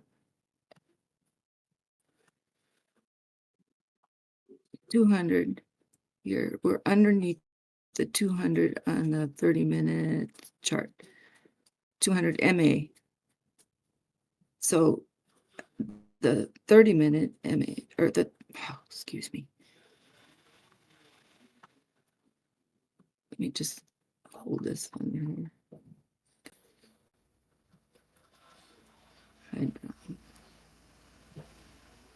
Right, here it is. Okay.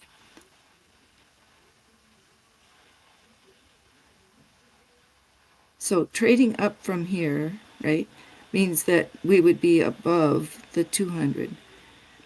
If we fall in between, right, we could fall right to here, which is A4779, which is fine, nothing wrong with that. However, if, breaking underneath that means coming to the 50 EMA, which is at 84.5. The daily open is 84,369. So that means that the 200 MA would then put pressure again, and then possibly close over the top of the 50 MA and the 50 EMA, causing a death cross, right? So therefore, we would, face more downward pressure from the 30-minute onto the 1 hour. And that's the 1 hour that we're trying to make sure we correct, or, that we stay above its 50 right here. So the 50 on the 1 hour is like this middle. We're trying to go from the middle to the upper section on the 1 hour. So therefore, if this 200 does not hold on the 30-minute, right, and we at least get from there to the midsection, we're going to face a downtrend below, and then maybe come to the 83 and 82 area between today and tomorrow. So it's imperative that we come up from the middle on the 30-minute and go towards its top versus come down from the middle to its lower. So that's why we're in a awkward and important spot, because we want to go from the middle to the top, from the 30-minute down, and go from the lower to the middle on the 1 hour, if that makes sense. Okay, so we want to hold the lower end and secure the middle on the 1 hour time frame. Yeah, I gotcha. Okay, good.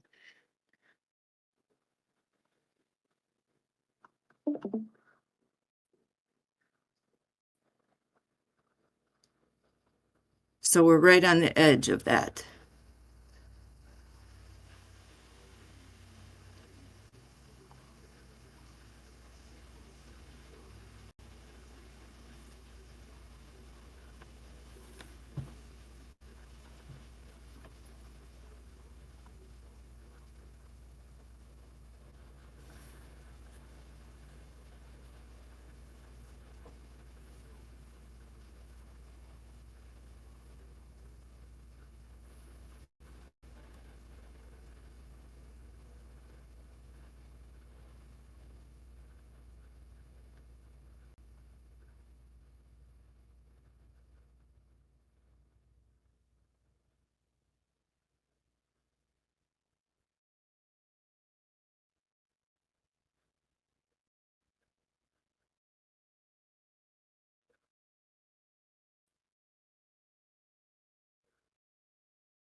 So since our pivot is down at 82.6, the chance of us moving up from here are greater than coming down. But we do have pressure up here because this is a 200 MA on the 1 hour coming down here. So this is a battle, my goodness.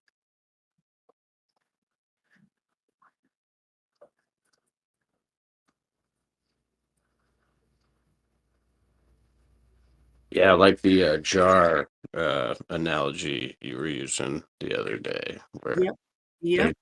they're all the selling pressure is going clockwise, and they're trying to close it. And where you've got to open the Yep. jar from Yep. below. It's a whole. From here. Yes, you're exactly right. And your thumb would be here, right? On the 1 hour time frame, your thumb would be here, and your pinky would be up here. Your pointer finger would be here, and your pinky here, right? And you want to twist your jar open. So your pinky is not coming from way down here. Your pinky is at this spot. So your wrist doesn't have a deep turn. Your wrist only has the turn from this point. You follow me? So your leverage, well, actually, you could put your leverage, your thumb could go from this point and instead of here, but you have most of your leverage from here.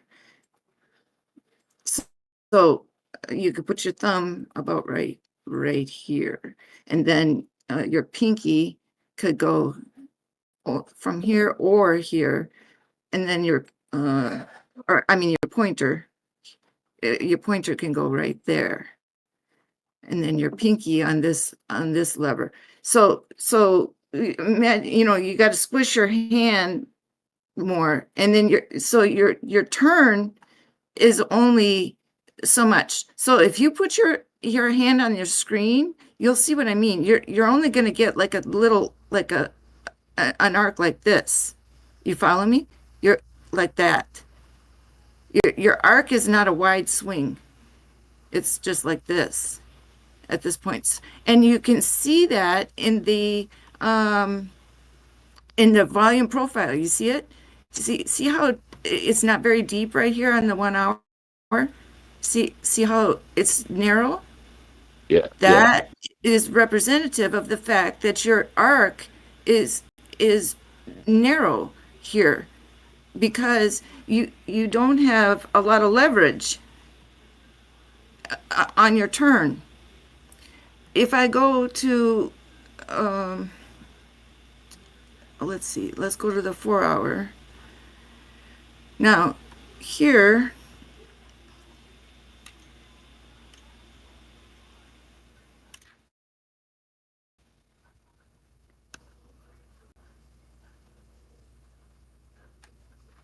if I put my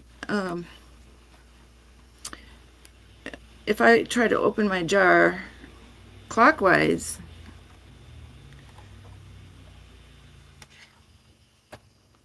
by putting my thumb down here, my pointer here, and try to open this way, I have a wide swing, don't I? I put my pinky over here and try to open my jar clockwise. I got a wide swing coming back, which means I have a lot more leverage making that curve down. It's a wider swing, right? My circle comes way out and around. Now, coming counterclockwise, it's inward. Counterclockwise, it's like this. Follow my mouse up and around. So the likelihood of us circling up right here is greater than the wide circle out, right? At the moment. So my circles go up like this, and then they widen out up here over the top. And see, look up here, look at this. This is a curve that's going this way. on the 4 hour. Isn't this the 4 hour? Yeah, once those start Yeah, to this come is the 4 perfect. hour. So you can see that the curve is going clockwise here on shortwise. It's not going counterclockwise. It's going clockwise. The turn is starting, and this is your leveling right here, this 800. This is a leveling factor. So this is your middle. So when we cross this line here and look at, here's your 50 MA, it's underneath that 800, but this is like a turning point right here, and you can see that if you think of this as a hinge right here, you can see that if you bend that over and you get a circle in here, that this is the hinge. And then likewise, up here is even a bigger hinge. This, if you say, take this up and hinge like That 800, that's right at about 90,802.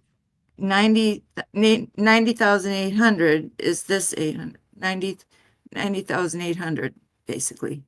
Gotcha. And then this midpoint, or this midline here, 91,688, and then this 200 EMA is at 94,7, and this 200 MA is 96,337, and the hump of the 200 MA on the 4 hour is at 100,500 basically. Okay, right there. So if I take a straight line, cutting across there, that 100,006, I may not be exact. I would have to put my straight line there, but 100,690-ish, I think. Yeah, at the highest point, I think it's, well, maybe 100,700. I guess 775. All right. So then, and then if you come up here at the curve of the 50 MA, I think let me get that, where they crossed, or right here. See, that's not the highest dip of the 50 MA, but it's you see where that hump is. That's 103.7, and then up over here, this one where price went down through that is 104.621, and then here 104.8. So that's why that price action at 105.466, that's important. 105.66, because that is where price fell under that 50 MA on the 4 hour. So, and then if you come back to the rise, see price rise and came up through the top, right? And then if you follow that arc up, see when you do that, your potential, this is your potential, right, in the future. So when you do ballistics, you look at your potential fall, right? So you get a rise and a fall. That's how you do ballistics, right? Anybody that shoots a gun or does a cannon or whatever, this is how you know. And look where that goes.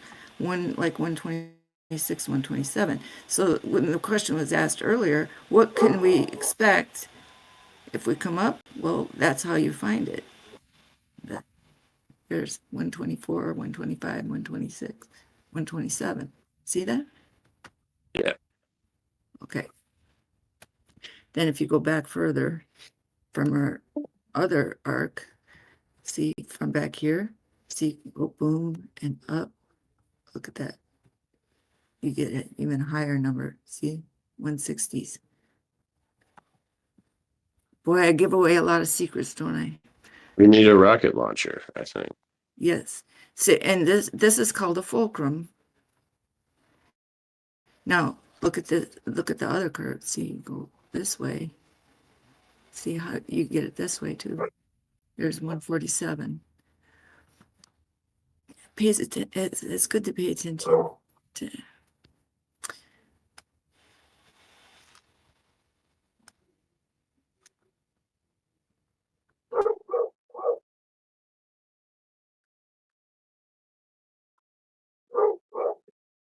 Yeah, it looks like we're pushing for that 85.3 again.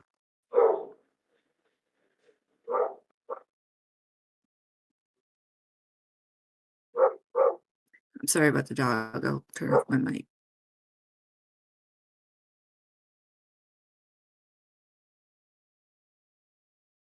He's speaking. He wants to get in on the action.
Okay, check this out.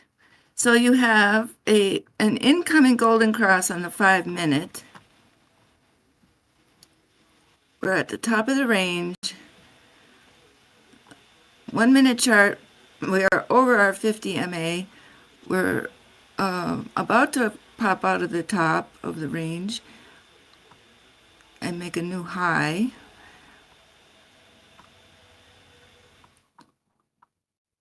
On the 15 minute, we're also above our 50 MA. We're above all the other EMAs. We've got the 200 in support. We're above our 50 MA, like, you know, so we're above that. We're above our 5 EMA now.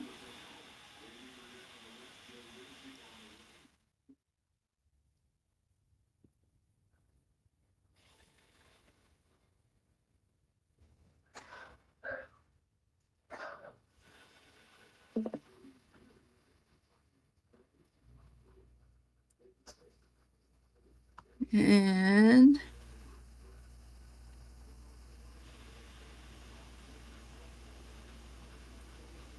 we're at the top of the volume profile.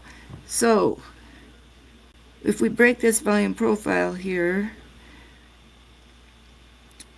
85,302,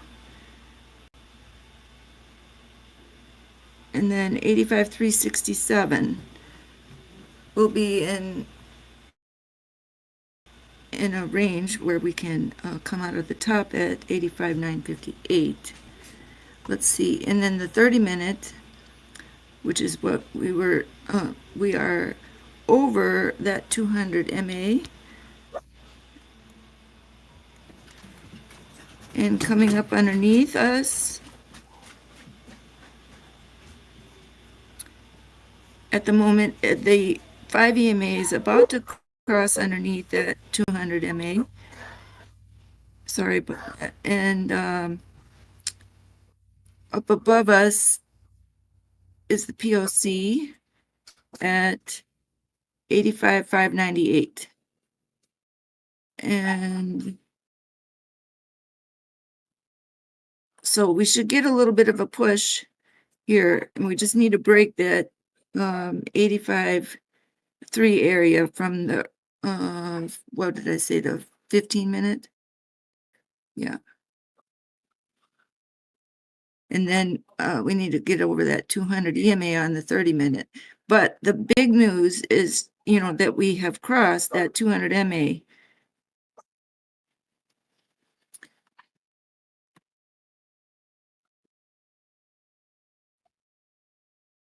And look at that nice bottom V on the 1 hour of the 5. See that shape on that 5 EMA down here? Look at that nice pattern. Oh yeah. Okay. So what we want to avoid then would be for the 1 hour to, we don't want the 1 hour to collapse. We want the 1 hour to get past that, 85,305, break out of its range here.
So did you notice that we did break over that range here on the 1 hour? I also want to point out something. You see here how, we talk about a nice bottoming.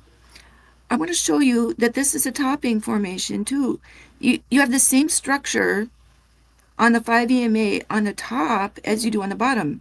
So when you recognize the fact that this looks the same here on the top as it does on the bottom, you can see when you should be getting out of a trade. You see that? It's like a crowning. Do you see how that 5 EMA looks there? Yeah. Okay, it looks the same on the bottom when you have a nice bottoming structure. See how the price went way up and it comes to a point, and then the 5 EMA follows, like this, comes to a point and looks like a crown. It looks different than this or this. This is different. Okay, this. And if you flip the chart, people always talk about that, but it's true. This is a topping structure. And then it's the same way on the bottom. If you get that nice V, down here,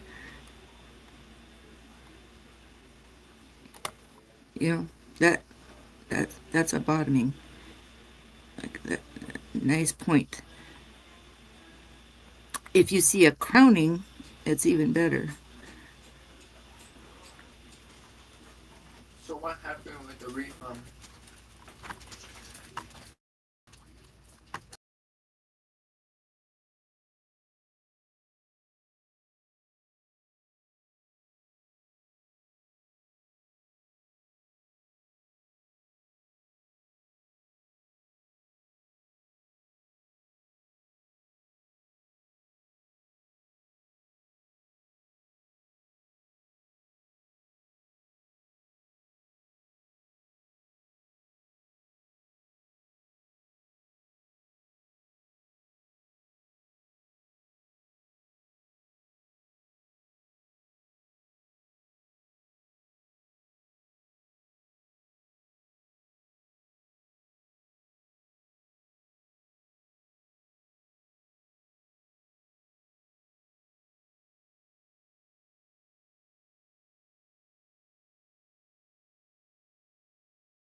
I'm all in. Let's go.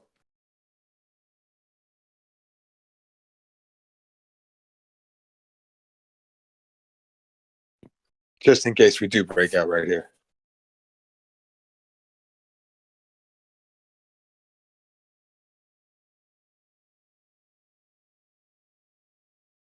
And if not, I'm all out right back here at 852.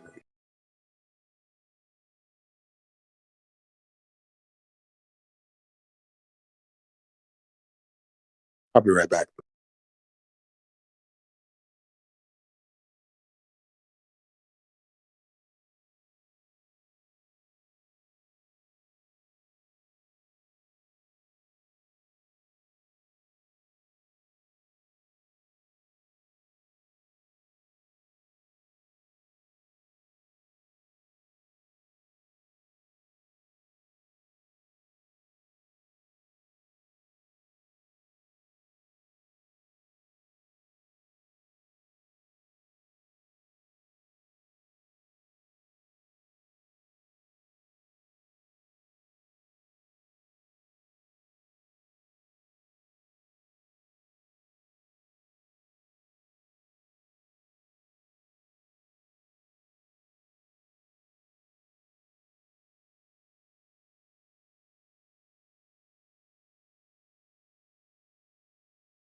Big buys coming in. Big buys coming in. Let's go. Rockets, rockets, rockets.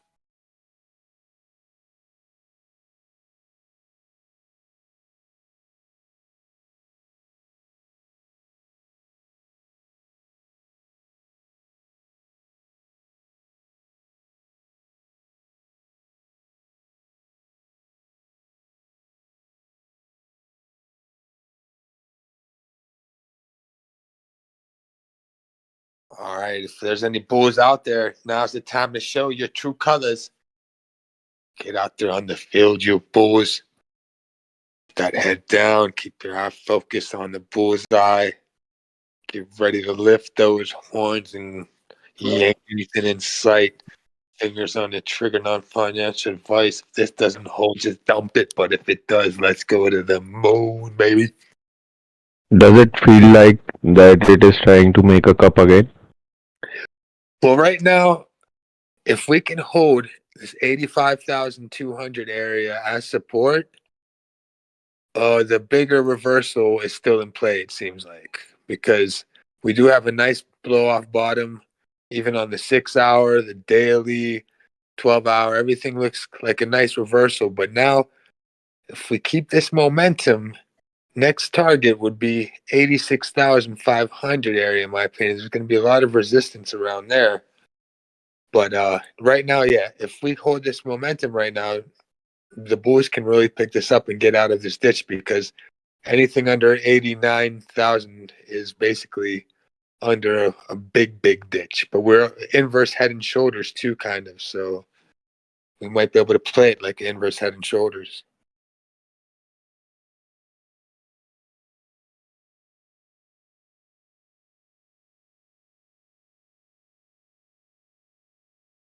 But yeah, here I think is a very important moment.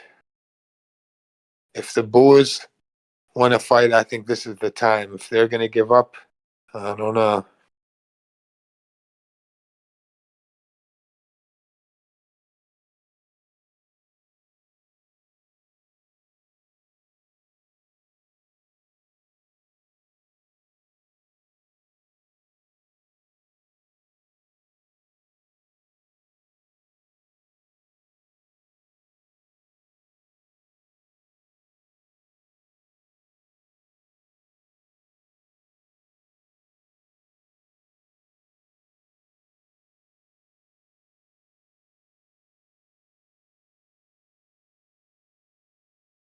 It also looks like a flag, I guess. Inverted flag, maybe. What time frame? 15 minutes.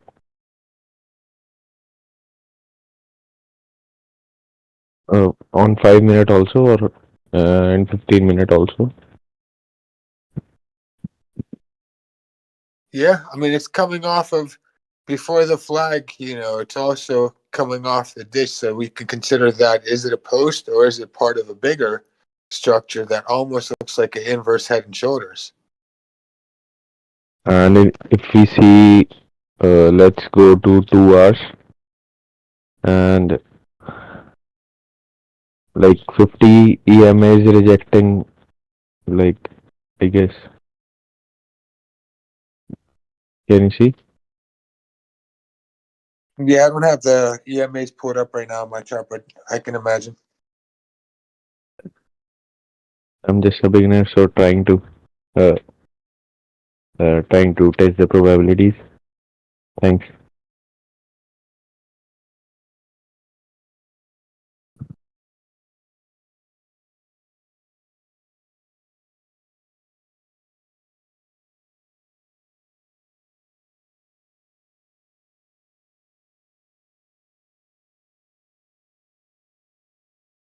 Yeah, I think this 85,000 is a big psychological level that no matter what the technical analysis tells us, just a psychological number of 85K, I think, is a strong area, because anything that's above 85K makes us feel a little safer that we're getting pulled up towards 100, and it's more of a close to 100 range. But anything below 85K, we're already thinking that maybe, the 70s and 60s are in play. So I think 85 is pretty important to hold this area. And if we do hold it, I think the momentum can continue and make this larger macro reversal off of this dump. But it's tough. It's not going to be easy, that's for sure. That's why if we go back under this, around this 85, I might just reconsider and scalp my position and sell it.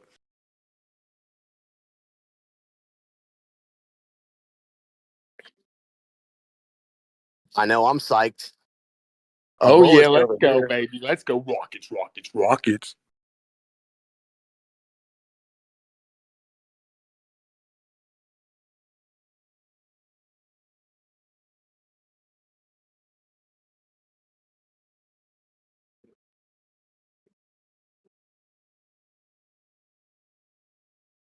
So this is a nice bounce to confirm if we can hold the support. It's going to be tough, but I think it's possible.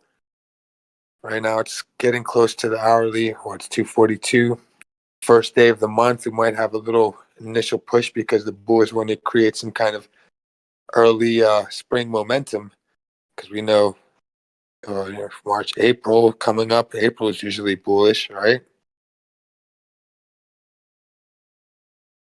They said that about February, and we just printed the worst February.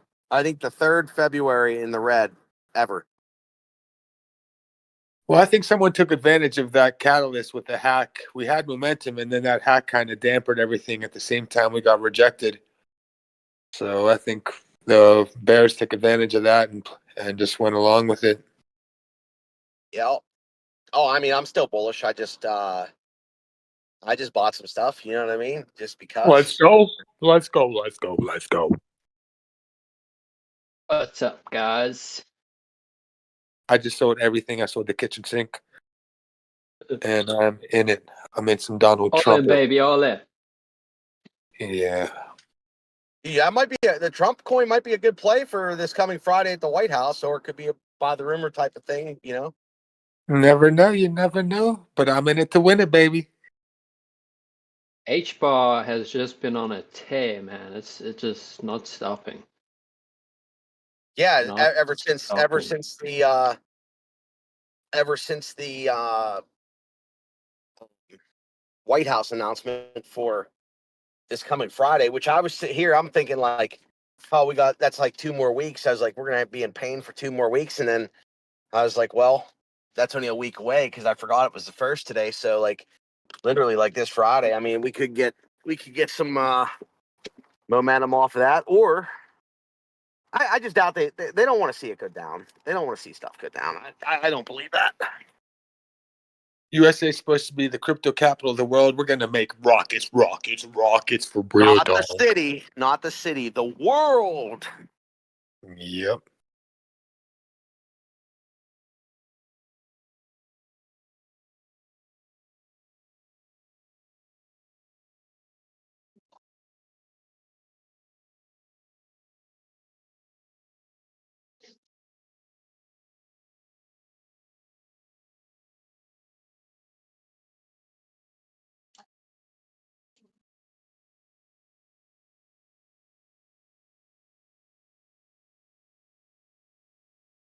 Yeah, my Trump bag's bigger than Barron's Trump.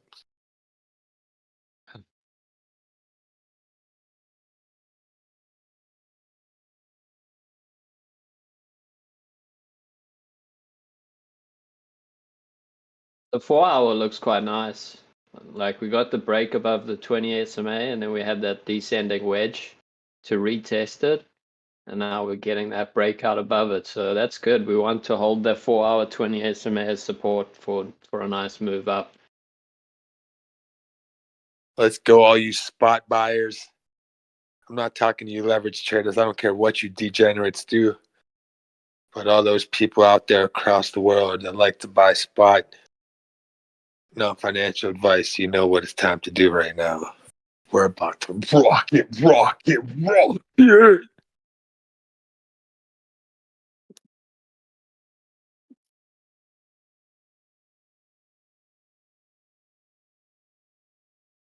I just got a Red Bull. Never had a Red Bull before. I'm gonna have a Red Bull. I think I like Red Bull. Give me that wings. Get a green bull. Got a yellow bowl, dude. The yellow ones are the best, bro.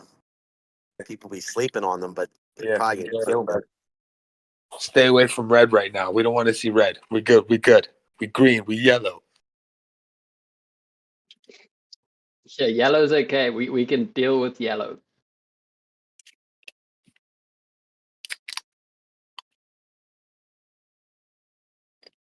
Got a hour and a half drive back. Now, I think I'm gonna stop at my property. I don't know what I want to do. It's a Saturday. Feel like I should be knocking stuff out, but the weather's just crap right now. It's snowing. You got to come down to the south. We got sun. Beautiful. Yeah, it's gonna be. The sun tried to peek out for like all of about 5 minutes, but if you know Pittsburgh area, like the mountains up here, it changes like every 10 yeah, minutes. you can drive literally off of the one mountain, start going east, and as soon as you get to about, I don't know, halfway across the turnpike, it's like a whole different world. Like it'll be 60 degrees over there and 40 degrees over here, and it's like Pittsburgh has this. We always have like cloudy, overcast, gray skies. Now in the summer, I think we get like 150 days of sunshine a year, which ain't a lot, but it tried to peek out through the snow clouds, and now we're back to a little bit of snowing, but ain't no big thing. Easy drive. Ain't no biggie. Big buys coming in. Big buys coming in. Big buy. Come on, Elon. I mean, everybody is fearful, but we're still sitting at an 85K Bitcoin. I mean, what? I mean, we're gonna get to like 150,000 Bitcoin, and people are gonna be like, it's gonna go to like 105, and people are gonna be like, oh my god, it's crashing. It's crashed to 108,000. Oh man. We're going to Yeah, zero. the only thing we got to look out for is black swan events. Just maybe not necessarily to panic sell black swan event, but to be able to take advantage of a black swan event and have dry powder ready to go. Dude, that's the key is always having, like, I was trying, I told you this week, I'm like, I gotta like reallocate some things because I feel like the risk reward is in check, where it's like I already pulled profits, I already put some stuff back in, I still have some that I can put back in, but I'm also trying to accumulate on the side, like in case I have to go real big and really take a nice little, you know, a nice little buy order in, you know. I don't know. I mean, I'm just Watching. yeah. I'm just Watching and waiting. as the charts are just ranging, I'm just kind of ranging myself. But I mean, I don't know. I mean, there was a lot of fear. I mean, what's weird is like we hit that fear and greed index of like 10 or whatever, where like I mean, that's kind of like it kind of like reset everything, and to reset everything in a way at 85K or 75K Bitcoin to me is like a good thing. But I might be in a different position because I bought a lot earlier than a lot of people. So I get it if you bought at 108 and you're like, what is going on? I do get that too, but I don't know. I think there's just too much potential in crypto long term that I don't know if any of us that are buying right now, if you sat and waited, you know, you might get down a cycle and or two or whatever, but in years from now, like where will this be? I don't know if I'm on the Michael Saylor level of you know, it's gonna be you know, $1 million Bitcoin in the next 10 years. Maybe not. I don't know, but I mean it's potential's there. I mean, we're sitting what's the market cap today of all crypto? Like 2-3 trillion? The potential is definitely there. You know why? Because hyperinflation of the dollar, not just because how strong Bitcoin is, but if you take the hyperinflation of the dollar in consideration, I think we're accelerating exponentially towards that. Yeah, I mean, like if we're sitting at let's just say we were at 4 trillion, like that's not like a huge market cap when you consider all the different forms of investments that are out there. I mean, like to see 10 trillion in crypto, like it's going to go somewhere, you know what I mean? Yeah. If that hits, like maybe it takes 10 years, maybe it takes 2 years, maybe it happens this year or you know, this say this next 4-year window. But I mean, I'm not looking for like it'd be cool to have like you know, 10 or 100x or whatever else, but even a let's say we sit at 3 today, 369, like a 3x on a portfolio, I'm good with that. Yo, 3x, just give me a 20%er, man.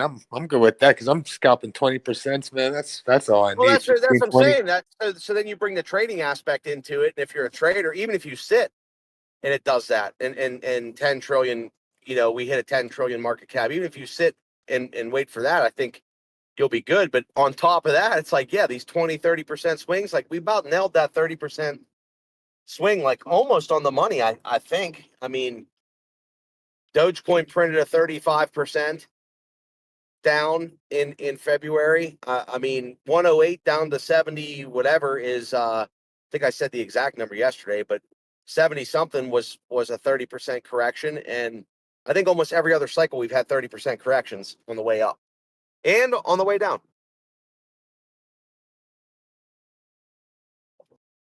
Let's see if Bitcoin can hold this. You know, I'm not a Bitcoin lover, but I'm going to root for Bitcoin here to hold these levels, even though I hope its dominance slowly decreases. But if we hold these levels for Bitcoin, then the market's going to start gaining confidence again because it can show that Bitcoin's trying to do a reversal. Got to just make some higher highs though on this side of the dip, you know.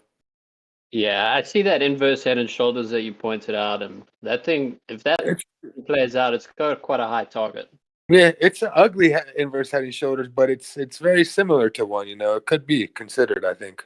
Yeah, I mean the right shoulder is a little smaller compared to the left shoulder. Often, you know, they're equal size, so that's the only anomaly. But it could still happen. They don't have to be perfect. But my question, let's see. Yeah, Drew, my question is, if the dollar's debasing, or we got hyperinflation and we've got debasement of dollars, so purchasing power, prices are increasing and purchasing power is decreasing. What happens if that continues? Like, and you make a lot of money in crypto or Bitcoin or whatever, where do you put your profits into? Because, you know, at some point, maybe you don't want to take profits. That's something everyone has to think about. I mean, me personally, I think property, just like real estate property, not necessarily even housing, land, its own, like, you know, acres of land. That's a pretty safe thing. It's hard for people to steal that from you. Right. I mean, you could even invest in tokenized land, you know, like, because now they're doing the but real world tokenized, the whole thing. Yeah, but the whole tokenized aspect of it, you got to be careful. As long as, you know, everything's authenticated properly and with the right channels, yeah. But yeah, I think there's you know, I think there's so many options if you're a type of person that's like, okay, I'm willing to risk, you know, my security and keep things on my person. You know, if you're one of those people that likes to make sure you're very high on your security, but if not, you know, I think things like land, real estate is, you know, is really good property and land. Yeah, I mean, even if it's decreasing, there's not too many things besides that, unless you find some very good rare antiquities. But those are dangerous too, because you have to protect those, and you might want to put those in the bank anyways. But, you know, it depends. Well, I mean, depending where you're at too. I mean, I did the land thing, so I can attest to that. But if you're leveraged, you know, and you're out on, you know, you have a loan out on your home or, you know, mortgage or this or that, like if you do have debt that you do want to take care of, if all this stuff, you know, if inflation and everything else, like, to not be paying interest, you know what I'm saying, is a good thing. So, yeah, you know, you got to take that into account. Now, if you can earn more money having your cash on hand and be financed out on things and be making more money on that than what you're in, you know what I mean? Then it's a different story. Like right now, I'm like split, because I personally feel like you can, you know, if you're sitting in a 5% interest rate right now with a decent amount of money, you can make more than 5% on your money in several ways. yeah, Maybe it's 5% maybe is good, man. 5% is great. That's golden, I think. Like I'm paying I'm not going to interest pay like off. something. I'm paying like 14. Pay off my current house. I'm at like 2.79 or something interest, and like I'm not paying that off because that's damn near free money. My property, I pulled enough that I could, you know, take care of the property, whatever else, but I'm only at like 5.25%. But that, you know, I did most of that last cycle. So like, Yeah, that's good. you And know, for I'm not people going to to pay do that that, off. they have to make sure they step in with good credit, though. You know, like if you step in a situation so you're not locked in one of those high rates with bad credit, you want to make sure you start fresh with good credit when you lock yourself in. Yeah. So I mean, that could be a way for people to, you know, what do you invest in? It's like, well, invest getting yourself out of the hole or getting out of, you know, high Yeah, interest rates on yeah. things and Number whatever else. one. Like, Yeah, that's usually number one. pay down the rate, pay extra payments towards stuff, whatever the case may be. But Big buy, yeah, big buy's coming in. Big buy's coming in. Let's break this dude, resistance. we're moving up a little bit. I mean, Help me, 85. How many people are here on YouTube right now? We only got 88 people. Smash that like button. We only got 22 likes. You know you want to smashies, get some rockets in the truck. YouTube, you know what happened last time you smashed that like button? That's when we pumped out of this little, and we started creating this little V shape. So just saying, those likes count. Yep, we love YouTube. We love the likes. Let's go.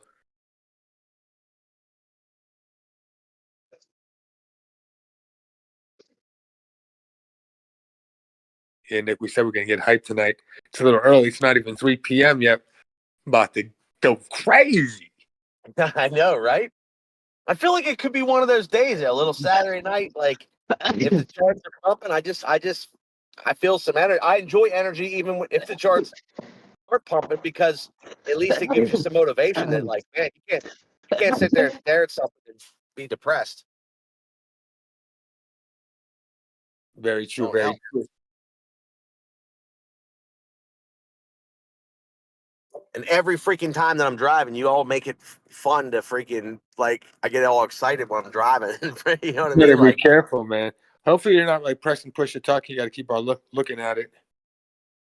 now I just leave it. I just leave it open mic and then try not to make too much noise. But I usually just mute and Your whatever. noise Sometimes cancellation's good. that's cool. Yeah, as long as you got noise cancellation, you don't even really have to use the mute button. I try not to open mic it too much, but so far I've been pretty decent this year. I only fell asleep one time on the stream and was snoring, but it's at 6 a.m. What can you?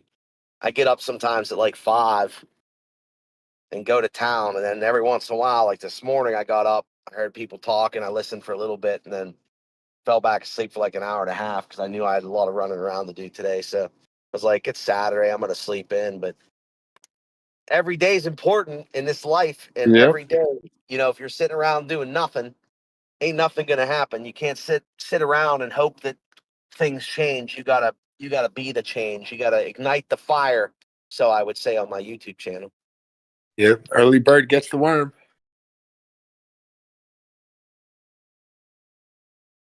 I'll be right back.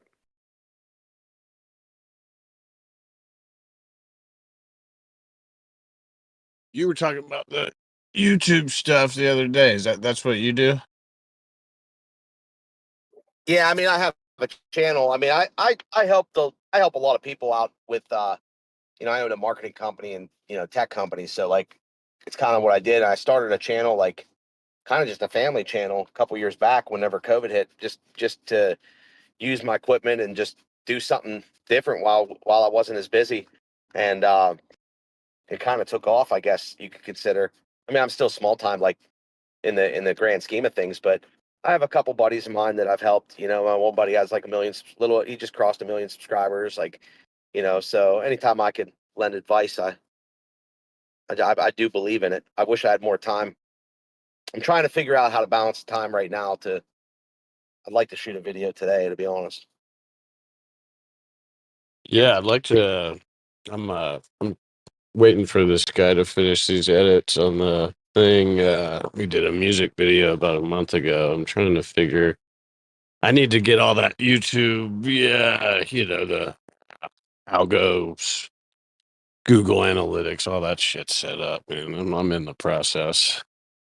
Yeah, website. I mean, I primarily we're a web company. We do a lot of web projects, but web development, stuff like that. But marketing, videos, anything in that realm of growth.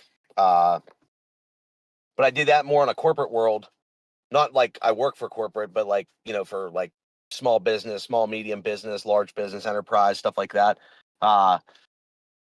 But nowadays, I mean, the power of social is, you could be a guy in a garage and working on your vehicle, and you can make a huge channel that could turn into something, and it's more powerful than TV.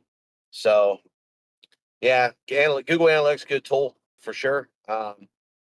Just to study your metrics and know what's going on. And there's a lot of integrations with that. Website, online, store fronts. Yeah, we You know, just we built a website. I'd be interested to see what you thought about it. yeah, just ping me, man. I have my stuff blocked so that I don't get I try to mitigate spam. Yeah, I was So listening to you talk to I don't know his name, but yeah, yes. yeah. If you're part of that conversation, just add me as a friend first, and then message me, and it'll come through. All right, cool. I'm gonna do it. I think my thing on here is 3 guns in my trunk. Why 3? It's Why a not? it's a William Montgomery reference. I don't know if anybody watches Kill Tony.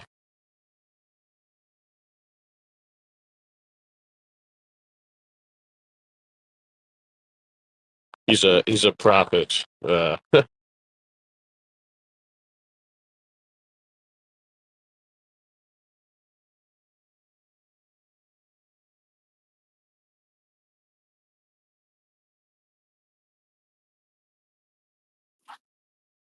Man, I wish he's freaking.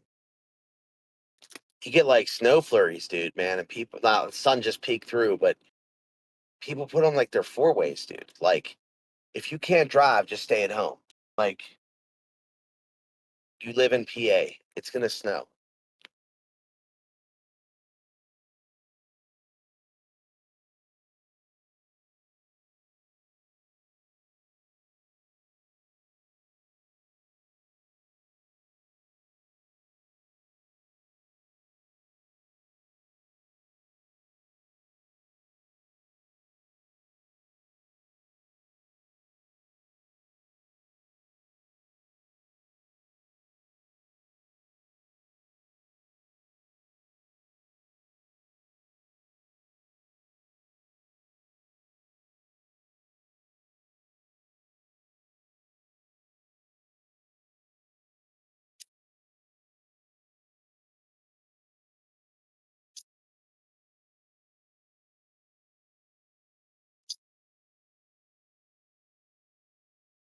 I should have brought my freaking hockey skates today with me because I need to get them made. Oh, I got YouTube playing, but I forgot all about that. Like, I get in a rush and then I forget things.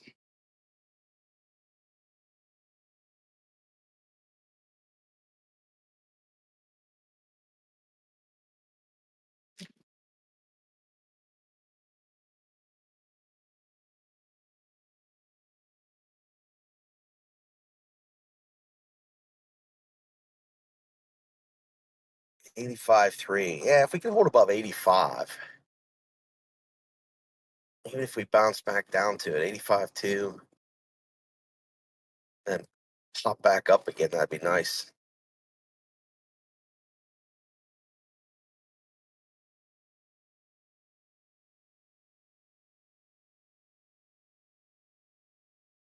I don't know if a lot of the alts are going to recover as quick this time around until Bitcoin makes a significant move up or down, I guess. But the only one that's really doing decent is H bar.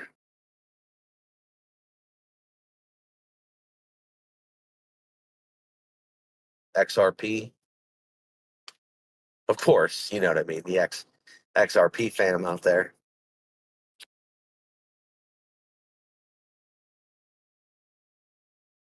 Yeah, that Onyx coin's not too bad. I feel like all the X's kind of run together.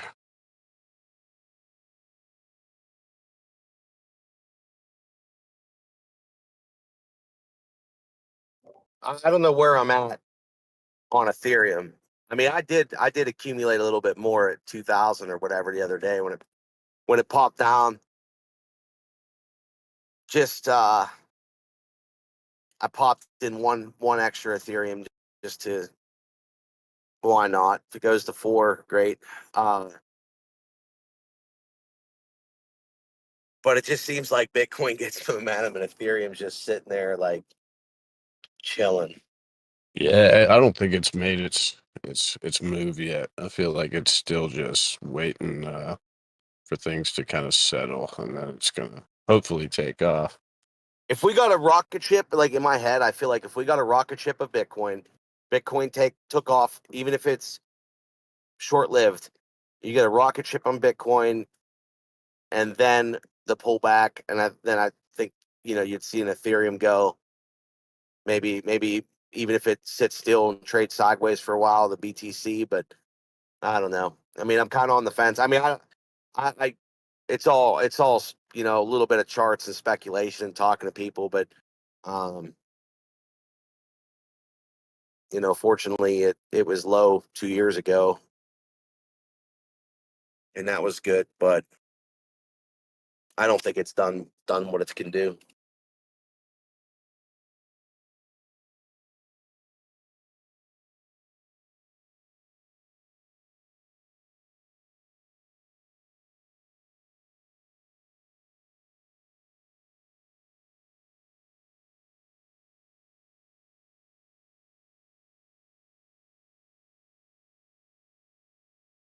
Yeah, the weekends have been anything but traditional in my opinion.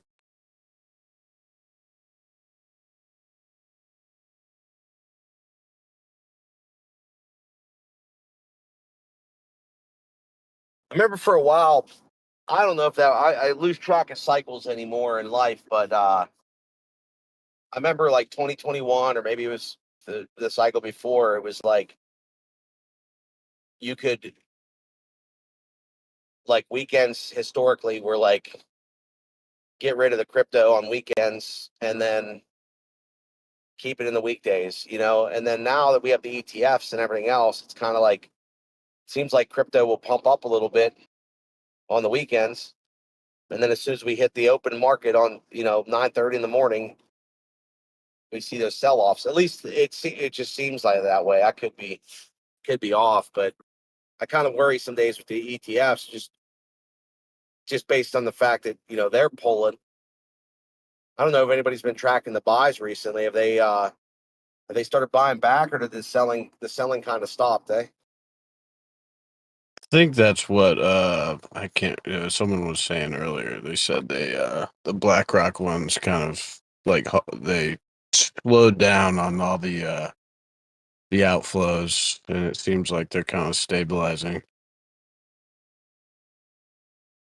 I mean, everybody says like, all BlackRock selling their bags, but like realistically, wouldn't that just be people wanting to sell their bags, and then BlackRock has to sell because the people that are invested in the ETFs?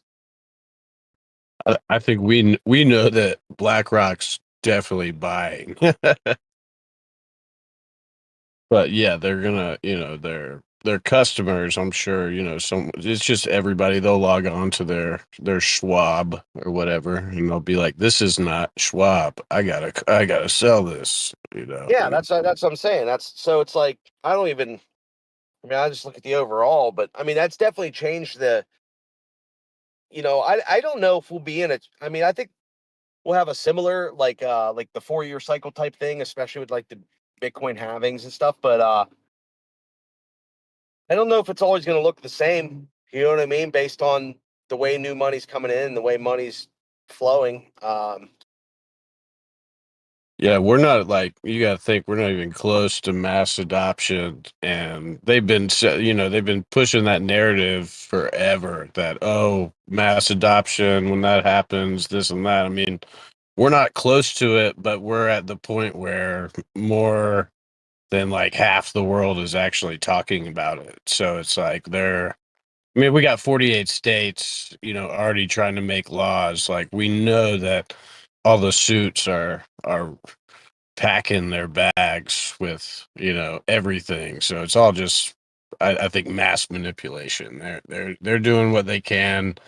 This whole jump down to 79 or whatnot. I mean, it's calculated. It's very much part of the narrative. They're just they're gonna smart money's gonna scare out small money, and then it's just gonna go from there. They're not gonna lose.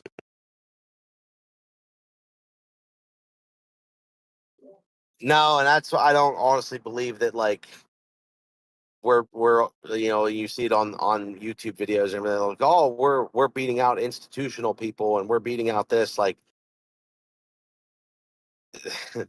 Yeah, we can't beat the suits, you know. You're not gonna beat the, yeah, exactly. Like I just, but you see those videos like that it's like, oh, buy, even like on XRP, it's like, oh, buy XRP, man, we're so early and we're gonna be in before everybody else is in, and it's like, I don't. Yeah, it's like, yeah, right. Bank of Yeah, America is paying for those videos. yeah. If you think you know more what's going on than these people to know what's going on, you're crazy. You know what I mean? Like, Yeah, and they've obviously gotten some crazy, they got engineers, scientists. They've been building these algo bots and shit. I mean, they're gonna be like, those are just. that's what I'm saying. Like the average person with a couple $1,000 or I don't even care if you say $100,000 or 10,000 or whatever. Like the average person ain't beating somebody that's living and breathing in this and has hundreds of millions of dollars in it. Like there's people watching this and building this stuff 24/7. So I find it hard to believe that a YouTuber figured this out before, or whatever the case may be, than the big suits. You know what I mean? No. No, I mean you're on the head, man. That's like everyone wants to think, we're gonna beat the man, but at the end of the day, we're all just in the casino, dude. We're playing the odds and we're trying to pick the right machine. Yep. It's what it seems. Yeah, it's wild.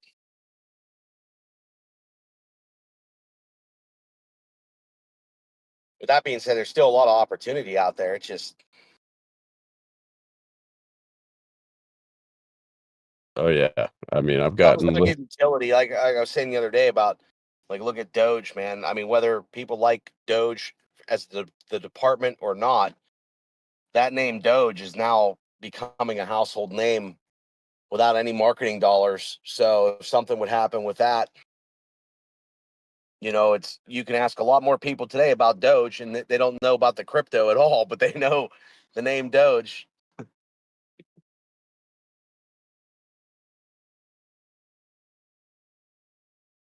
Yeah, I mean it's news media. It's all a TV show. I said that well before I was in the film industry, but it's like getting those. They've gotten everybody. No offense to this generation, but definitely the boomers, and they've gotten everybody chained to their TV, and that's what they want. They want everybody watching, everybody freaking out, and if they can keep everybody divided, they can continue on. And dude, that is the so truth too. Like, that's what it is the division, and keep everybody. Yeah, it's like toxic, man. It's toxic. oh yeah, my own mother has been so obsessed with our current president for the last 10. I was like, look, it's 10 years. No matter what you say, the cabal, because I think they're all symbols. They're actors. They're put there for a reason to make people feel a certain way. And if they put, I told her a year ago, I was like, you're still obsessed with this guy. He hasn't even been in office, and you're like, you are exactly proof of what I've been saying for 20 years, that it's rigged. I hate to be like the everything's a scam guy, but I said the same thing with 9/11, and for 10 years everybody thought I was crazy conspiracy theorist. And then all this stuff comes out and it's like, oh, turns out I was right. It's like, this is just we're continuing the narrative, and the media is all paid for. So I mean, it's going to do everything it can to make these people hate these people, and the rich are just going to keep, they're 10 steps ahead of the sheep, in my opinion. And like, as much as we don't want to, it's like we're the small guy. It's like you just said, if I have a $2,000 account,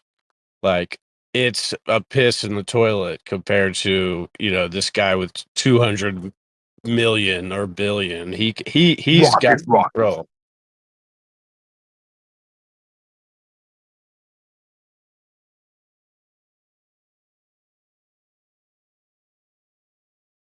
I compare it to, there's that season of American Horror Story with all all the political, like where they were covering the first kind of election thing, and I'm like, Mom, you're this woman, like you're still this woman, and you're like, you're doing exactly what they want you to do.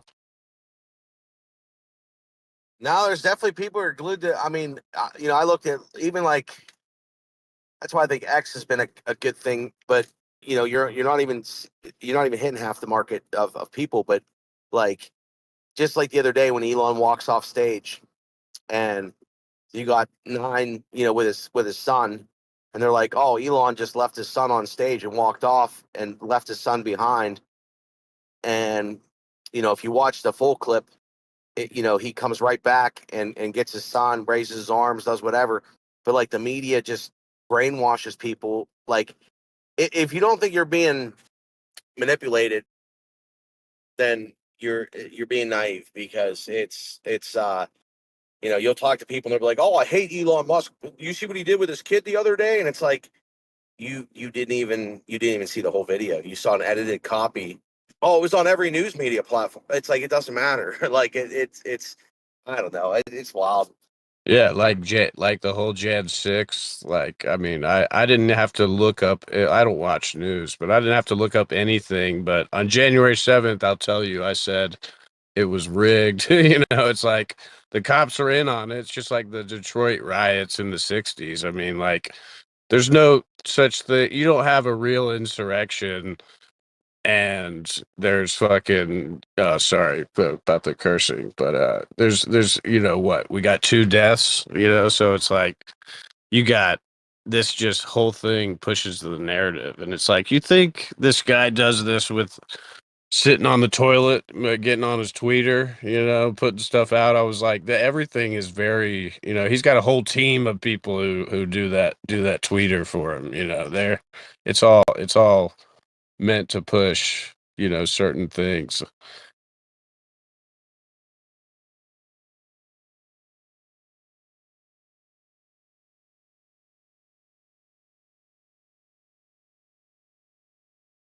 Let's go Bitcoin. Let's go.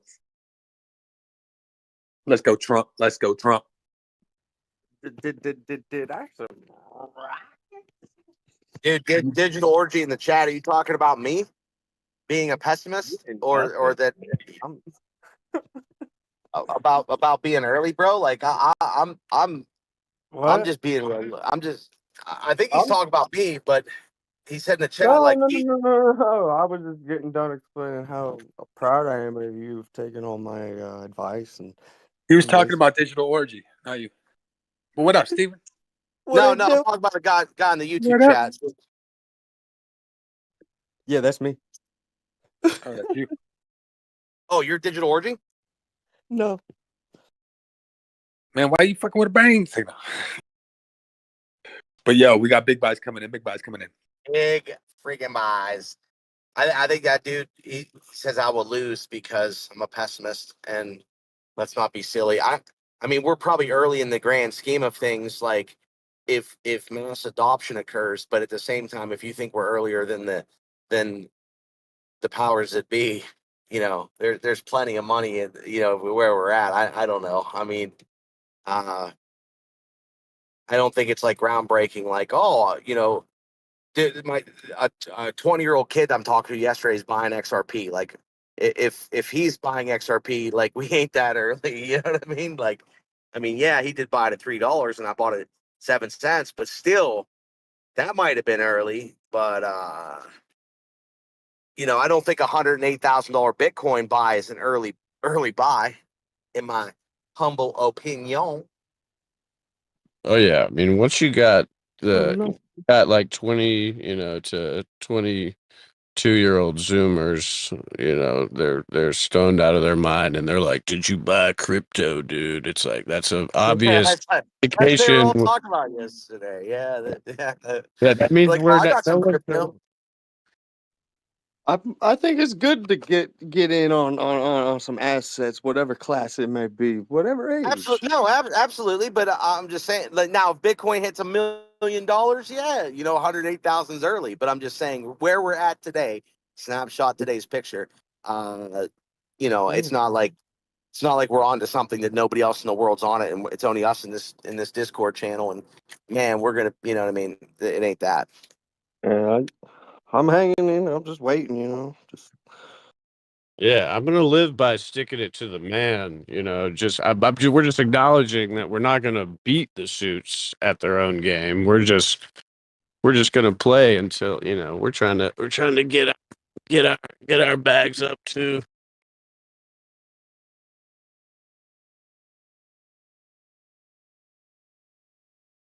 Big bags, big bags. Big bags. Get licked.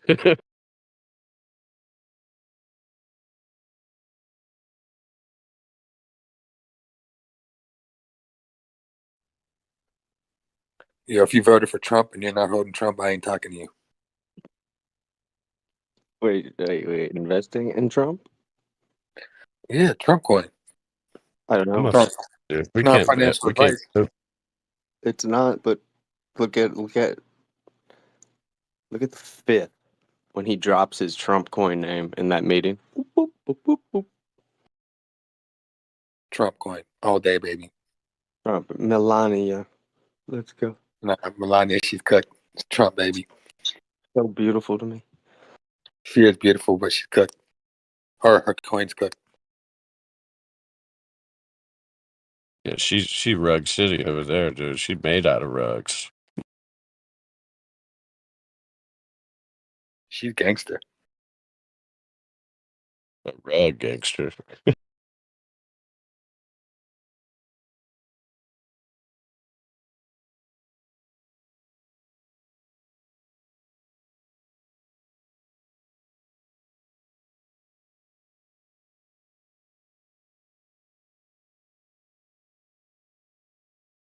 Whenever we get to a point in this cycle where I can walk up to a person and be like, "Have you ever heard the term big buys coming in from Drew?" And they're like, "Yeah, man, I heard that before." And then I know we're cooked. I know it's over. Yeah. I've been out there on the Twitter space. Some people are like, "Hey, aren't you that rocket dude?" No kidding. For real. That's great. Straight up. Oh man, that's great. It carries on. I mean, I still shit. Oh, a little rocket here, a little rocket there, a little rocket everywhere. If it's something special, I will rock it. Right now, we got a break it or make it moment. We got this little apex we're about to touch, and we've been touching it. 85,558 to 85,000. It's around here. Break this level. Could do a nice little breakout here. Continue this macro reversal.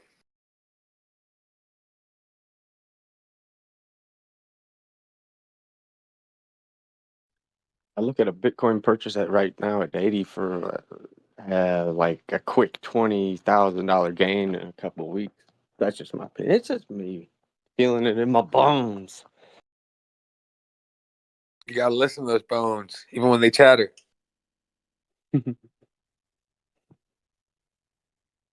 I freaked out yesterday. Dude, yeah, yesterday. Canceled my order at 80. Freaked. Better safe than sorry. Did you have your bear pants on, bro, yesterday? I was busy with a few stock holdings that I have. It was a crazy day, so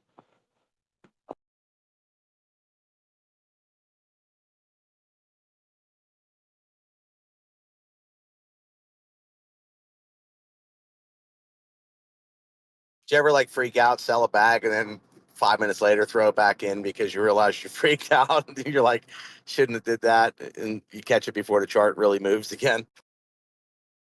No, I just get licked immediately. But yes. Yeah, going in and out of trades, I find myself doing that definitely more and more. Definitely quick buys, quick sells. And I gotta thank my man at the bottom of the screen, Mr. DRU, for the patience and the block and him for saying, don't ever mess with leverage, and still to this day. Thank you. Yeah, but I still ain't touching it. Everyone I know that's touching it, they're not touching anything anymore. Never touched it. I'm not kidding. Not even mad. That's good, man. In my opinion. I mean, you know, some people are good at that, man. They know how to handle their leverage. I know and their I'm not. I know that I'm not. Me. Same here, exactly.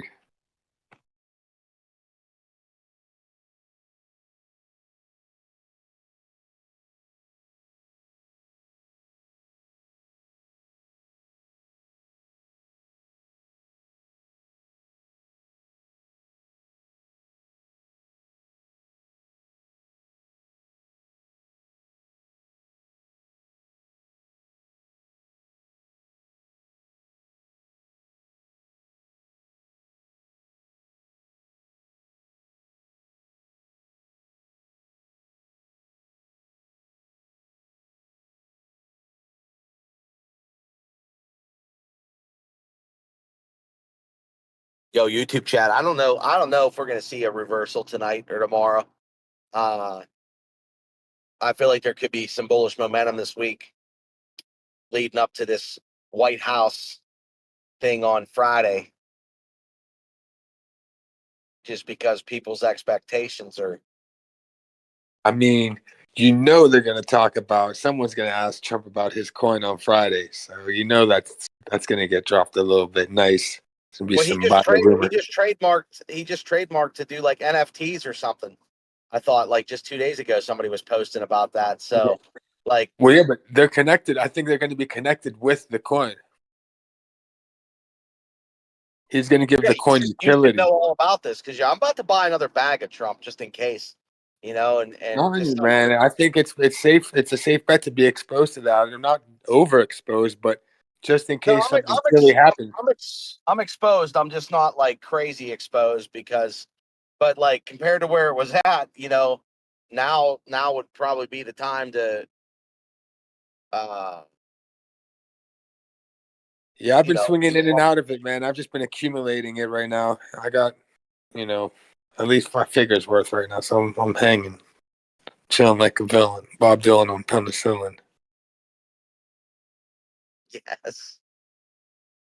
Yeah. That's John Dylan. John Dylan? Who's John Dylan? John Dylan. Bob's cousin. Oh, for real? Is he cool like that? I don't know. I made that up. I can imagine him being like even cooler. It's tough to be cooler than Bob Dylan, but just like someone like, you'll wait until you meet his cousin. John Dylan.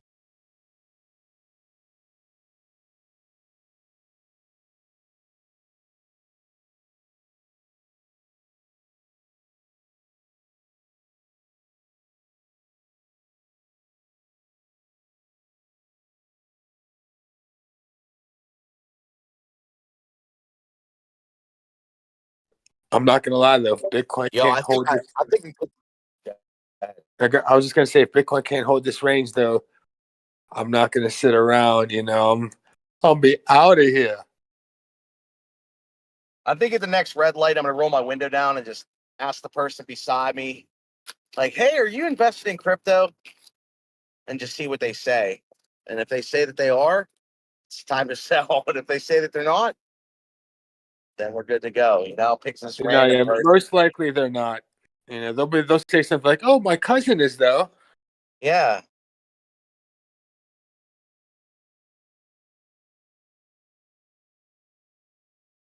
What is your cousin's name? John Dylan. someone comes up to me and asks me, I'm like, yo, what you talking? Mind your own business, buddy. What you mean I'm invested in crypto? Get out of here. Skedaddle.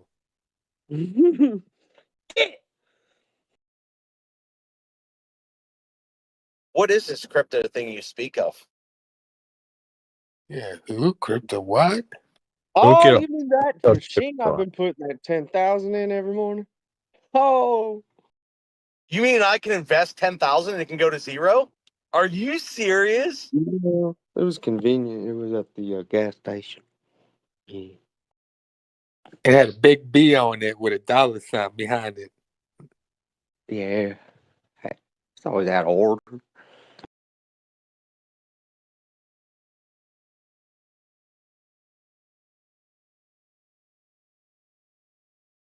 First, I thought they were saying bitchcorn. I was like, bitchcorn?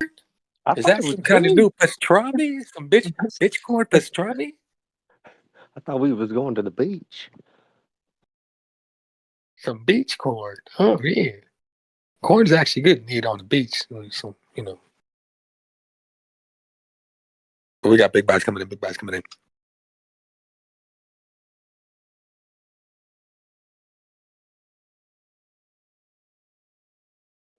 Is it time for the rockets? Getting ready. Once we make another higher high, we just got to break. I'm on the smaller time frames, and to make a higher high on Binance, all we got to do is get over $85,593.50.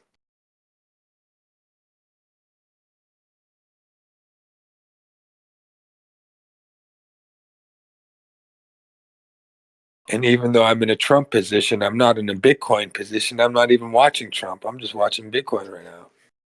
The big question is, are we going to reject off that 86.4 supply zone? I where think we that's fine can- if we reject it. That's good if we make a slight rejection there and then retest the 85, 585, 6 as support. I mean, we don't want to leave a CME gap either. And we touched it. I mean, on Monday, if we open at like 86, then we'll have to go back down to close that gap from this weekend. It's not a Is it- necessary. It doesn't need to. It's just people forecast that and they play that. It does not need to. It's not. Yeah, Yeah, but it's likely. it usually is. Yes, most often. But the repercussions aren't terrible.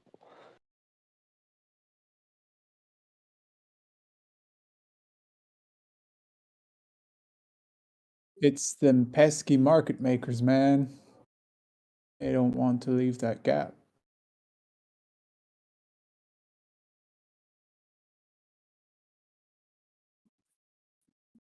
The market makers don't usually mind gaps if they find that, they'll catch a rhythm with retail at the other range, whatever range, as long as they find a range for at least a week or something like that, they're usually happy. Seems like after about 6 days, even 5 days, it's like they know they can't hold a range that long. So it's always gets shifty, even if it's within a bit larger range, like we saw what happened when Bitcoin was ranging up first on the top half of 100K and then a little bit under 100K. So I don't know. I think the market makers don't mind any direction. They can make money anyway. And most of them will probably want up, I would imagine, except for crooked ones that know that they can call off the shorts before things happen and that they have influence in the market. But besides that, people that are hoarding their spot bags, they want up, So hopefully the bias for market makers is up.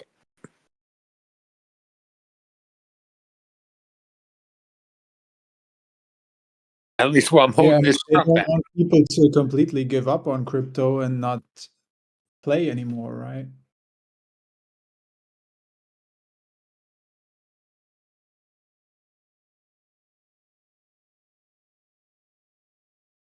There's a lot of people doing that. I mean, I hate the downtrends just based on sometimes when I talked to some people. I talked to an attorney yesterday, friend of mine.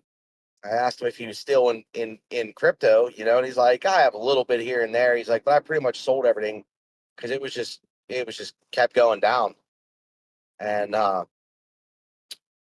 mean, he did buy at the wrong time, but I don't know. It's going to take a little bit of momentum to get somebody like that back. Yeah. I mean, as long as we go back up, they're gonna all come back in. It's just if we just keep dumping and don't bounce, that's when it's gonna be a problem, I guess. Thing is like I just took that conversation, which was a good conversation. I took that as like, I gave him a little bit of advice, but of course I didn't give financial advice, but I was just telling him a couple things to help him out, and